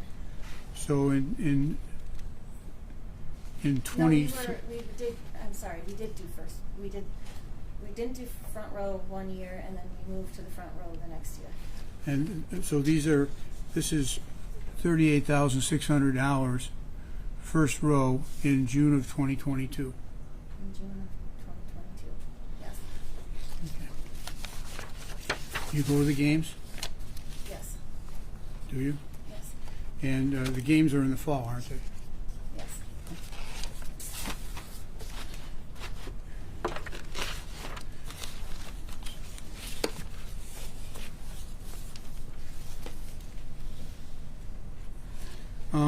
Was Alex Sakawaris a topic of discussion on June the 1st? When you went to the office to meet with Marco on June the 1st of 2022? I don't remember talking about Alex, but it doesn't mean we didn't. You know Alex, of course. And he's he knows Marco, he knows you, he knows Reptopoulos. Do you know who Darnell Larry is? No. Did you ever see him hanging around the office? No. But Reptopoulos hung around the office all the time, right? I saw him there on occasion. He actually witnessed your will He did. and your trust. Yeah. You didn't have any objection to that, did you? I didn't, because I trusted that if Marco was telling us to do it, then it was fine. Was Marco there when the documents were executed? Yes. And so then, back to Sakawaris, you know he's unstable, right? Yes. You know he gets into criminal trouble, right? Yes. You knew on April the 17th that he had been cut off from your husband. Your husband wasn't going to answer any more of his calls. I didn't know that my husband had him blocked. You did not? No. Okay, but you knew your husband was having an issue with him. No, I didn't. The ongoing relationship with Alex, it wouldn't have been unlike him to block him and us. We wouldn't need to have a conversation. So you're not saying he didn't block him, you weren't aware of it. I just wasn't aware. And Sakawaris was the person who had the car that pulled up Yes. from driver's side to driver's side with you at the scene, right? Yes.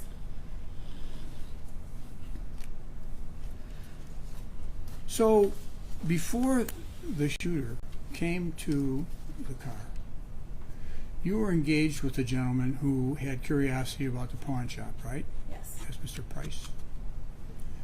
How long do you think that took? A couple minutes. During that time, and that whole time, was Sakawaris over on the other side next to your husband, sort of like driver's side to driver's side? I don't know how long we've been talking to Mr. What's his name? Price, I think it was Price. Clarence Lewis, yes. I'm not sure how long we've been talking to him in correlation to when Alex pulled up. We were talking to him first, and at some point while we were talking to him, Alex pulled in. Okay. Your husband did not roll his window down, did he? No. Your husband had a weapon on him at that time, did he not? He did. We find the weapon on the seat or somewhere in the car after the shooting. Was it in his lap when he was talking to Mr. Sacawaris? I don't know if it was in his lap. It could have been. You knew about Mr. Sacawaris' propensity for violence, did you not? I knew that he got in trouble in the past. I'd never seen him be violent, but I knew that he had a past, yes. And you know that he's erratic because you've seen Yes. that as well. Yes.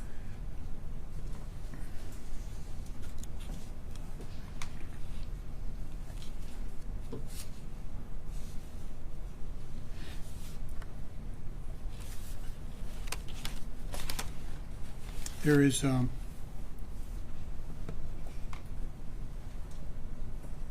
question that I have about your conversations with Marco about the investigation. You participated in a one or two conversations with him on the end of June or early July. Do you remember that? Yes. And where were you when you had those conversations? At home. At home. Were you alone when you did it? I was my brother was with me part of the time. It appears as if you're looking or searching for questions. Was somebody there giving you questions to ask, Mr. No, I Peters? was trying to talk to him.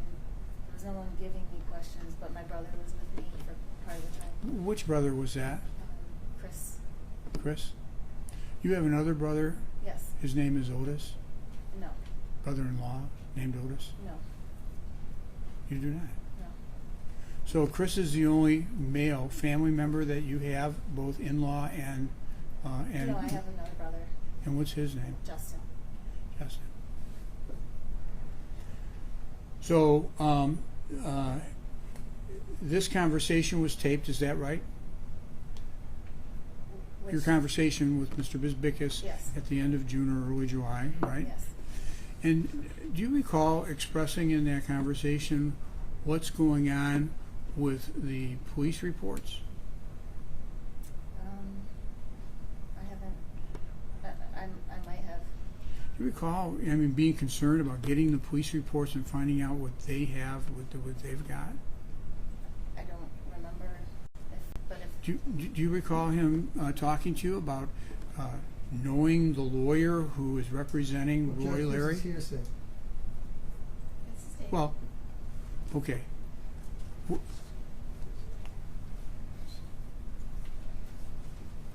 Were you pressuring Mr. Bisbickus to go to the lawyer and get the discovery from the lawyer? I don't recall pressuring Mr. Bisbickus to. Well, I was trying to gather information about things, but this was. This is not about your gathering it, because you had private investigators, right? That Right. was me trying to gather information. But Marco is what I'm talking about. Having Marco use whatever resources he had to gather information. Do you recall that? I don't recall. But you do recall being concerned about having information and trying to get to the bottom of it, correct? Correct. And that was as early as July in a case that has now been going on for quite some time. Yes, correct. July of 2022.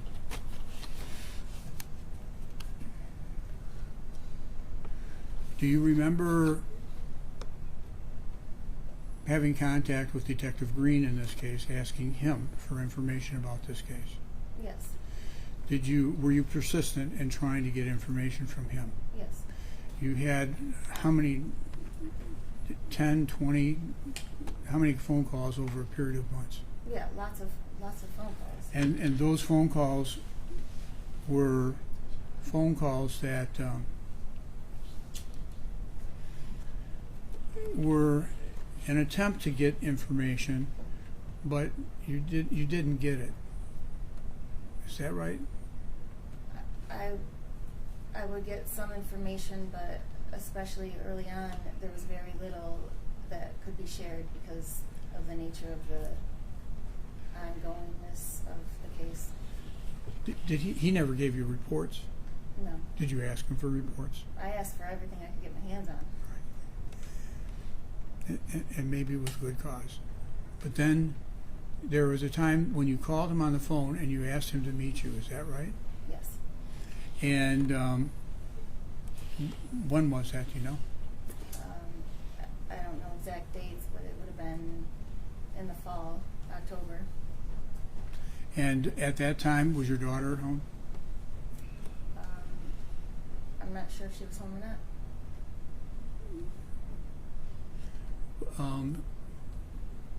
What time of the day was it that you called him?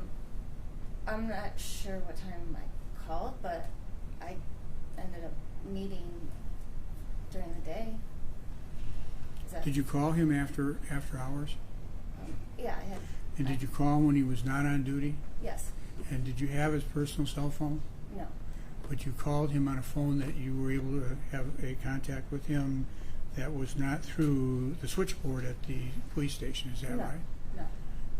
Oh, you did call through the switchboard? Oh, the switchboard.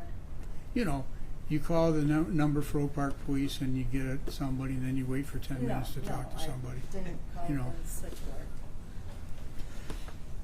Okay. And you had that number and you were using that number on a regular basis, correct? Yes, the number that I was given. Okay, so did you meet him? Yes. And where did you meet him? Frame Bar in Hazel Park. And was he there with anybody else, any other police officer? No. And was the restaurant crowded? Yes. And did you guys have drinks? Yes. You heard him testify that, well, did you hear him testify in this court about having drinks, plural? I wasn't here. Huh? No, I didn't hear him. Oh, you're not watching on TV? No. How many drinks did you have? A couple. And how many drinks did he have? A couple. More than one. Okay.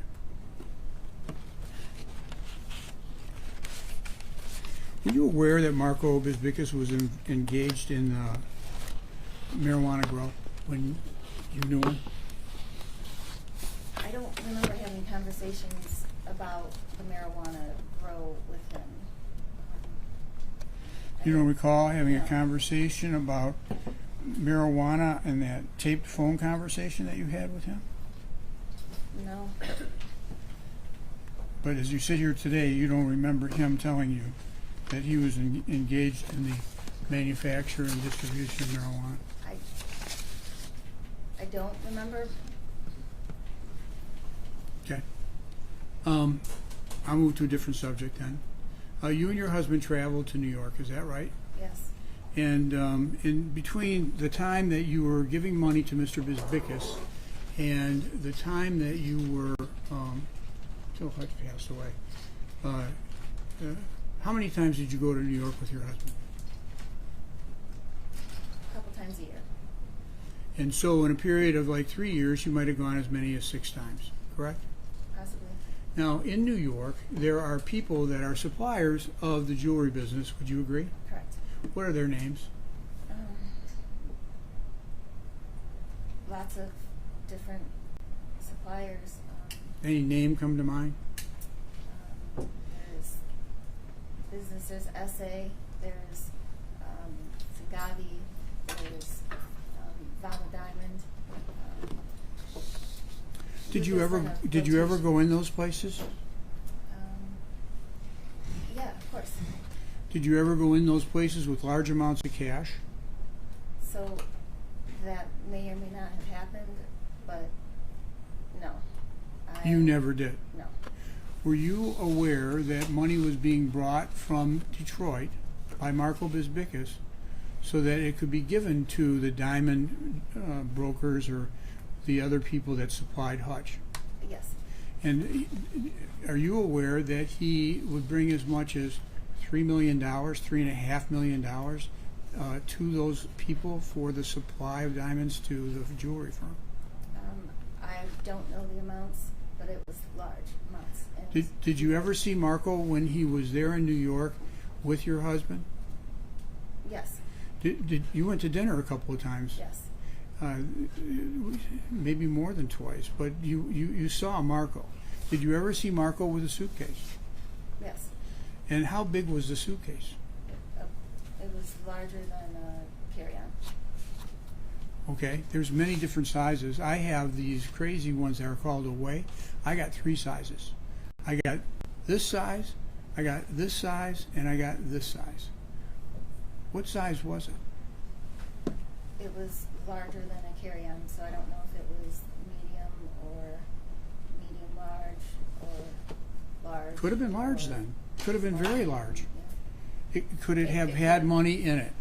Yes. You were aware that the brokers like to take cash, aren't you? Yes. Didn't you? Yeah. Sure. And where'd that money come from?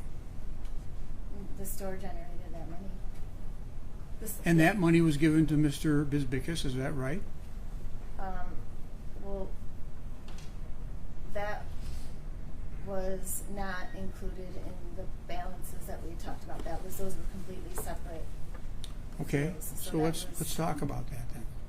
Where was the money when it was handed to Mr. Bizbickus, if you know?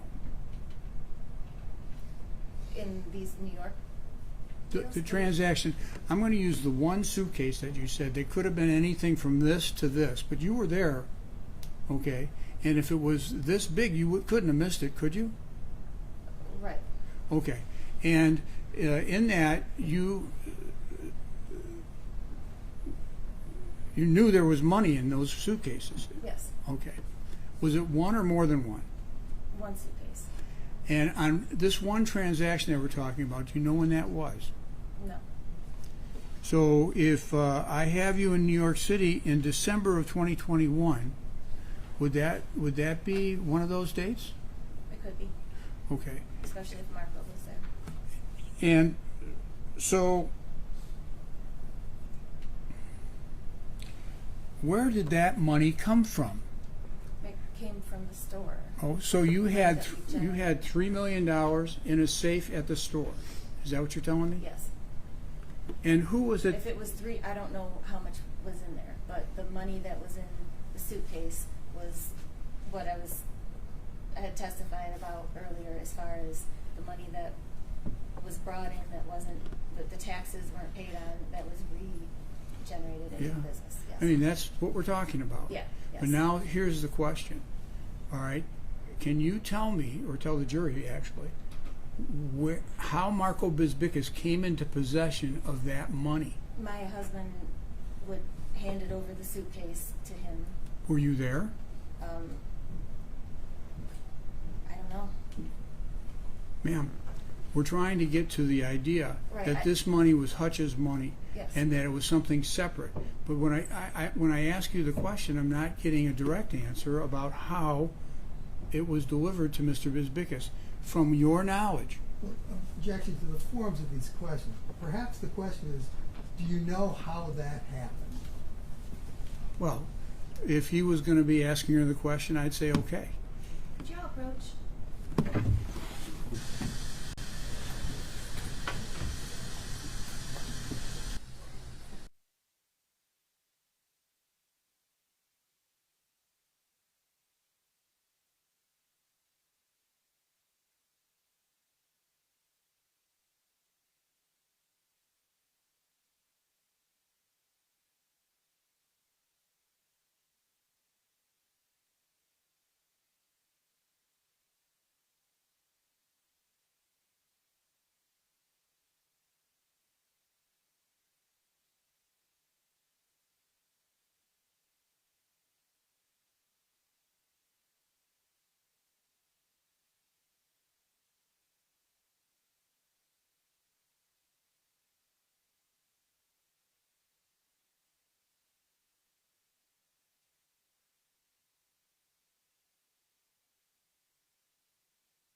Judge.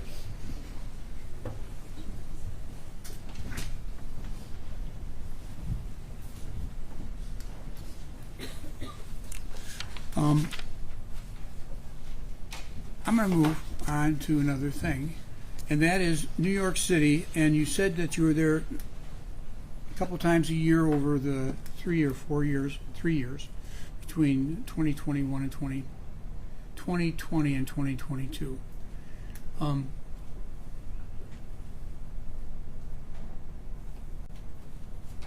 So you say that you would go twice a year. Was it on any special occasion? No.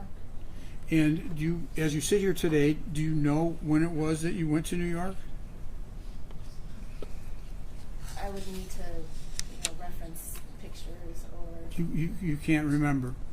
Not offhand. Was the idea that you go there for, to go shopping or Yes. whatever, and that Hutch and Marco would do whatever they were going to do? Partially. And so, were there occasions when Marco Bisbicus drove? Yes. And was the practice then, when Marco was coming there, that you guys would fly, you and your husband? Was Mr. Casa there with you as well? No. So it was just the two of you Our daughter was with us. sometimes? And then Mr. Bisbicus would drive with the suitcases? Correct. Oh, suitcase, well, it was on several occasions, so was there ever an occasion when there was more than one suitcase that Mr. Bisbicus brought? I don't know. I don't think so. And when it came to Mr. Bisbicus coming there, if you were with Marley, would you bring Marley to the transaction where the suitcases are exchanged? Marley and I would. We would get hotel rooms and. So you'd be doing whatever you were doing. I'd ask that she be allowed to finish the answer. Is your answer finished? What was? Can you repeat the question and I'll answer? Talking about you and Marley and you're at the hotel room, right? Yes. And you're not watching these transactions at the jewelry store when the suitcases are brought. Correct. Now, if there were 6 trips, is it fair to say then that there were 6 times that Marco Bisbicus came to New York with a suitcase? No. How many times do you remember him there with I you? remember 2 times. 2 times that you know? Objection. She stated she remembers 2 times. And that you is- said that you know, like Bi- there's more. Is Well, that I don't know if that's an appropriate objection. The answer is the answer. Yes. if you and Marley were out shopping and enjoying the hotel room, is it possible that there could have been a meeting that you were not aware of? Well, I would not be aware if I wasn't aware. Okay.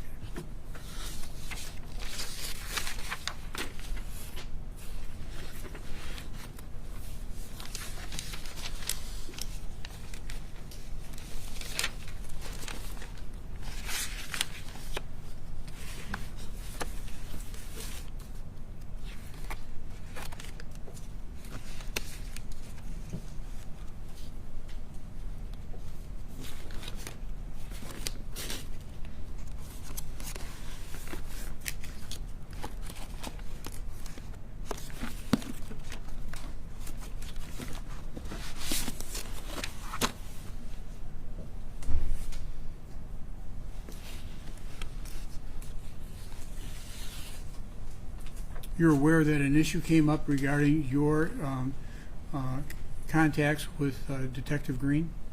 Yes. Did you ever talk to your daughter about it? Not particularly. Well, how about in any way, did you ever talk to her about it? She was aware when the motions came out, and yes. Did you talk to her about it then? Yes.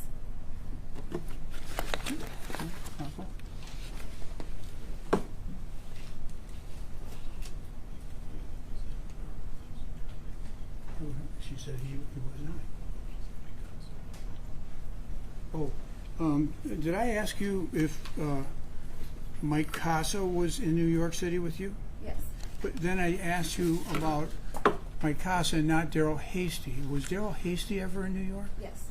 Now, How many times was Daryl Hasty in New York with you? He was there once, I believe, when I was there. And then he had been there with my husband too. So they would go to New York without you, Yes. and they would go and meet with the diamond brokers, They would conduct business. and they would give cash to the diamond brokers. I don't know what they did when they went in. But we do know that when they did need cash to bring to the diamond brokers, that Marco Bisbicus was used. Is that right? Can you rephrase that?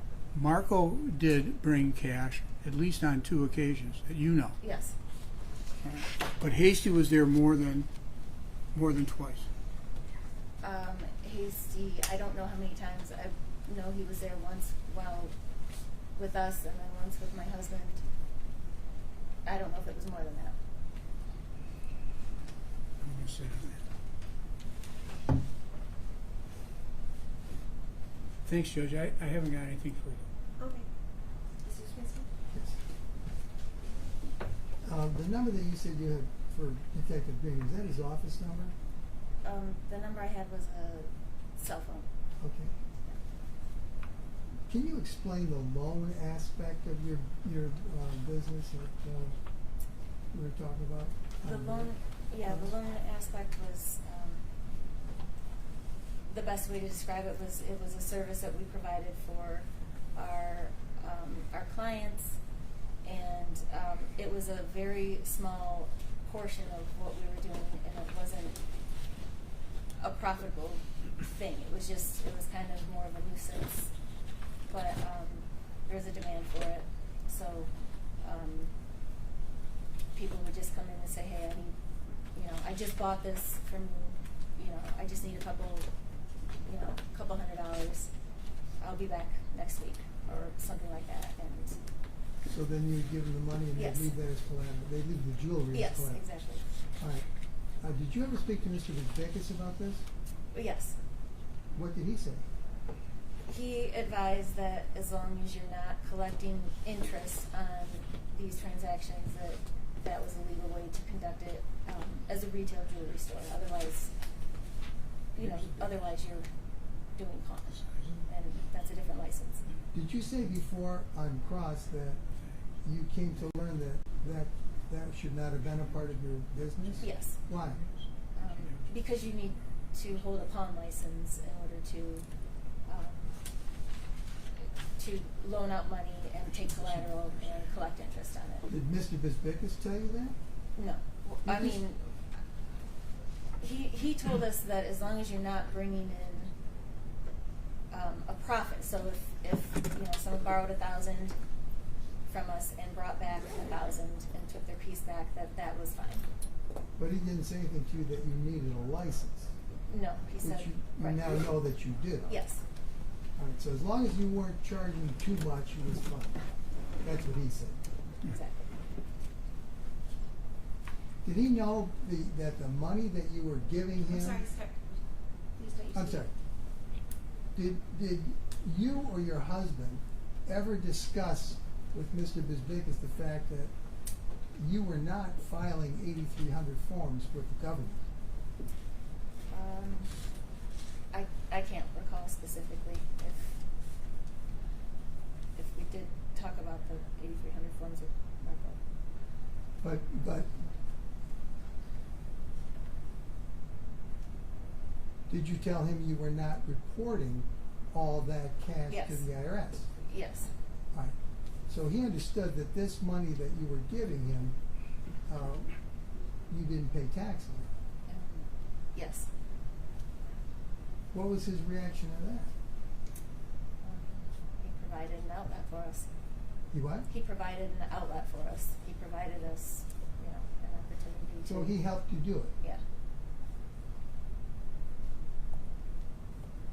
On April the 19th, after this tragic accident in Detroit, when you saw Mr. Bisbicus, what condition was he in? He was in fine condition. I asked him about it. He said he was a little bruised, but he was fine. So no limp, No. no crutch, No. no cane, No. no boot, No boo. just walked in. Yes.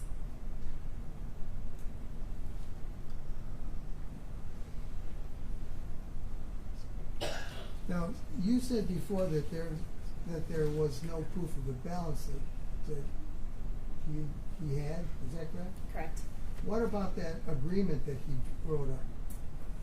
Well, that was as close to a receipt and a proof, yep, of 2.1 million. Did he object to when you said, I want something that's going to show that I gave you 2.1 million? Did he No. object? No, you didn't? No. He brought me a contract to sign, Which said 2.1 million. which said 2.1 He million. acknowledged that you had given him the 2.1. Yes, and connected us as partners. Okay.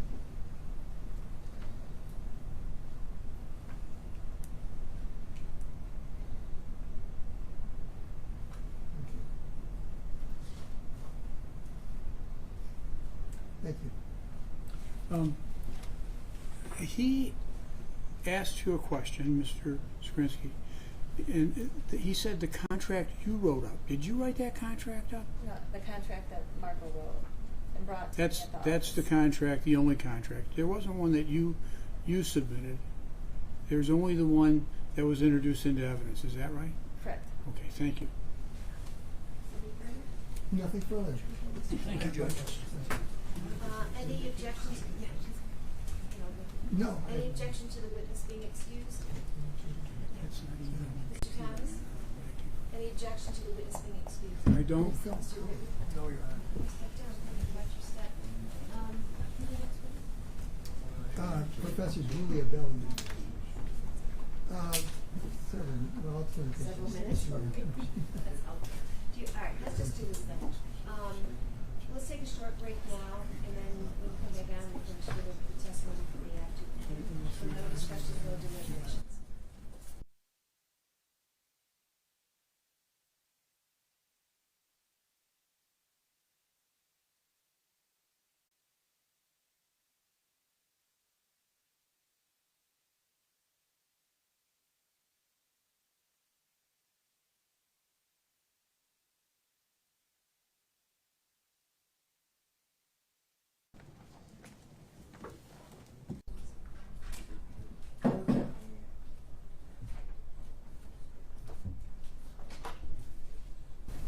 You may be seated before Ms. Hutchinson. I don't know if she's leaving or not, but it dawns on me, I want to make it clear for my notes.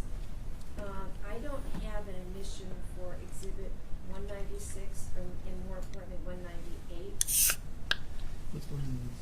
198 is allegedly text messages between Ms. Hutchinson and Margot Bisbicus on 7/1/20.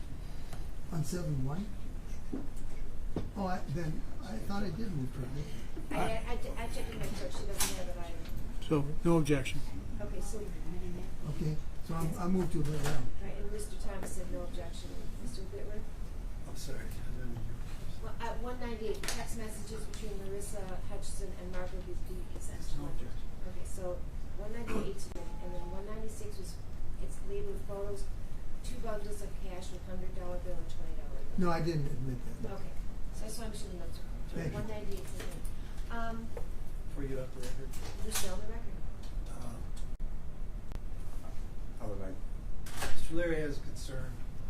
During Ms. Hutchinson's testimony, one of the jurors, I see juror 5, became very emotional. She was crying, and he's concerned that these emotions are going to impact the other members of the jury. I indicated that we can't control a person's emotions. You have no control over them. I have no control over them. He's concerned somehow it's going to adversely affect the remainder of the Well, jury. can I just say that there's a reason I say probably, I think I said ad nauseum, frankly, when I picked the jury, which is sympathy cannot affect it. We're not saying you can't have any emotions, but you have to be able to compartmentalize, which is what I always ask the jury to do. Certainly, listen, if someone starts yawning, someone could start yawning. It's as simple as that. Okay, not the issue. And I try to explain this to my lawyer, but he might don't feel the same way that I feel when you got a certain witness on there, and you got Detective Green doing this. Every time she say something, she looking at him, and he doing all this and trying to give her eye contact before she can say certain things like he's leading her. They had a conversation. He, first of all, he was at a barbecue. He don't supposed to be there. It's no way possible. And period, he don't supposed to be there. After the case was over, okay, cool, they can have a friendship. He going out with drinks with this lady. He don't supposed to do that. Now he's steady looking at this lady. Not saying it's correct. I'm not saying it's correct. Mr. Lake, But it's listen, wrong. I'm going to respond in two ways. First of all, I didn't see the same behavior in the courtroom that you're saying, so we're going to have a matter of Yeah, different, I an reported opinion it to my difference, lawyer but more important, immediately. but more, it wouldn't matter, I didn't see it happening. And I was. And let me make it clear. As to the second, regarding the barbecue, Mr. Thomas is actually making that a very important part of his defense. So, and as is Mr. Rebitwer, they're both very concerned about the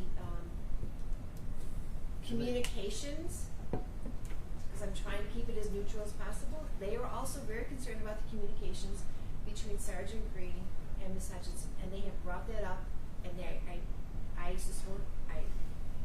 anticipate we will continue bringing it up, and that'll probably be a large part of their closing argument. So that's nothing that anyone is also ignoring. Now, my last question is, do you need a break, sir? Do you need to be taken downstairs? No, ma'am. No, Your Honor. Thank you. Thank you. On behalf of the over 70 crowd, we do. Well, that's why I stay here, because I'm not, and you can go and take your break. Come on in, Judge. The water.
2023-284-940 and people of the state of Michigan versus Marco Bisbiscus, case number 2023-284-941 Good afternoon, Your Honor. John Sprinsky for the people.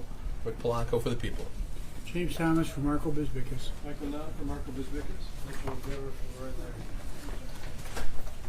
You may be seated. Mr. Spencer, call your next witness.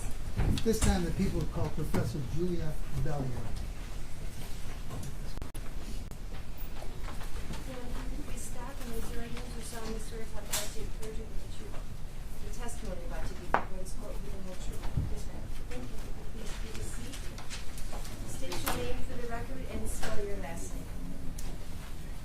My name is Julia where's the court reporter? I'll be sure. There is no court reporter. Okay. She's floating in the air. Gotcha. My name is Julia Bellion, and first name is spelled Julia, last name Belian. Thank you. Ma'am, can you tell us what you do for a living? Yes, I teach at Detroit Mercy Law School. I teach property law and estates and trusts and a few other things. Is one of your specialties estates and trusts? Yes. Okay. Can you tell us how long have you been involved in teaching? I've been teaching for 22 years.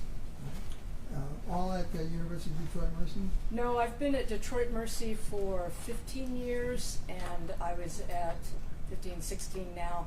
I was at Creighton in Omaha for 4 years, and at University of Missouri, Kansas City for 2 years. Do you do any work at Wayne State? Oh, yes, I taught as an adjunct at Wayne State a couple of different years, 2017 and 2019. And where did you go to law school? Emory University, Right. When did you graduate from there? 1996. Was that with distinction? Yes. Can you give us a summary of your legal experience? Sure. I started practice in Minneapolis at the firm of what was then Faegre and Benson, and now it's Faegre and I forget who because I keep getting bought. Professor? Yes. You speak very quickly. Slow down. Please. Okay. Thank you. I started in employment law for about a year and a half until there was an opening in estates and trusts, which is what I really wanted to do.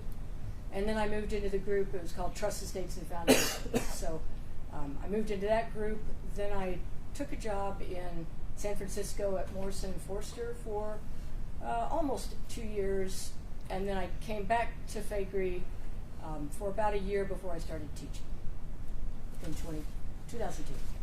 So, how total, what did you have as far as practice is concerned? 6 years. 6 years in practice. And then you said you've had 22 years as in academic. Yes. All right. And have you taught estates and trusts for 22 years? I have taught it every year at least once, sometimes twice, some years 3 times. Okay.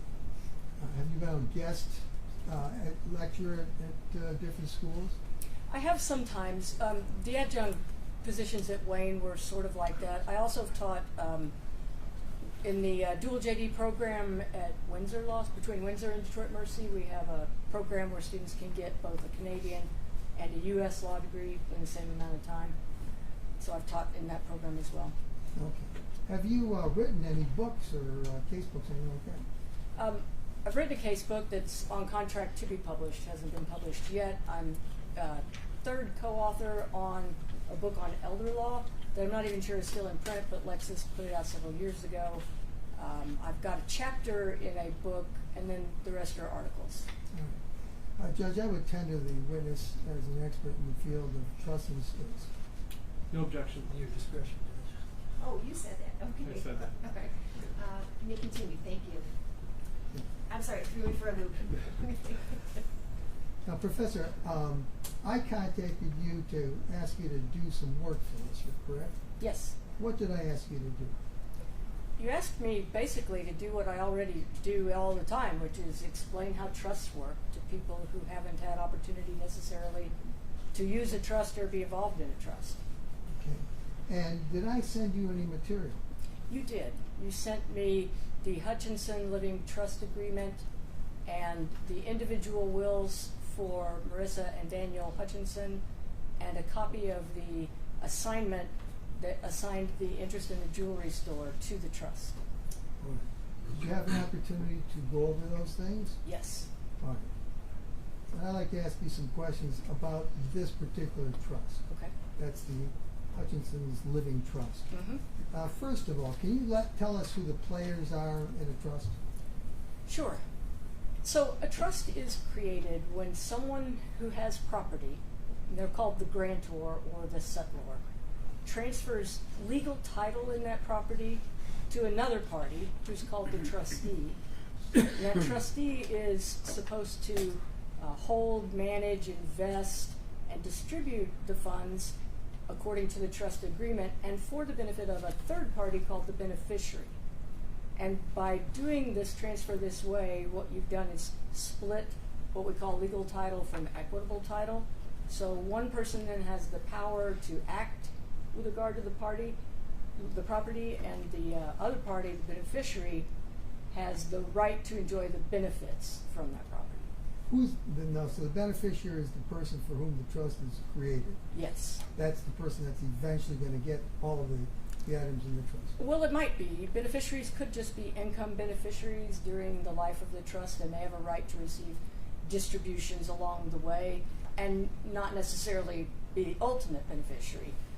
In this case, both Mr. and Mrs. Hutchinson were both grantors and trustees, and they were beneficiaries along with their daughter during their lifetimes. Okay. So that's because this is a living trust, correct? Yes, a revocable trust, yeah. All right. And revocable, that means what? Well, it means that the grantors could revoke it at any time. If they decided that having the property in a trust wasn't really working for them, then they can revoke it. Once a grantor has died, however, or both grantors in this case, the trust becomes irrevocable at that point. It can't be changed and it can't be unwound. All right. Now, in this case, you read this document, the trust agreement, that's exhibit number 186, correct? Yes. And did you, what becomes the power of the trustee once the legal title is transferred to the trust? Well, trustees always have all the power that an owner has. They can sell, rent, lease, mortgage, loan, improve, maintain, develop, knock down. They can do whatever can be done with the property by any legal owner of the property. What controls the action of the trustee? Is there something that binds the trustee? Yes, the trust agreement is literally a contract. So that's different from a will. A will is an instrument where just one person has created it, one person is speaking legally. But a trust agreement, two parties, the grantor and the trustee, agree that after this transfer, the trustee will follow the terms of the trust instrument, and any decisions that aren't covered by that are to be made in accordance with the trustee's fiduciary duty, which is the duty to run the trust for the sole benefit of the beneficiaries. All right, and is that a fiduciary duty in the law? Where does that rank among responsibilities? It's the highest duty assignable under the law. It is higher than any other duty you can find, except possibly the duty of parents as natural guardians of their children. It's an extremely high duty. The courts take it very seriously. Now, in this particular trust, you said the beneficiary was whom? Well, initially, both Mr. and Mrs. Hutchinson and their daughter, but once both of the Hutchinsons have passed, it would be only their daughter. Okay. And was there any kind of condition on when their daughter could take the possession of the assets of the trust? Yes. So she wouldn't have any rights to them until both of her parents had died. But assuming that had happened, the trustee is instructed to retain the assets in trust until the youngest of the Hutchinson children has either received a degree from an accredited university or college, or has reached the age of 35. Okay. And if I told you that, we have testimony that this trust, at the time this trust was executed, that Marlene was 16. Mm-hmm. So she would have to wait until she got a degree from an accredited university or Yes. reach the age of 35. Yes. In the meantime, who controls the assets of the trust? The trustee. Okay. Did you also look at who the named trustees were? Yes. And what did you see? Well, as I mentioned, the Hutchinsons, both Dan and Marissa, are the initial trustees. If either of them, or when one of them were to die or become unable to serve, the other would continue as sole trustee. And then at the death of the second to die, or their incapacity, then Marco Bisbicus takes over as sole trustee. All right, so he literally becomes the owner of all the assets in the trust? Yes, the legal owner. All right, and that includes the jewelry store. Based on the assignment, I'm assuming that, on the way you asked the question, that Mr. Hutchinson's interest was all there was to transfer. He transferred all of what he owned. Whatever interest he had in the jewelry store, he transferred to the trust. The only thing I didn't know was whether anyone else had any interest in the jewelry store. All right. Now, would Mr.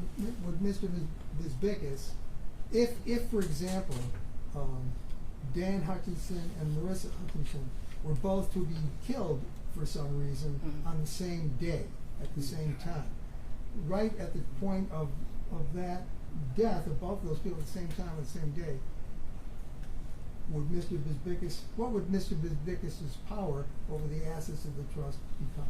Well, he would immediately become the sole trustee. There's no, you don't have to go to court, nothing has to be approved or supervised or anything like that, just like that, instantaneously by the terms of the instrument itself.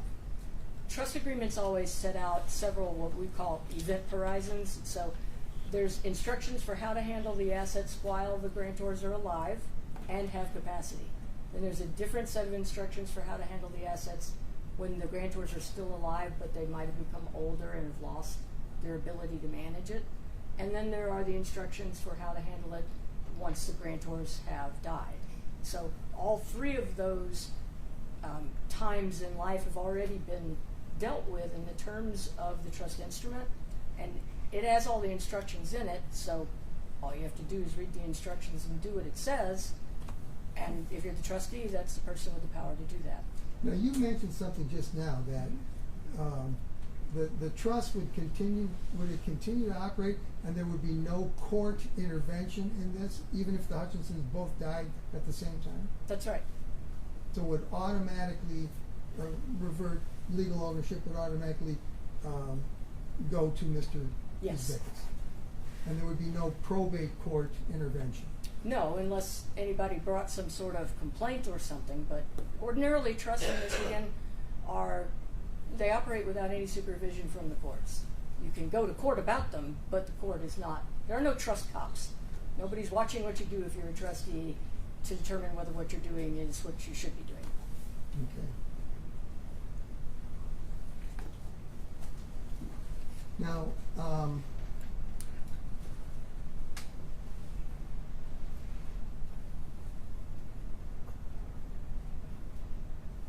I have one moment, John.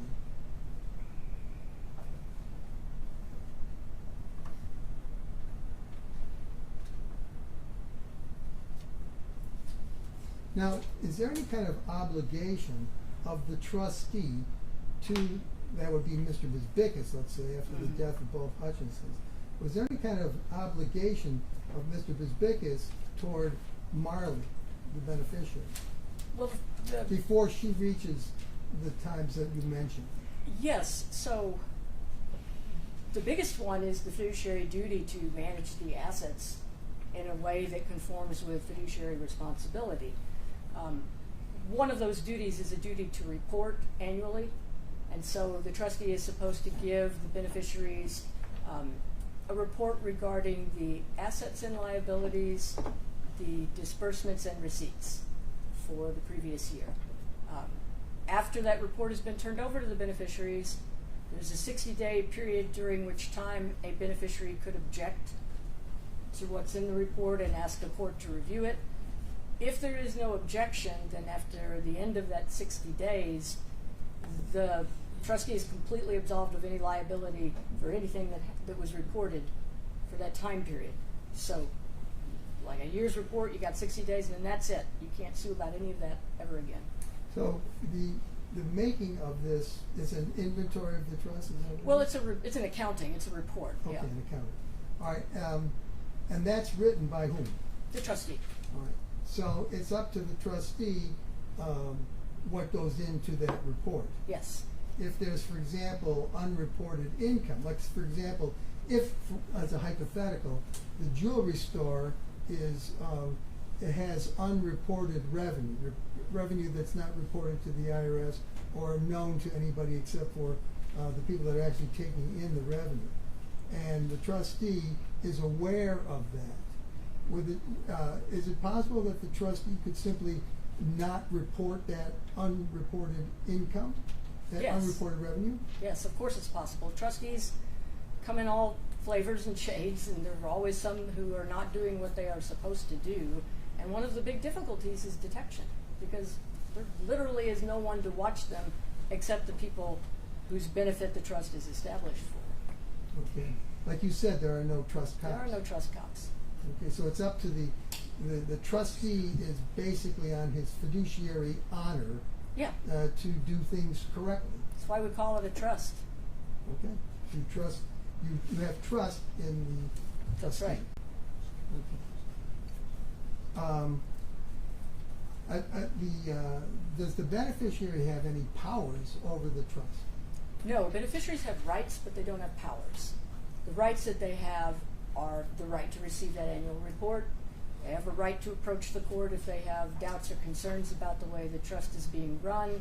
They have the right to receive whatever the trust agreement states they have a right to receive, and at the times that it specifies. But they have no power except that right to go before a court to have the trust reviewed by the court. Now, they can go in front of a court and litigate something if they know about it, Right. correct? Yes. And if they don't? I don't know exactly what you say when you come into court. If you haven't been given appropriate reports, you could go into court and say, Your Honor, we haven't been getting the annual reports, and we're unhappy about that, and we'd like the court to compel the trustee to give us the reports, and then we'll look at them and come back and tell you if we saw something wrong. But all you'd get is the reports at that point. So again, if a report is not reporting, like for example, all the revenue of the jewelry business, the beneficiary is not aware Right. that there is extra revenue coming in. Does that then leave the beneficiary with any remedy? Prayer, fairy godmother, I don't know, some sort of magical transmission of the necessary information.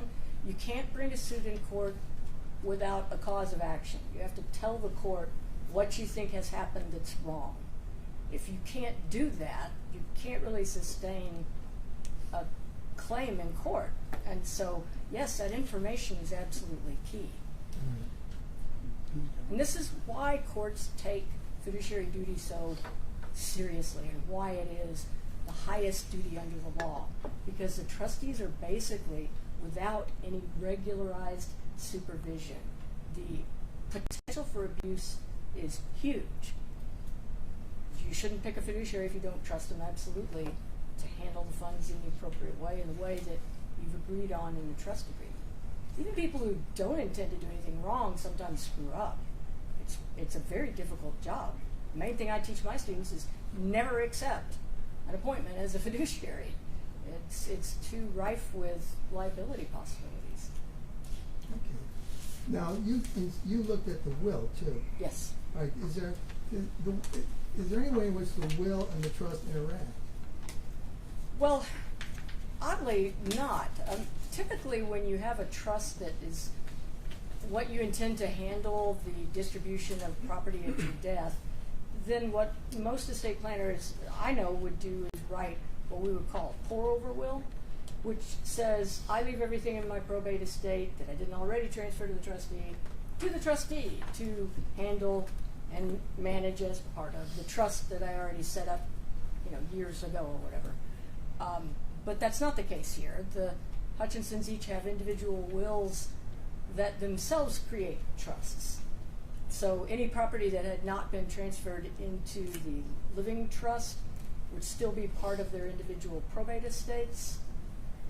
Their wills then call for the probate court to establish trusts with whatever that other property might be.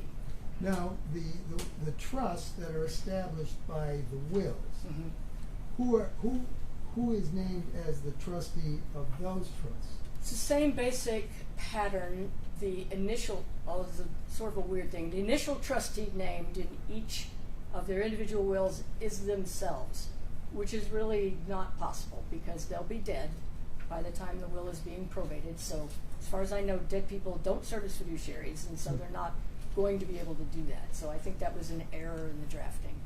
Then after themselves, their spouse, each of them, their spouse is named as the PR and the trustee after that. And PR stands for personal. I'm sorry, professional personal representative, yes. Okay. And then the third PR or executor named is Marco Pispicus. Again. Yes. All right.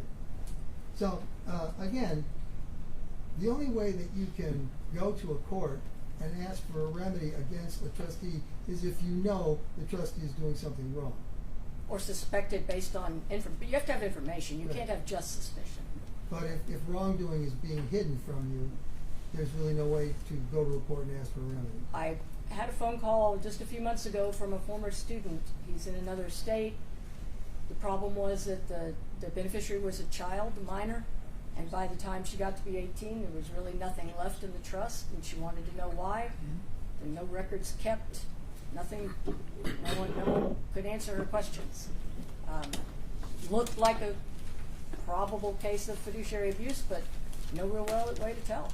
I mean, markets go up and down. You never really know, except for those accounts, what has gone on with regard to the assets in your trust. All right. So I guess the moral of the story is to make sure that the trustee that you choose is an honorable person. I would say so, yes. Thank you. I have nothing further. No questions. Mr. Thomas? Oh, I'm sorry, Mr. McNaught. No, but Nick Non's nice too. Oh, no, it's actually in the. And may I do that from reduce right here? Yes. Just because I like this stuff. All right. Professor, good afternoon. Hi. Oh boy, I get to cross-examine a law professor. This is 20 years in the making. Trust me, it's nothing that 150 students don't do every year as it is. I'm sure. I'm doing this for your one else. They appreciate it. Right. So, I guess some initial questions about your background. Sure. You graduated from Emory University, Yes. but you didn't take the bar in Michigan, did you? No, I did not.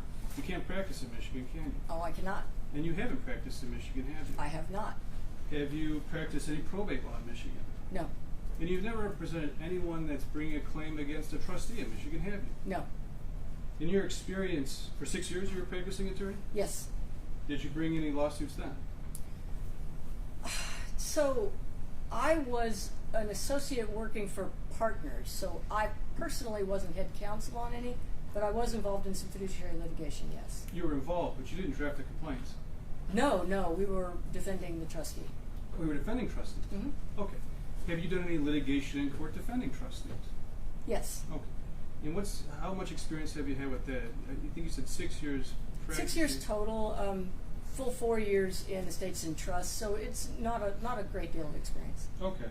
And would that have been in California or Minnesota? A little bit of both. Okay. Now your publications. Yes. I was going through those. Mm-hmm. I don't see any specific to Michigan trust law. No. None of these are specific to the Michigan compiled laws? No, the textbook I've written that is not yet published goes back and forth, but no, none of those articles are specific to Michigan. Understood, thank you. So would you agree that in terms of this case, in this court, in this state, you have a generalized knowledge of probate law? Well, I don't think that's entirely fair simply because I've been teaching in Michigan long enough that I do know Michigan probate law, frankly, better than the law of any jurisdiction I've ever practiced in, because that's where my students are going to be practicing. Sure. And then you produced a summary to the prosecution, correct? Mm-hmm. All right. Yes. Yes. Oh, I'm sorry. Yes, if you could please answer verbally. Yep. Did you cite any of the Michigan compiled laws in this document? No. Now, you're aware that the Michigan compiled laws have provisions for trustees, correct? Yes. Would that have been important for the prosecution to know?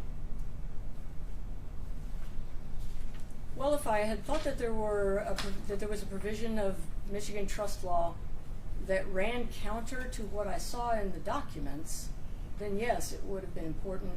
But I didn't see anything that ran counter to the documents. They seemed to be written in full contemplation of Michigan law, which is a variation on the Uniform Probate Code and the Uniform Trust Code, which are also in effect in the other jurisdictions in which I taught. So I didn't see any reason to cite to specific Michigan law. Okay, but you didn't in this case. You didn't cite any No. in this. Okay. And you're not aware of what differences there may be between Minnesota, California, and Michigan, for example, on trust law. You researched those Oh, I'm differences? very well aware of many differences between them, but that wasn't the question I was asked. Well, fiduciary duty exists between all three, correct? Sure, yes, and that's similar across the board, yes. And the acceptance of a trusteeship, is that similar Yes. across the board? That the law requires a trustee to administer the trust solely in the interest of the beneficiary. That's across the board, is it not? Yes. Additionally, Michigan law requires a trustee to keep the qualified trust beneficiaries reasonably informed about the administration of the trust. Yes, that is, I think, 2 provisions above the one that requires the annual accounting. Exactly. And furthermore, MCL 700-12121 requires a trustee act with undivided loyalty, Yes. impartiality, care and prudence in actions and segregation of assets held in a fiduciary capacity. Yes. That's required. Yes. We've heard a lot about trusts today. Not just estate planning trusts, but also legal trusts.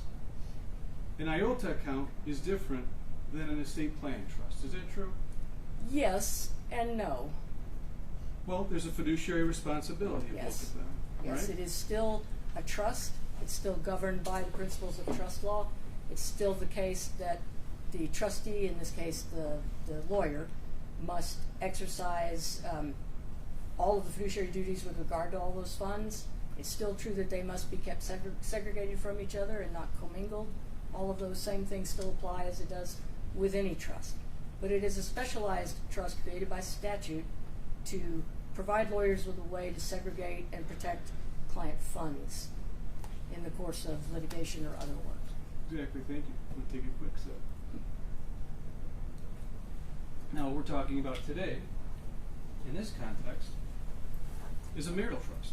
Would you agree with that? Yeah. I'm going to this is the exhibit, People's Exhibit, I believe this is 186. Yes. Thank you. So you talked about this today, the Hutchinson Living Trust, correct? Yes. And I sat through probate, so we're going to get a little nuts and bolts, but I want to explain this to the jury. Mm-hmm. I think you talked about it. I want to flesh out a little bit more Sure. about how the components of this work. Okay. Because you'd agree with me that the components are very important. Yes. This is a legal fiction, the idea of a trust. Well, I don't know what you mean by that. Well, let me explain. When people are creating it, they are a grantor and a trustee at the same time. Yes. And if there's 2 people, like in this case, there are 2 grantors and 2 trustees. That's right. And they are in that position simultaneously. Yes. And this is something I think that you'd agree that was created to get estate planning necessarily out of court. Yes. And part of that reason is because courts can be expensive. Yes. Courts can be time consuming. Very. And courts can tie up the beneficiaries from not getting the proceeds of That's an exactly estate plan. right. Yes. So there's nothing improper about a trust. No, not at all. And there's nothing in this trust that's particularly different from estate planning trusts that are done every day. This is a pretty standard trust, would you not, or a standard marital trust, would you agree? Yes, I would.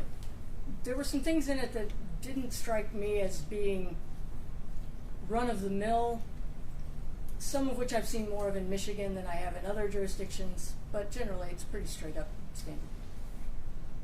So something that I think is not run-of-the-mill is this is page 2. Right. What does that say? says you didn't finish with your macros, is what it says. Well, not me. That indicates that whoever drafted this, there was a macro in Word that you were supposed to click there and then put your table of contents, and whoever put this together did not do that. Well, we're attorneys, right, Professor? Yes. I don't think you'd like to see that in one of your students' assignments. Oh, no. Because what we do is important and what we write is important. Attention to detail. Attention to detail is important. And mistakes happen. Yes. This would suggest that this is not a very artfully or sophisticated drafting of a trust. Would you agree? It could indicate lack of skill or art. It could indicate lack of skill or experience on the part of your secretary or other administrative assistant. It could indicate just haste. Sure. It's something that's concerning, as a professor, I'd imagine. Well, it just made me raise my eyebrows. I mean, it's of no legal moment. Sure. So when we talk about this fiction, going back to that too, there, with the two people, and the way this is set up, is it has a mechanism, I think you talked about, a trigger. Mm-hmm. So in this case, if one of the two grantors/trustees were to pass away, the other one fills in. Yes. And they get all the rights and responsibilities. Yes. And it makes sense that they would have all of those rights and responsibilities as a trustee, would it not? Well, I mean, I don't understand the question. Well, fair enough.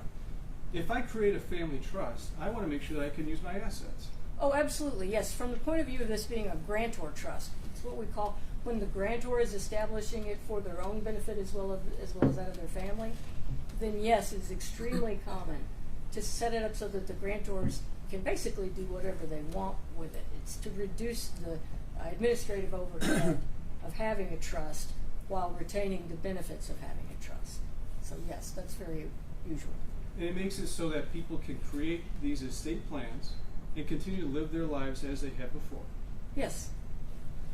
And then the estate plan, when one of them dies, has a mechanism on how the estate then shifts. The trust shifts to that person, correct? Yes. And it also has a mechanism if they both die, correct? Yes. Now, a successor trustee is different. That's someone that's kind of a catch-all if they were both to pass away, correct? Yes. In your experience, it's not uncommon for attorneys to be successor trustees on estate plans, is it? Well, I think that may depend on the jurisdiction and the people you practice with. When I was in Minnesota, my firm had an absolute ban on any of us being named as any fiduciary within any document that we drafted. Now, your firm, but did the law prohibit that? No, the law does not require that. Does Michigan law prohibit that? No, Michigan law does not prohibit that. So the policy of your firm wouldn't apply. Not here in Michigan. Well, no, but it didn't prohibit it in Minnesota either. But my firm had a strong feeling that it would be inappropriate, so we weren't allowed to do it. But it's not improper under the law. No. We talk about revocable and irrevocable statuses of trusts. Mm-hmm. Is it fair to say that, I think you talk about this some, revocable means that you can change it. Yes. But you can't change it if both of the initial trustees were to no longer be there, correct? That's true. When that happens, the trust locks. Yes. You cannot modify it? Not without going to court, yes. Exactly. It's a lockbox at that point, and for good reason, right? Well, let me put it this way. If people are coming together to create a trust, they don't want the rules to change after the fact, if this is what they've agreed upon. Yes. So historically, trusts originally were always irrevocable unless you specifically identified in the trust that you wanted to reserve the right to revoke it. But about 20 years ago, the law did a complete 180 on that, and now most trusts in most jurisdictions are deemed revocable by presumption unless you say something in there to make them irrevocable. Sure. But every trust becomes irrevocable once the grantor or grantors die. In a trust, it serves as kind of a constitution for people about how this stuff, the assets of an estate plan, are supposed to be passed on. I don't know about constitution, but it is the instruction manual. The instruction, Yes. that's even better. The instruction manual. It tells you what you have to do. Yes. One of the things we talked about, or you talked about in direct, was the assignment of LLCs to the trust. Yes. That happens, does it not? Oh, yes. Businesses go into trusts.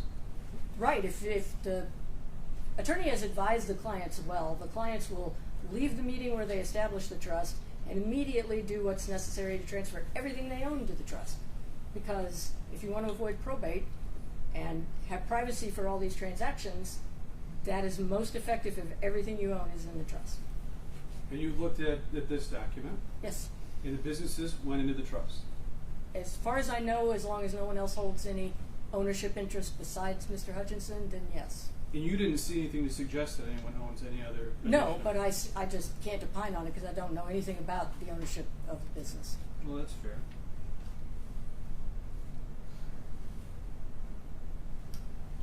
When one of the things that you talked about was the jewelry store went into the trust. Is that correct? Well, what I saw was an assignment of all of Mr. Hutchinson's interest in the LLC, the Limited Liability Corporation, that holds the jewelry store, and also all of his shares in the LLC. All of that was assigned to the trust.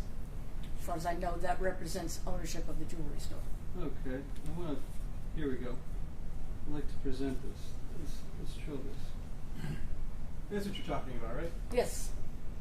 And so this is I, Daniel Hutchinson, member of Hutch's Jewelry, assign my interest in this membership upon my death to the trustee under a written trust designated as the Hutchinson Trust, dated April 14th. Right? Yes. Now this isn't handed over to Mr. Bisbicus necessarily, correct? Well, no, because he's not currently serving as trustee on the day this is executed. Exactly. It has to be delivered to the trustee, but the trustee then was Mr. and Mrs. Hutchinson. So. This is just part of the instruction manual that goes with the trust. Yes. It's identification of some of the assets held. I mean, if I may, you all probably own a car. And if Well, before we start, I'd like for you to answer questions that I asked. Sure. So, I want to show you another one. Okay. Have you seen this? This is also an assignment of trust.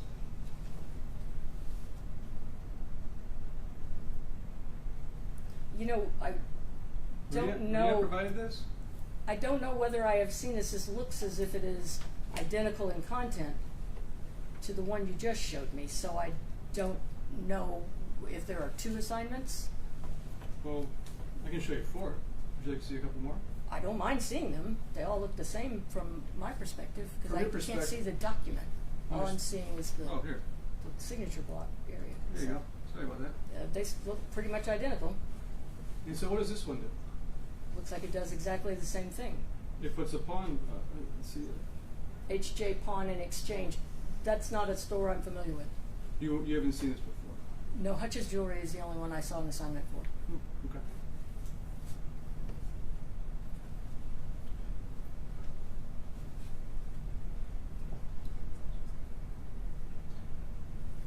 So, we kind of talked about this, but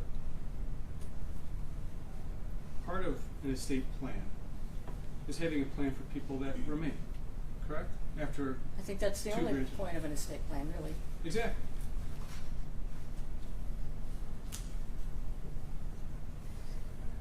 And maybe now I should clean this up. So I'm a little curious about this. You reviewed the living trust, which you've looked at, Yes. the Daniel Hutchinson will, Yes. the Marissa Hutchinson will, Yes. and one assignment Yes. of LLC interest. Okay. So in this case, getting back to mechanics, Daniel Hutchinson and Marissa Hutchinson are the grantors. Yes. They were also the trustees. During their lifetime and while they have legal capacity, yes. And in that lifetime, there's no jumping in line for Marco Bisbicus, right? They're No, the trustees. not at all. Exactly. The only beneficiary of the trust was their daughter, or is their daughter, Martha. Well, they also are beneficiaries of the trust Well, exactly. As during trustees, their lifetime. Yes. Thank you. I'm sorry, I didn't mean to speak over you. And so, one of the things that this trust does is it kind of gets in front of Michigan law in terms of carrying custody of the beneficiary and having people that are responsible for representing her. Are you aware of that? Well, it does nominate a guardian, yes. What does that mean?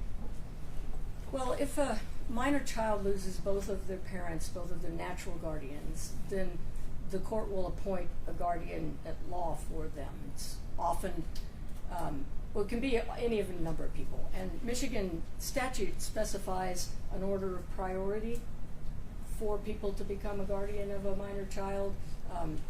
Top of the list is the other natural parent. And then second under that is whoever they've nominated in their will or other estate planning document. And then there are other roles under that, people who also could possibly have priority as a guardian. So Professor, let me show you this. Is that what you're talking about in terms of letter M? No, I'm talking about in the will. The wills nominate Dawn Kestner. Oh, I'm sorry. I'm talking about the trust, though, not the. Okay, trust doesn't say anything about care for the minor child. Okay. But in terms of representation, does it call for that? Well,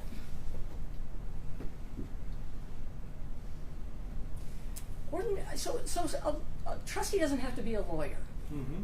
but to be your legal representative requires either someone who's a lawyer or someone who's been designated by the proper documents. So a trustee does have certain legal representation rights, but I wouldn't say they were your legal representative. They're just the trustee of the trust. And anyone can be a trustee. Yes. You don't have to have a specific role or degree. No. And when there are minors involved in estates, there's typically what's called a guardian ad litem. Is that correct? There can be. They also just might be represented by whoever is their guardian at that time. Sure. What's a guardian ad litem? It's a person who's appointed by the court to represent the child and speak to the court without regard to any of the other players in a proceeding about what they think is in the child's best interest. It's kind of the eyes and ears of the court. Okay, sure. Would you disagree with that? Well, I don't really have an opinion about it. Have you ever served as a guardian ad litem? I have not. Okay. And in this trust, we also talk about some of the Michigan law in terms of loyalty and duty of loyalty. Mm-hmm. Now, are you aware that this trust also has that provision about duty of loyalty by the trustee? Yes, it also has an exculpation clause, We'll get to that too. relieving the trustee of much of the duty of loyalty. So the duty of loyalty, though, they have to have that duty. It's set forth. In fact, Yes. is that set forth in Article 1301? Well, Could you review that, please? I said, well,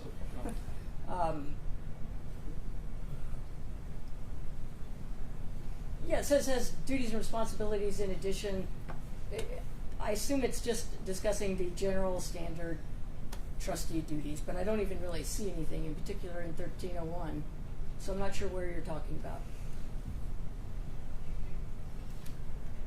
It does say our trustee shall exercise the trustee powers in the manner our trustee determines to be in the beneficiary's best interest. That is almost a textbook statement of the duty of loyalty. It's not quite right, but it's close. Mm-hmm.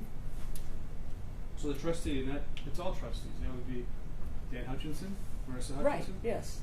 But it should be, if we're going to comport with the duty of loyalty, it would say the beneficiary's sole interest, not best, sole. Sure. That's an important distinction.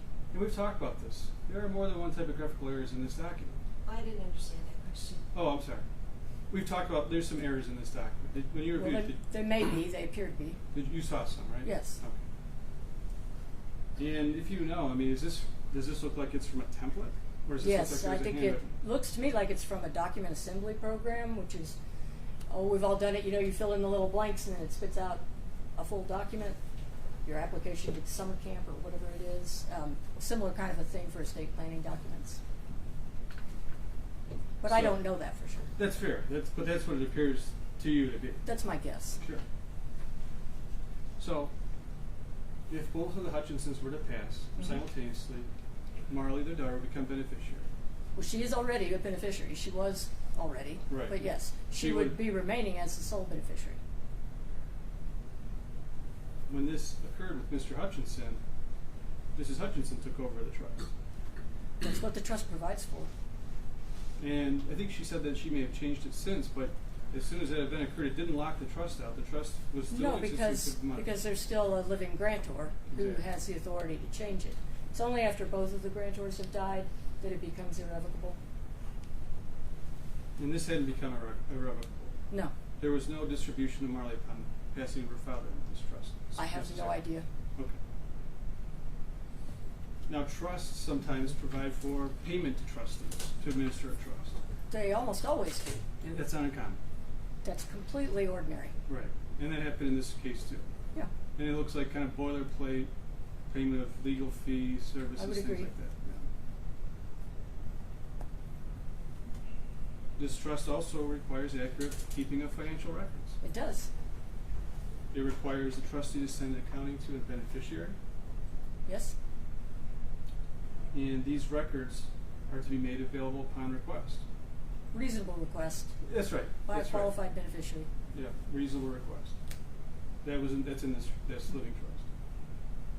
Yes. Now, Michigan law does not require provisions about reporting.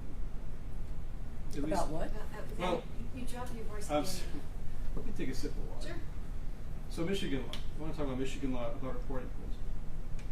If you can't hear me, just.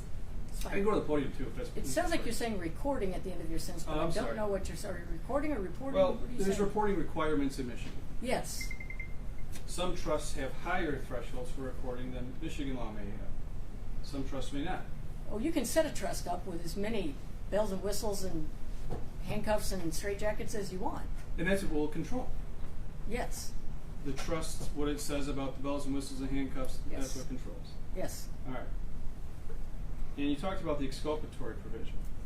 Yes. That's a limitation of liability, correct? Yes. So that is set up so that when someone administers the trust, they don't necessarily have to fear someone suing them after the fact on how things are administered, like the beneficiary, for example. Right, they're kids. They're kids, but it doesn't prevent that lawsuit. No, it doesn't. It doesn't absolve them of any liability. Oh, I don't know. Some of these exculpation clauses were pretty strong. Some are. Yes. But some not are. all. Not all of them. True. Now with this trust, we've got 12.06. Do you have the trust with you? I don't have it with me, but 1206, I think that's the provision that empowers the trustee to request. Would you like to see a copy? Sure. Happy to. Yeah, I can. Thank you, Mr. Skrinsky. I can provide a copy too if you'd like.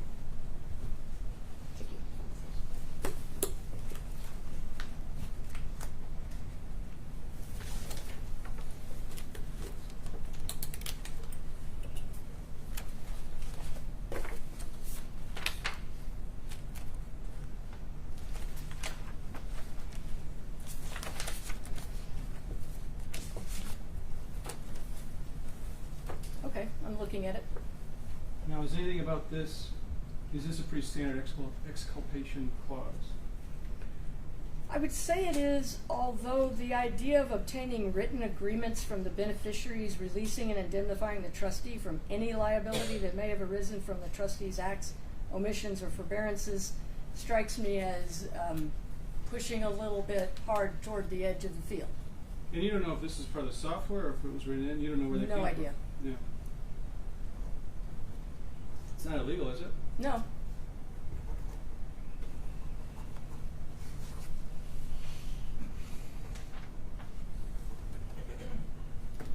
Now, have you looked at section 3.03 C?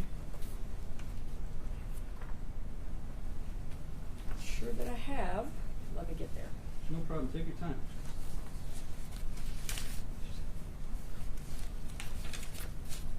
Yes, sir. Okay. This goes to removal of the trustee. Is that correct? Yes.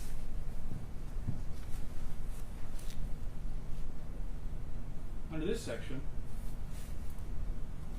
this says that a beneficiary can remove the trustee, correct? Yes. And it says they can remove them with or without cause. Yes. What does with cause mean? With cause would be you did something you shouldn't have done, and therefore because of that, I'm firing you.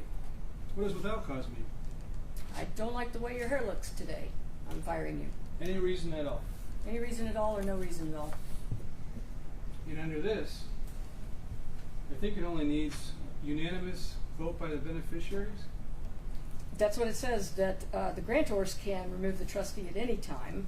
That's two of the beneficiaries. And then also could be removed afterward by a unanimous decision of the trust's income beneficiaries, which would be, only Marley would be left, so.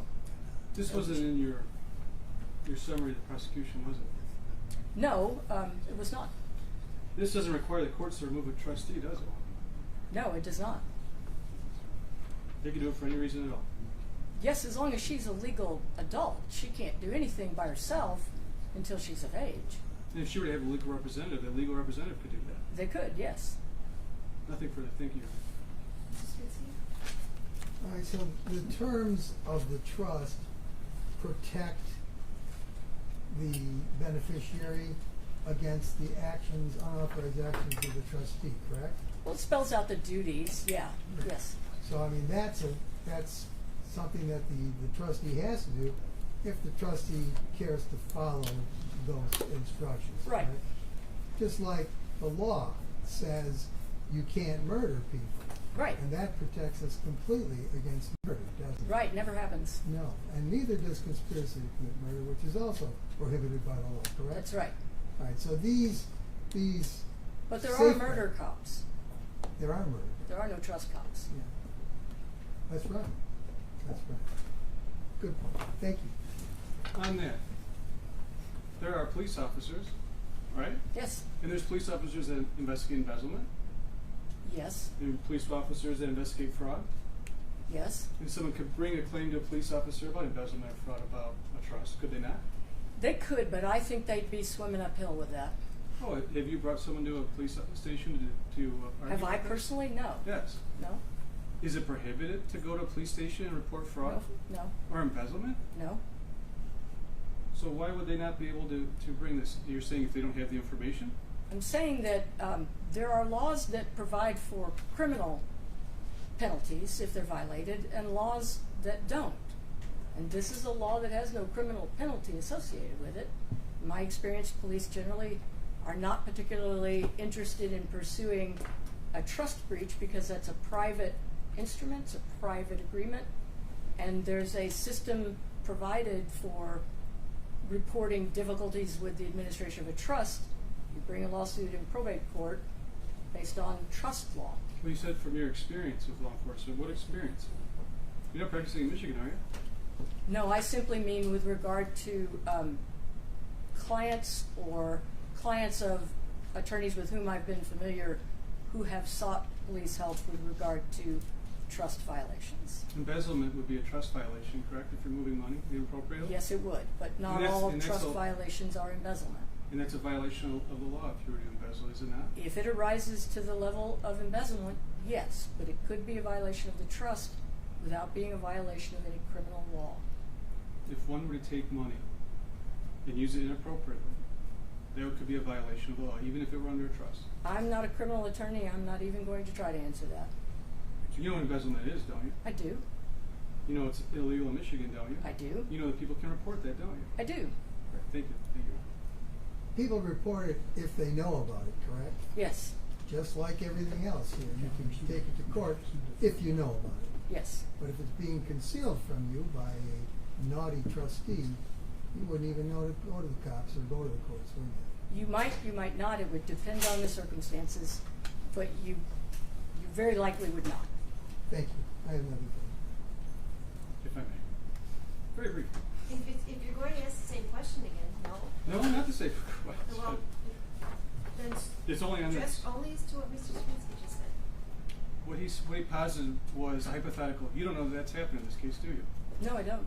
So if there was something that was done inappropriately in this case and was or was not reported, you wouldn't know, would you? Oh, no. All right, thank you.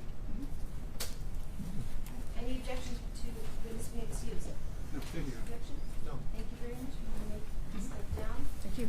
You've got exit. I will. Mrs. Rizzi, call your next witness. At this time, the people call Mark Moss. Thank you very much, Professor.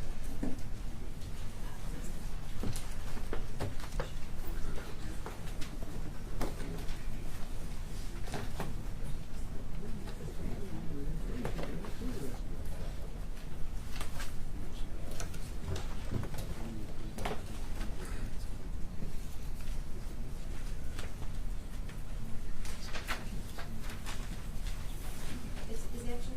Yes, ma'am. Thank you. Don't open it. No, ma'am. Please stop. Raise your right hand. You solemnly swear or affirm upon penalty of perjury the testimony you're about to give before this court is the whole truth? I do. Thank you. Would you please take a seat? Thank you. Put your file over here so you don't worry about it. And state your name for the record and spell your last name. Thank you. My name is Mark Mostek, M-O-S-T-E-K. What's your occupation today, sir? Today I'm a investigator. All right. Do you work for a company? Yes, I do. Who do you work for? Fortis Group? Okay. Do you have experience before working for Fortis Group? Yes, I was a police officer with the city of Farmington Hills.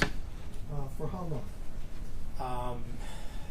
My total service with Farmington Hills PD was 28 and a half years. Okay. Before that, were you a police officer? No, So the only place you were also a police officer was with Farmington Hills? that's correct, sir. Okay. And what kind of cases did you work on? What rank did you rise to in Farmington Hills? Investigator, detective. Were you working in the DD? I did. I worked in many facets of investigations. Half of my career was in investigations. Okay. And did you investigate homicide cases? I did. You know how many? About 15 I was involved in, Okay. directly, indirectly. All right. Were you employed in June of 2022? Yes, And who were you employed with? with Fortis Group. All right. At that time, were you called to investigate a case involving the death of Daniel Hutchinson? Yes. All right. How did that occur? My company, Fortis Group, was subcontracted by a company named Forterra Capital. They wanted our assistance in investigating the death. Okay.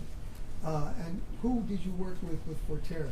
Kevin Cronin, So basically, you were subcontracted to work to investigate this? to assist them with their investigation, correct, sir? To do that, what did you do?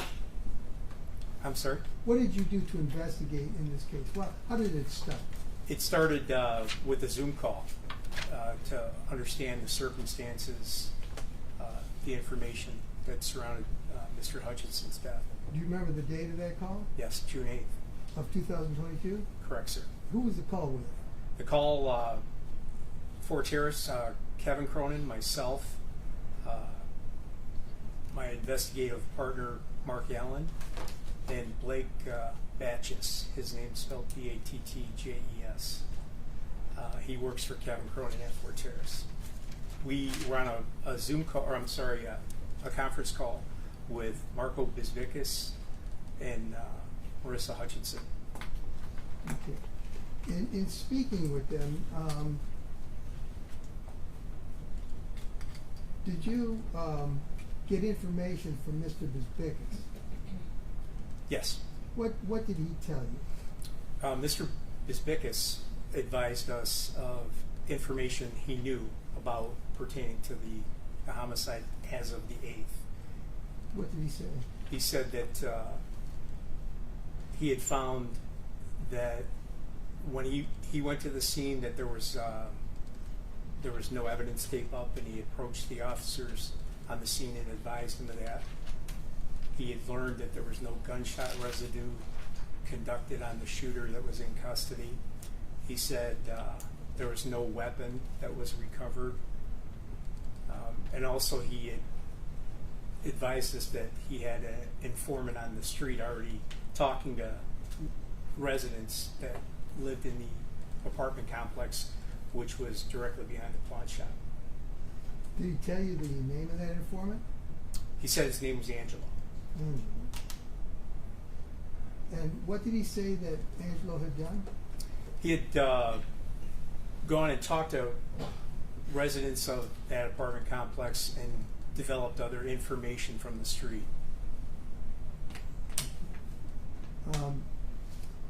What else did he say? Did Mr. Bisbicus say? There were 5 things that he had stated that came from Angelo. What did he say? Okay, number 1 was that from talking to people in the apartment complex, strangers were seen riding around on bikes in the area wearing Old English D baseball hats that hadn't been seen in the area. That was theory or information 1. So he said, he was telling you, Angelo gave me this information. That's correct. There's a bunch of guys riding around on bicycles and they're wearing tiger hats. Correct. Okay. What else did he say? Second part of the information was that crackheads, and this came from talking to residents in the apartment complex, that crackheads were brought up from Cleveland to commit the hit. These shooters were being kept in a warehouse in Warren, and while they were being taken care of in Warren, they were being supplied with drugs and food. So Mr. Bisbicus was telling you that he had learned these things That's correct, through his informant. through his informant. His informant. Okay. Did he tell you that he had reported these things to the police? Not that I'm aware of. Okay. What else did he tell you? The third part was that there was members of the Chaldean community put a hit out on Hutch.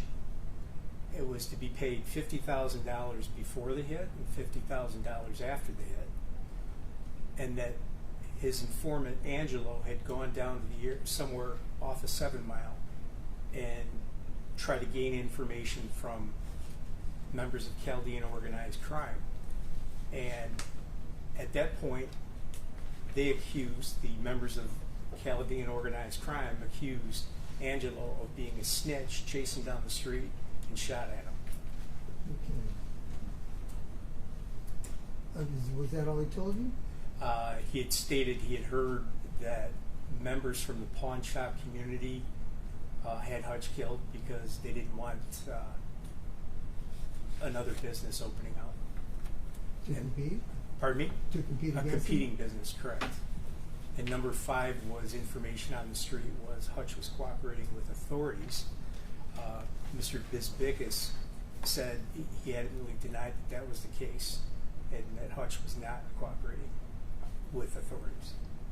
So he in one breath, he told you both that Hutch was cooperating with authorities and that people were out for him, and then at the same breath he said, but he wasn't. The information, correct. The word on the street was Hutch was cooperating with authorities, but he adamantly denied that he was cooperating with authorities. Bisbicus denied it. That's correct. Did he tell you how he knew that Hutch was not cooperating with authorities? Yes. What did he say? Part of this Zoom call, we asked about any kind of legal notices, being that he was in the jewelry business, he would receive from government authorities. And he stated he did often receive subpoenas requesting information about a piece of jewelry that was sold. But these were all part of business and not one of them related to anything more than producing sales records, these types of subpoenas that he was served. So that's why he poo-pooed the idea that Hutch was cooperating with the Objection calls for Mr. Bisbicus' state of mind. Well, that's, No, I didn't ask. I don't. That wasn't the question I heard. No. I Just asked ask it again, Mrs. Smith. Okay, so that's why he told you that this rumor that Hutch was cooperating with the feds was not true. Well, see, that's That was, I mean, that's the basis he told you. I understand the question you want to ask, but it's coming up Okay, the way let me that's- try it again. Okay. So he told you he adamantly denied that Hutch was cooperating with the feds. Correct. And he supplied you with a reason for that. Correct? Correct. And the reason was that all the subpoenas that Hutch received were in civil cases. That's correct. Okay.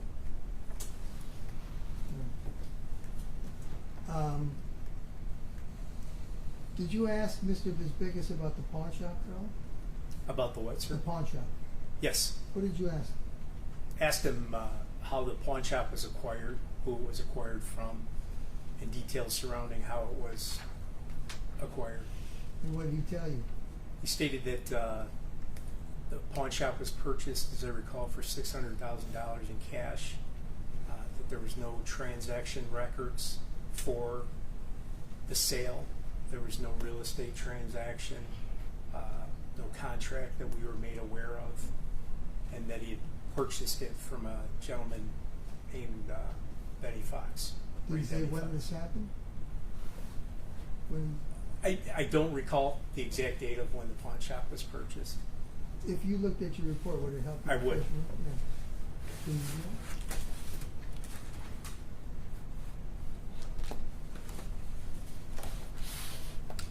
So, Your Honor, can I have a brief voir dire about the report? About the report? Sure. Yeah. Yes. Okay. Sir, you're going to be looking at a report. It Yes, is sir. a report from Forterra's, a company that you were contracted for. Is that correct? This report is my Word document report that was forwarded to Forterra's. Okay. There were people that were being interviewed in this report. Did you do all these interviews? A combination of people did the And interviews. so, then if you were going to be reading from the report, would you be reading from things that you authored and you approved? Well, Judge, He's I not, thought he was excuse me, working. Mr. Thompson, he was not going to be reading from the report. He was using his report to refresh his recollection. So that was the concern, I understand, but he's not going to be reading this report That's correct. out loud or as an exhibit. Either way. It's not offered as an, it No, won't be I offered. understand it. It's to only refresh his recollection, so the jury will not hear from the report. Okay. Okay, thank you. Thank you. Based on refreshing my recollection, the purchase of the pawn shop occurred in March of 2022. That was what Ms. Vickers told you. That's correct.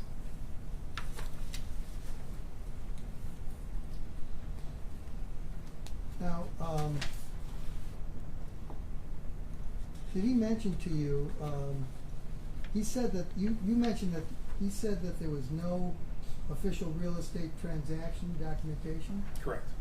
And he said that, or that there was nothing else available concerning the sale of the shop. Is that correct? That's correct. All right.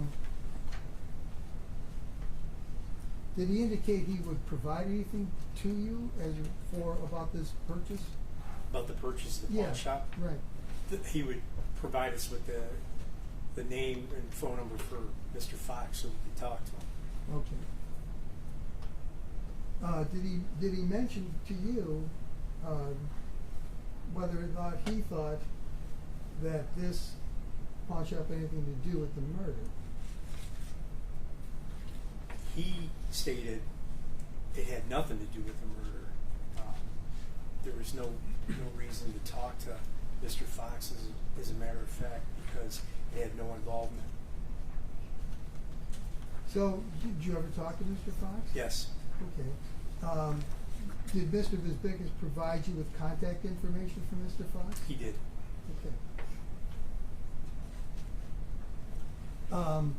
Did you know, did Mr. Bisbickus indicate to you whether Mr. Hutchinson was involved in any other businesses besides the jewelry store? That initial, on the June 8th conference call, he said that Mr. Hutchinson was involved in owning Hutch's Jewelry and now the newly acquired pawn shop. That was it. And that was it? Yes, sir. Okay. Did you talk to Mr. Bisbickus about the employees at the pawn shop, or at the jewelry store? Yes. Did he tell you anything? He provided the names of the main employees and said he would provide us with a customer list in the future, or I'm sorry, an employee list in the future, so we can make contact with them. Did he express to you an opinion about the suspect, the employees of the pawn shop? Yes. What did he say? He said that none of the employees were involved. He said, correct. Okay. Very protective of them. He was very protective then? He was, as well as Marissa. Okay. What else did Mr. Bisbickus tell you about these, and did he tell you anything else about these employees? We had asked if there were any incidents that Mr. Hutchinson would have been threatened or any bad blood between anybody, and we were advised that there was a person that worked for them. They called him Meach. I never got his full name. That had a cousin who was a rap artist. the name of the rap artist, the cousin of Meech, is T Grizzly, and he stated that that person apparently had some kind of beef with Hutch, but it was absolutely cleared up, and there was nothing extenuating from that. Mhm. Did he ever mention to you the name Alex Secularis? Yes. What did he say? What did Mr. Bisbickus say about Mr. Secularis? Mr. Sakalaris, we were advised, showed up at the scene the day of the shooting, and he had pulled alongside Hutch. Mr. Sakalaris was a troubled person. He stated he knew Alex and knew Alex's family, and as I recall, that his appearance that day was not expected. Did Mr. Bisbickus consider him to be a suspect? No, he did not. Okay. Did you have any kind of special Judge, information? can I have a time frame, please? This is all on June the 8th. This is a phone conversation. He's talking about. Of 2022. Yes. what Thank Mr. you. Bisbickus Thank you. told me. Right. There were, okay, we'll go. But you have information, you have special knowledge of Mr. Alex Sakalaris, do you not? I do.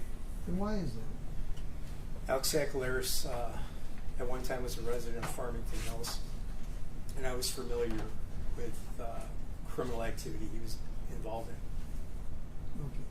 Did you consider him to be a dangerous person when you were a Farmington Hills officer? Dangerous, I wouldn't categorize dangerous. I would say troubled, and definitely involved in a lot of things criminal. Okay. Did Mr. Bisbickus indicate to you what Mr. Sakalaris' role in the shooting that on June 1st was? Yes. What did he say? Said after the shooting that Mr. Sakalaris had chased after the shooter, who was on a motorized bike. He chased him into the area of the complex and hit him with his car. Okay. Did Mr. Bisbickus state to you his opinion about the person that the Oak Park police had arrested as the shooter in this matter? Yes. What did he tell you? He was told by Mr. Sakalaris that they had the wrong person in custody. Did Mr. he say he I'm was sorry, go telling ahead. you that Mr. Sakalaris had said this? Yes. Okay. He said that Mr. Sakalaris, when the shooter was on the scene taken into custody, Mr. Sakalaris had stated, "You've got the wrong guy. That's an old crackhead you have." The guy was lighter. The shooter was lighter. So Bisbickus is telling you this about Mr. Sakalaris. Correct. Did Mr. Bisbickus ever tell you that Mr. Sakalaris, again, after he had said that that was not the person, then said that it was the person? Did he ever tell you that? That the person they had in custody was? Yes. I don't recall that. Mr. Bisbickus did not tell you that? No, I don't recall that. Okay.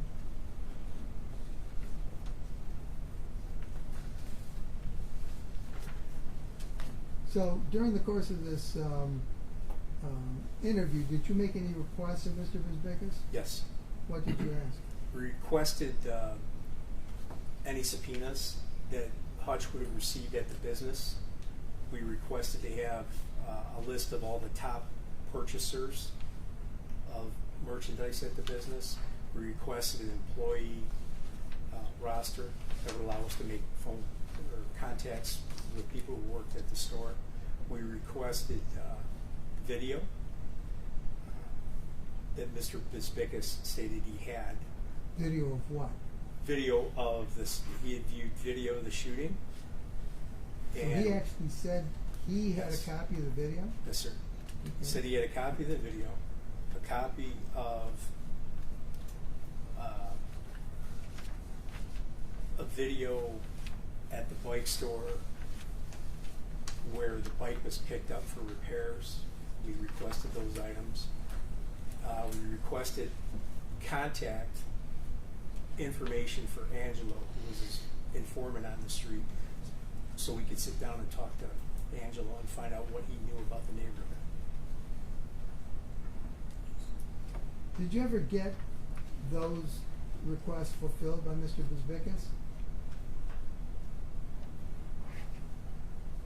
The video of the incident we received later on, and the subpoenas that were received at Hutch's Jewelry were received the day after our investigation concluded. Concluded? And that was on what day? The 27th of June. So that was 19 days later? That's correct. On the 28th is when we received the subpoenas. Did you ever look into these leads that he had given to you regarding the crackheads from Cleveland?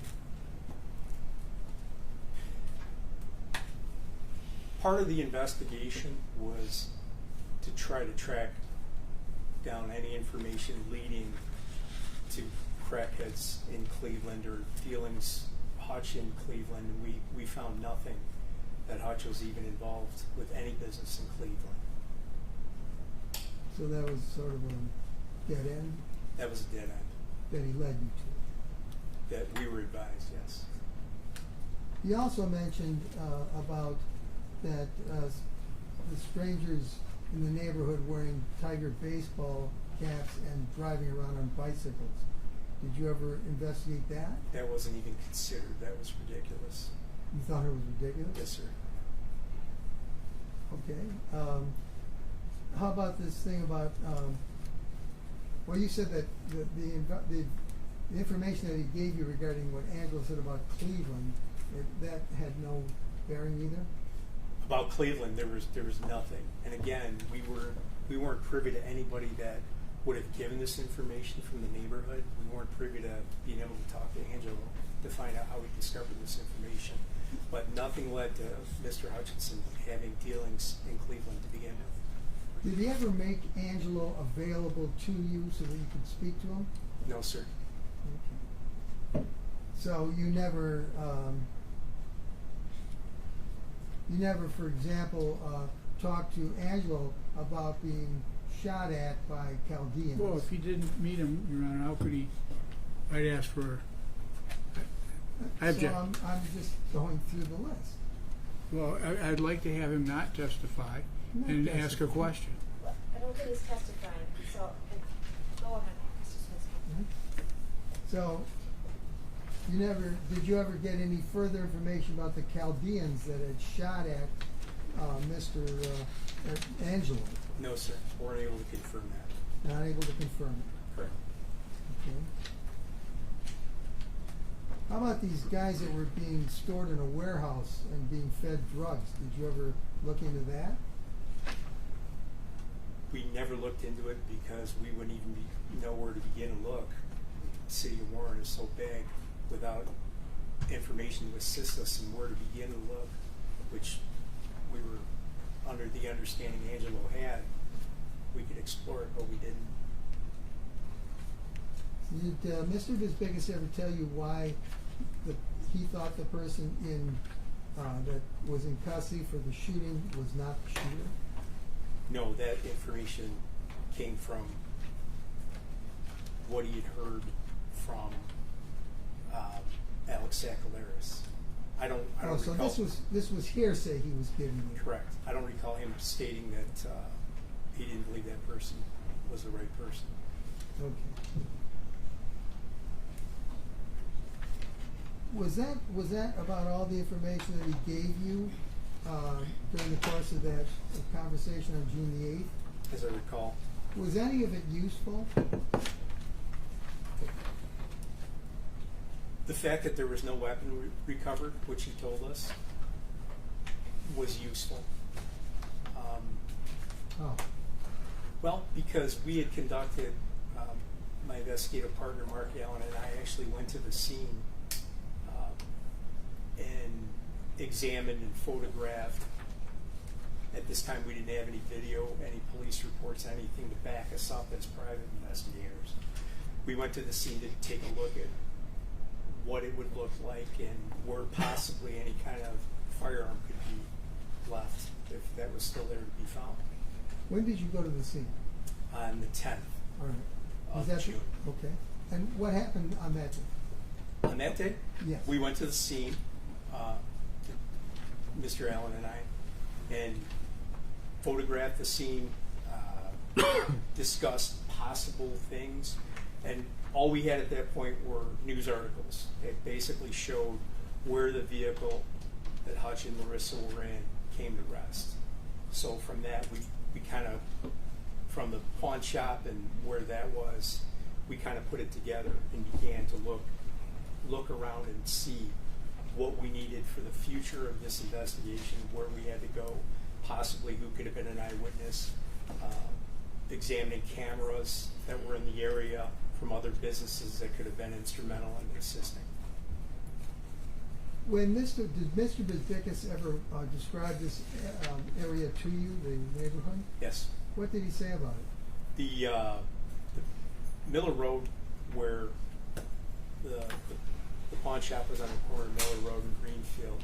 Miller Road kind of dead ends and becomes a part of a large, not a large, but an apartment complex with several driveways and buildings. He described it as being ghetto in Section 8. What did he tell you what he meant by that? That anybody in that neighborhood probably wouldn't talk to myself or Mr. Allen because we were white. When you went there, did you find this to be the case? No, sir. What did you see? We didn't talk because at this time we're in the beginning stages of this investigation. We're trusting Mr. Bezbikis to provide us with accurate information that can assist us. He said he had somebody as an informant on the street. Okay, we'll wait and see what comes with that when we finally talk to this informant. But we weren't going to rock the boat by knocking on doors because that was already in progress, apparently. When we went there, I think I saw 4 or 5 cars come in and out, saw a woman walk into her car.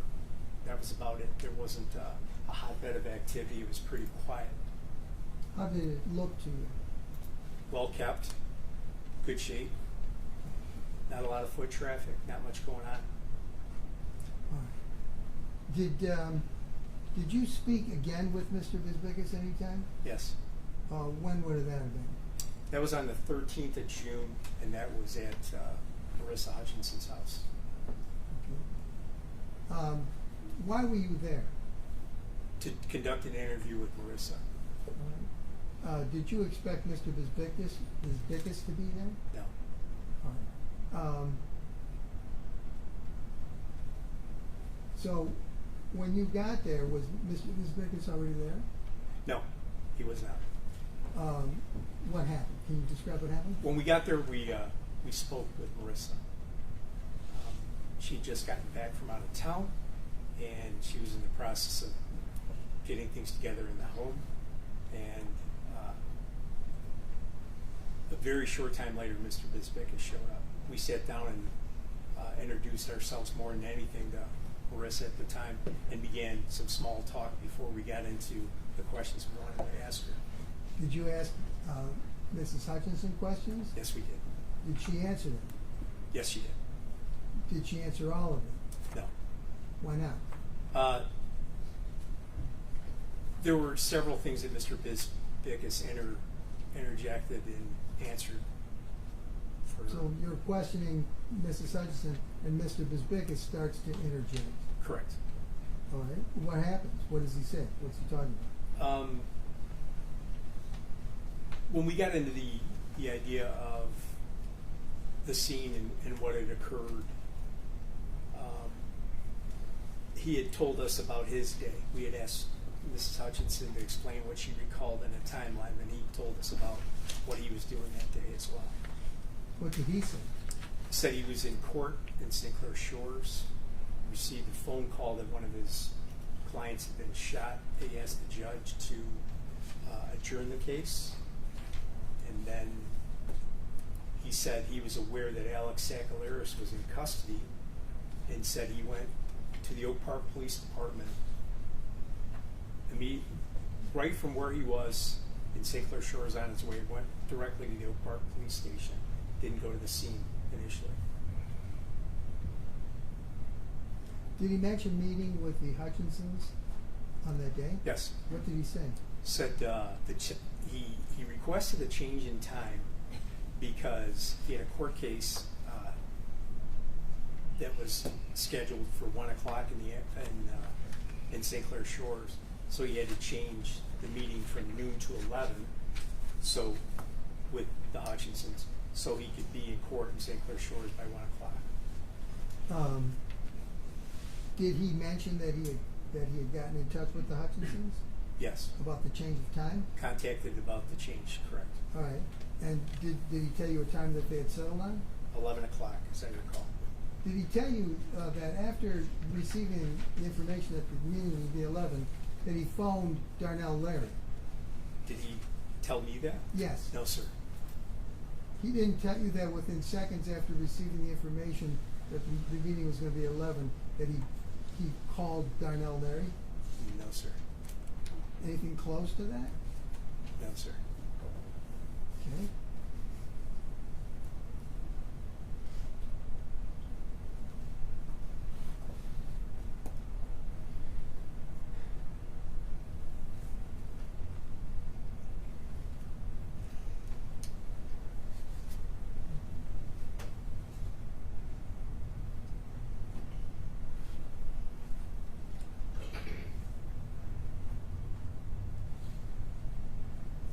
What exactly did he tell you about Angelo?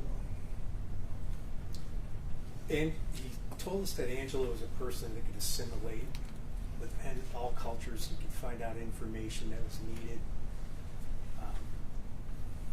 And he was a trusted source, as I recall.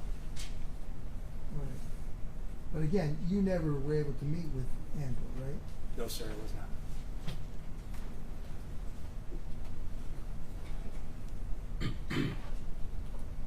Did he ever indicate to you that an African American person had given information to Angelo? Yes. What did he say? He said there was also an African American that was providing assistance to Angelo in his endeavor of finding out from neighborhood interviews and on the streets who could get information that we couldn't get because we were white. Okay, so they would talk to Angelo, but they wouldn't be talking to you. That's correct, sir. Okay. What did you take from that? What was your response, or what was your reaction to that? Well, at the time, we believed Mr. Bisbickus was all part of assisting us in our endeavor to find out the information we needed. This was early on in the investigation, and at that meeting, that was the first time I met Mr. Bisbickus in person. I've heard that before, that people won't talk to you because of whatever reason. I didn't look into it that deeply. I was more of the understanding that he had people on the street and they were going to provide us with information that they had obtained, and I wasn't going to interfere with that. Did Mr. Bisbickus ever talk to you about his dealings with Mr. Hutchinson? Yes. And what did he tell you? I recall that he said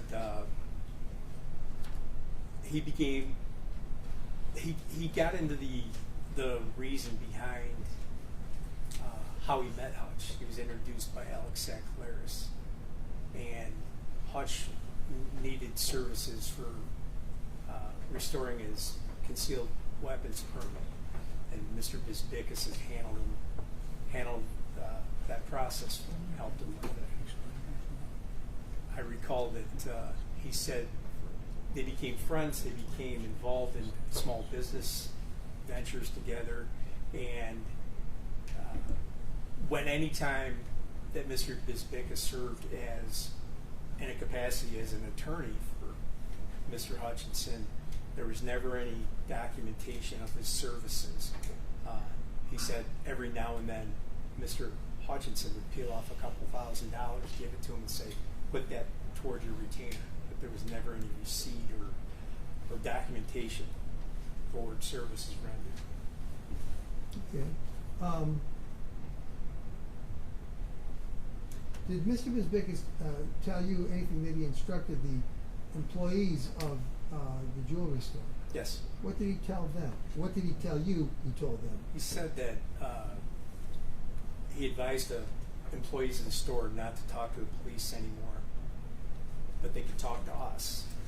And he was concerned that the police were going to try to make this shooting into a drug-related cause, and he didn't want that to happen.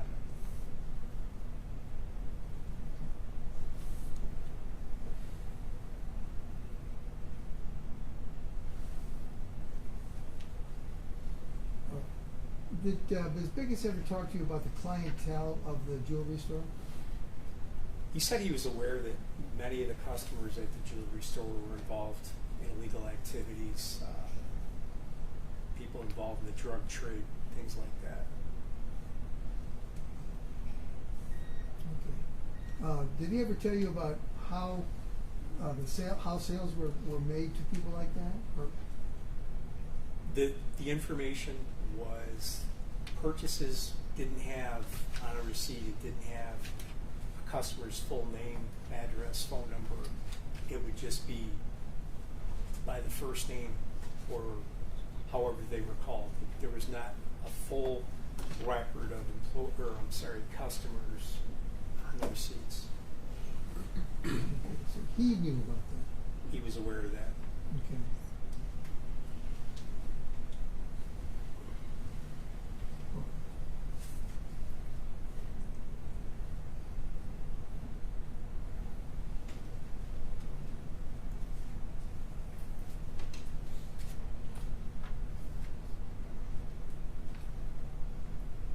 Did he ever try to arrange a walkthrough of the scene with Mr. Bisbickus and Mr. Sakalaris? Yes. When was that? The night of the 13th, Alex Sakalaris came to our meeting, and that night we asked him, can you walk through the scene with us and show us you were there? Can you show us everything you recall? Would have been a great benefit at that time because we didn't have any photographs or video to go off of. Did that ever happen? No. Okay. Again, you said that he told you he would make Angelo available to you to speak? He did. And what did he tell you about that? You said that never happened? It never happened. As I recall, there was one instance after a request was made where he said that Angelo was in Grand Rapids, not available. Okay. And so that never happened? Never happens. All right. Did Mr. Bisbickus promise to give you things, get information for you? Yes. And did that ever materialize? No. Did he ever mention to you the involvement of the federal authorities in this case? Not to me. Oh, he didn't say that to you? No. Okay. No, sir. All right.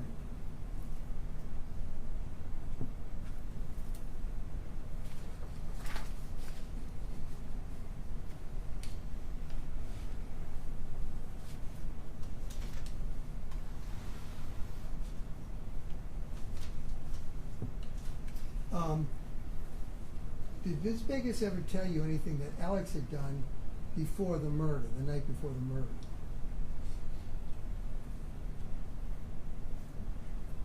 No, sir. Not to me. Not to you. Okay. Correct.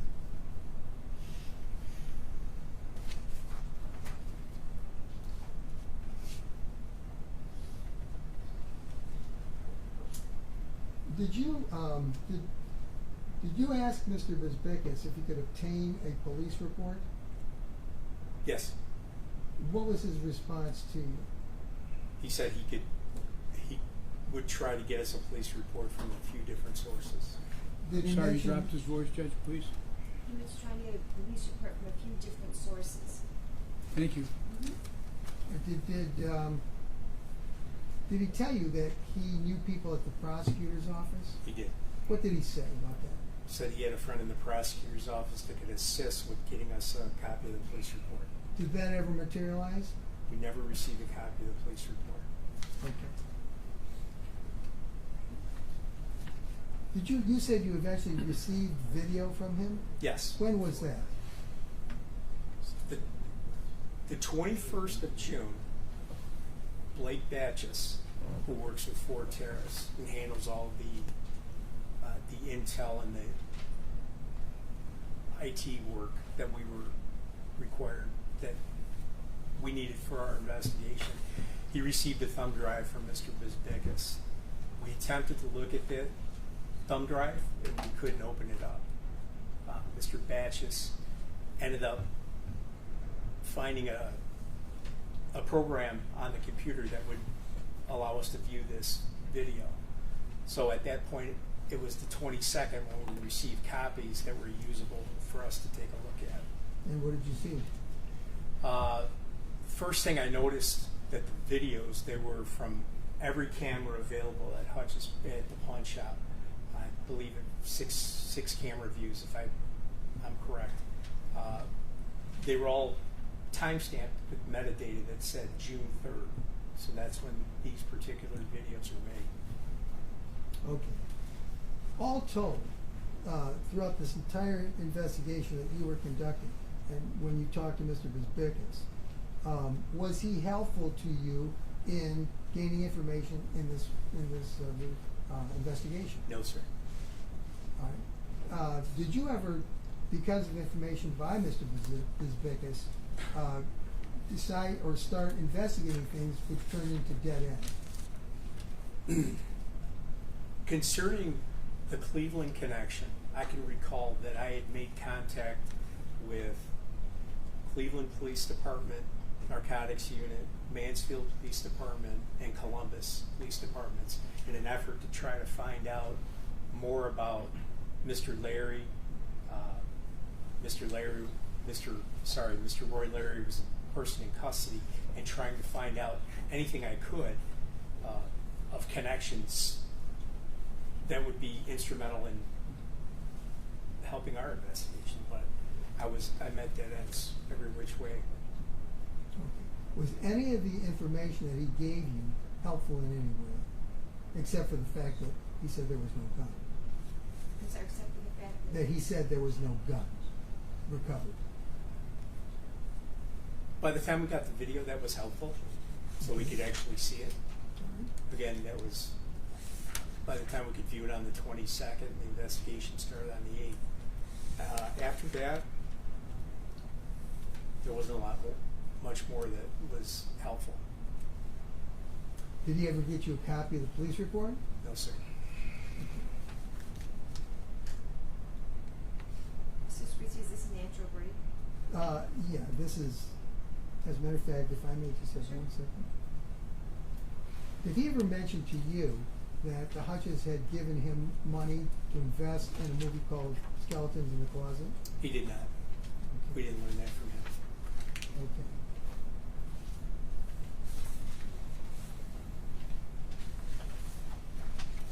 I have nothing further. I assume you're going to take more than a few minutes, correct? Yes, Judge. Okay, well, that's fine. Like I said, on Monday we do a hard break at 4:30, so we're doing a hard break. So, you can step down. So. Yes, ma'am. But Judge, Yes, sir. if I may just interrupt, I'm going to have a couple more things with him, but I can On work Monday it you can do out. that? Yeah, Monday. Certainly, okay. So, we have the weekend off, we don't work, well, we're not in court on Saturdays and Sundays. So, if you could all be here no later than 8:30, as soon as you're all here, no later than 8:30, we'll be able to get going. No discussion, no deliberations. Again, it's imperative that you not look at any social media, certainly don't look at any news accounts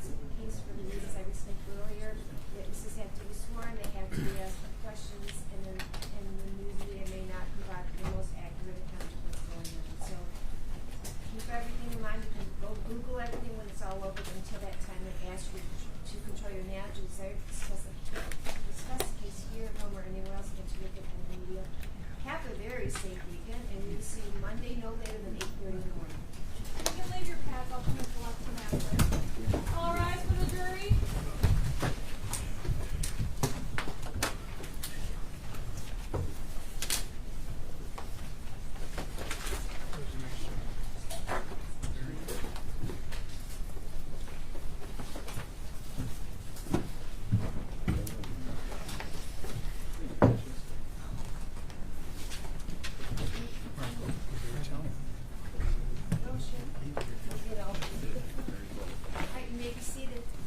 Judge, just on the record, Mr. Larry has requested that subpoena and bring in a Mr. Philip Sumter, but I am informed that he's going to take the Fifth Amendment if he comes in here. So I can't bring a witness in, put him on the stand, and make him take the Fifth in front of the jury. No, that's a matter of law. You can't do that. Right. You would be grieved, and you could lose your bar. I do understand that, but I need Mr. Larry to understand. So Mr. Sumter is currently being charged. I understand. And if someone were to subpoena him to come here knowing that he would need to take his Fifth Amendment, which he's allowed to, Right. then it can't be Mr. Bitwer, and it can't be me, because I also would know he was going to take the Fifth. Okay, let me tell you my position, right? Okay. I mean, it makes sense to me. It might not make sense to y'all. The man is being accused of being a co-conspirator of mine, of nobody else's. This is a conspiracy case. If he's charged with conspiracy, he's supposed to be a co-defendant or a state witness. There's no ifs, ands, and buts about it. I asked for a separate jury trial, and I was denied because if I got to get on the stand and I might say something that can hurt Mr. Babiscus, and not knowing that I'm hurting him, or say something that's not fair to me. So I was denied that opportunity, a separate trial. So in retrospect, Mr. Philip Sumter should not be he shouldn't have a separate trial. I don't even think have I even arraigned Mr. Sumter yet? That's It's been arraigned, pretty no. early on. That's what I'm saying. So how do he get a separate It's pretty trial early on, correct? and I don't? It's discretion of the prosecution. Oh, They bring the charges, okay, and they only brought charges against Mr. Sumter in the fairly recent past, but correct? as a co-conspirator. I understand what you're saying. So if I did some if I co-conspirate or we have something we talked about, we conspired to kill Mrs. and Mrs. Hutchinson, he's supposed to be here before he can say, hey man, I never talked to Mr. Larry. I understand. We're actually talking about a necessary witness, which he is not in terms of your charges. So I understand what you're saying, but again, it would be unethical and unlawful for Mr. I just want it on the record that I asked for. Okay, thank you. We'll see you all Monday. Please remain seated. I just want it on the record. Excuse me, man. Can you make sure you type it on that?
You got the ball now.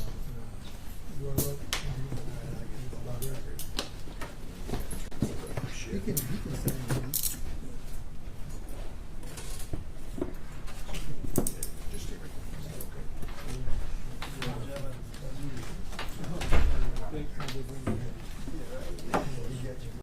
It won't be restful.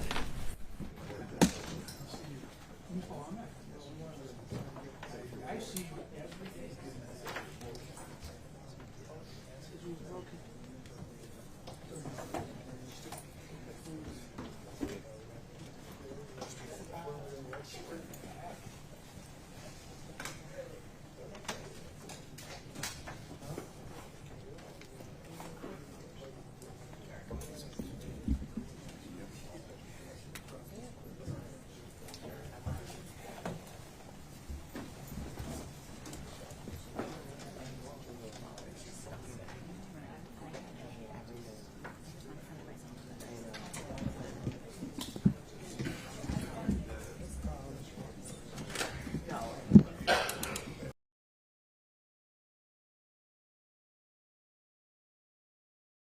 Fortunately, we can't show this video. It's exclusive to another network, but you've probably seen it by now that Diddy, the rap mogul and tycoon there, was seen physically assaulting his then girlfriend, Cassie, at the time. I believe this was in 2016. Let's talk about all of this.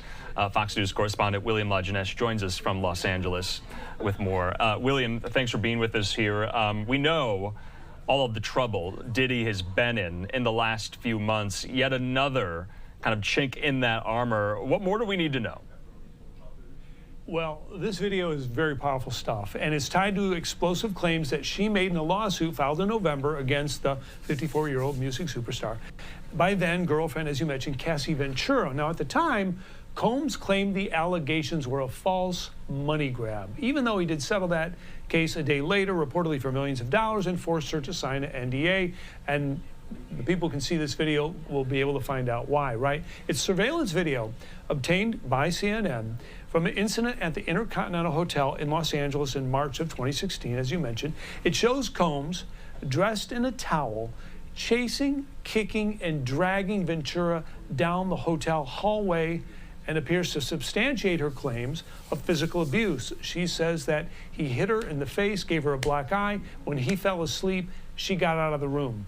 Now, Combs allegedly paid the hotel $50 grand for the video, and TMZ said the police were never called. Now, the U.S. Attorney, big picture, in New York is investigating claims that for human trafficking and forcing employees to have sex against their will, something Combs called freak-off parties that he had in different hotels as well as his homes. Now, in March, federal officials raided those homes in L.A. and Miami, seizing hard drives and video footage from cameras he allegedly had put in every room. And in a separate lawsuit, they claim the singer kept this compromising footage of high-profile musicians and athletes and entertainers, obviously taken without their knowledge. Okay. Now, Ventura said in her lawsuit she was forced to have sex at these freak-offs with prostitutes as Combs watched. Now, the interesting thing, at the time, back in November, Combs replied with this statement to the claims that she made. "Let me be absolutely clear," he said. "I did not do any of the awful things being alleged. I will fight for my name, my family, and for the truth." Well, the video now suggests or tells us that Combs was not being truthful. Andrew? You know, William, at the time, back in March, we were, covering those aerials from Fox 11 Los Angeles, wall to wall of these agents raiding not only there in Los Angeles in the Holmby Hills, but also at his residence in Miami. But in December, William, of last year, we got word that Cassie filed this suit against Diddy. And the very next day, I remember, there was an undisclosed settlement, but a settlement nonetheless, and it's rearing its ugly head yet again. Yeah, I think what it tells us, as we can kind of connect the dots here, right?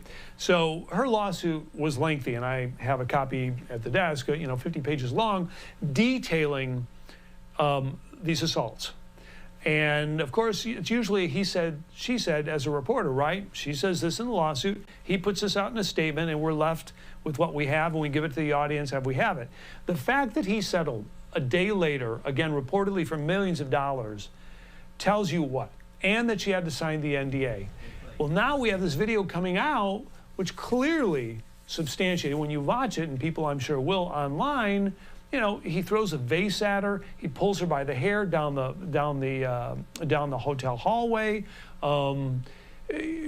Clearly, she is being physically assaulted. And it's interesting that she claimed in her lawsuit back in November that he paid the hotel 50 grand for the tape, allegedly, obviously, clearly trying to kill it, if you will, and someone must have made a copy or someone kept it. The other interesting, well, why didn't the hotel call the police? Because they witnessed what happened, because she came back to the hotel after going to her apartment and they said, get out of here, we saw the video. So she went and lived or stayed with a friend in Miami. Point being is the video is very bad for Sean Puffy Combs.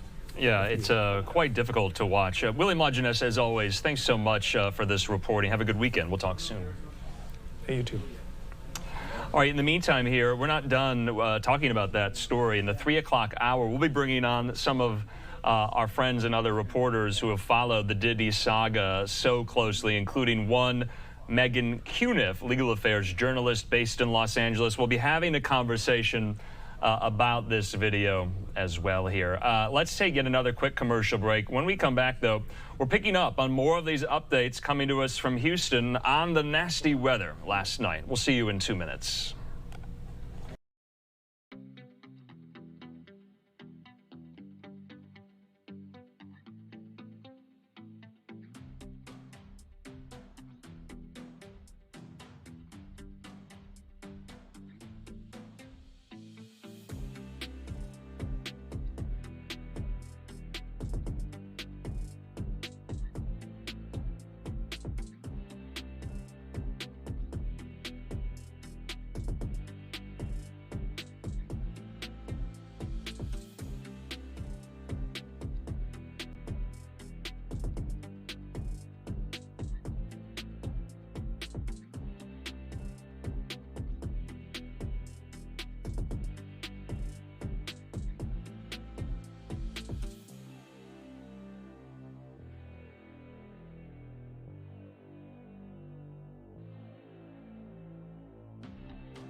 And welcome back here to Live Now from Fox on this Friday. What a busy Friday it is here. Remember, we do want to pick up with more of our coverage of this severe weather that went through the Houston metro area last night that, according to officials on the ground, killed at least 4 people. And so we want to check in, like I said, and we've been previewing this as well with some of our Fox 26 Houston reporters who are standing by as well, kind of surveying, previewing some of this damage, speaking with affected residents as well. We're going to go out now live to the Houston area with one. Thanks for being with us. I know you've had a busy 24 hours here. Give us a sense, how's the community holding up and what are you seeing? Well, the community is kind of, just hanging on by a thread right now, and it just seems like Houston can't get a break from the rain right now. It's drizzling, and we're in the Independence Heights area. That's about 15 minutes northwest of downtown, just to kind of give you guys a feel of where we are. But we've seen the same thing kind of just all over the city. Down trees, down power lines, debris, lots of cleanup to do. But I'm going to step out of the frame so you can see this shot right here. This is a tree going through through a home, and this is some of the worst damage that we've seen so far. Literally the tree almost splitting this house in half, branches knocking over the carport, busting out windows, causing significant damage to this homeowner's home. And neighbors tell us that the homeowner's bedroom was actually right over there behind where that tree is. Luckily, we spoke to her earlier, and she tells us that she was at the gym when the storm passed through and when the tree fell through her home, so thankfully she wasn't here. But she said when she heard the news, you know, she was distraught. She cried, but she says that she's thankful that, you know, she could come out away from this. And again, this is just some of the damage that we've seen all across the Houston area. Down the street, we saw some damage of a townhome that got blown over the Harley-Davidson building. And yeah, there's just a lot of cleanup and renovating and rebuilding that the community here in Houston is going to have to do following those storms. You know, Jade, also, what about power outages? Is it coming back online sooner rather than later? We hear that there are some people still without power. Homeowners here in the area, they tell us that they do have power. Obviously, this house here does not, but people are still waiting for their power to get restored kind of all across the city. Yeah, and Jay, just lastly, I mean, going into the weekend now, I mean, the word standstill was used in the report by the Associated Press. I mean, how true is that for the Houston metro area? How much have things just kind of stopped for the weekend because of these storms? Well, we know that multiple school districts have canceled class for today, and that's to allow people to clean up and, like we said, get restored and rebuilt. But yeah, the city is pretty much on a standstill. Mayor Whitmire told everyone to avoid the downtown Houston area because of all the busted out windows and damage in that vicinity. And it's just one of those things. He's urging everybody to stay home and not move around if they don't have to until we can get things cleaned up and back to normal. All right, Jade Fleury there live for us in the Houston area. Great reporting, as you all guys have done there at Fox 26 throughout the duration of this, and we'll talk soon. Thank you. In the meantime here, we do want to continue with this story. You're going to hear from other officials, including Mayor John Whitmire. He was in the heart of downtown Houston today, surveying the damage, speaking to the press. And if you were watching this on Live Now last night, if you were following this on social media, the wind and the rain was just unfathomable, and especially in one of the United States' largest cities, seeing windows shattered in skyscrapers, the glass falling below here. So I do want to go out to Mayor Whitmire. This was from earlier today, speaking to the press about this. Remember, you just heard from Harris County Judge Lena Hidalgo saying she just got off the phone with President Biden. And so now many Houstonians are probably wondering what federal and state resources are available to them so they can help with the cleanup process themselves if they are so impacted by this. So let's go out to Mayor Whitmire from earlier today. Put it downtown, and here we are. Hazard is still here, Mayor, just because the instability of some of these windows. Oh, yeah. Hold up, Mayor. I wonder why it hit that particular. Isn't that interesting? Does anybody explain why you hit that building and not that building, except quality of construction or something? I think that's part of it. Hey, man. We still got glass. We got guys. Yeah, we're going to stop right here. Keep them on. Right, you got it. We're not going to go further. Thank you. Hey, we're not going to go any further. So it's still coming down, huh? We can't right now. Maybe there's a different way, but if we made a right on Louisiana up here, you would see the same thing here to the buildings that are to the right and to the left, because it's all down. So basically here, how do we get there? You want going down? We can go on down and maybe make a cut through, but we can't go any further because there's potential glass that can come down here. You know, it's hard to believe this wasn't a tornado or some type of twisting phenomenon. Something hit here, man. So you know that when you get downtown, because the winds were at 100 miles an hour hitting these buildings, it's creating its own tornado. Right, and then Well, we'll talk to the public through the press in a little while, but people should avoid downtown. We don't want to deal with that. And I know we got workers, we got first responders, but we don't need people to be coming down here just to look. All right, so Mayor Whitmire there, kind of with a walkthrough of his emergency management officials surveying the damage from earlier today. Let's put this up here. This is right now a tracker of the power outages within Texas itself at the moment here. So you see there still are over 660,000 customers without power. Most of that, of course, centered, located and featured in the Houston metro area. But Mayor Whitmire also took questions from the press during this walkthrough. Let's listen. You know, it's not too many times I use the word wow. This is a wow event. I keep telling myself, you know, wow. And I've seen a lot. Grew up in Houston. Actually, Hurricane Carla when I was a kid in the 60s. But this is striking to the intensity and the suddenness of this storm. We've been briefed in certainly 80, 90, and possibly 100 miles per hour winds. It's amazing me how it bounced off buildings. But the good news is it's behind us. We're focusing on recovery. Our first responders, our public works, everyone is working around the clock, all hands on deck. And I just want to assure Houstonians, we're taking this as a crisis that it is, and we're using every resource. Our water system, let me emphasize this. There was some social media this morning that our water system and our water should be boiled. That's not true. Our plants are functioning, and so our water is safe. I still discourage people from coming downtown unless they're essential workers. We have 2,500 traffic lights out in the city of Houston, most of downtown. You can see they're being restored as fast as possible. But there's entertainment downtown. I would discourage people from coming unnecessarily to downtown. If they do,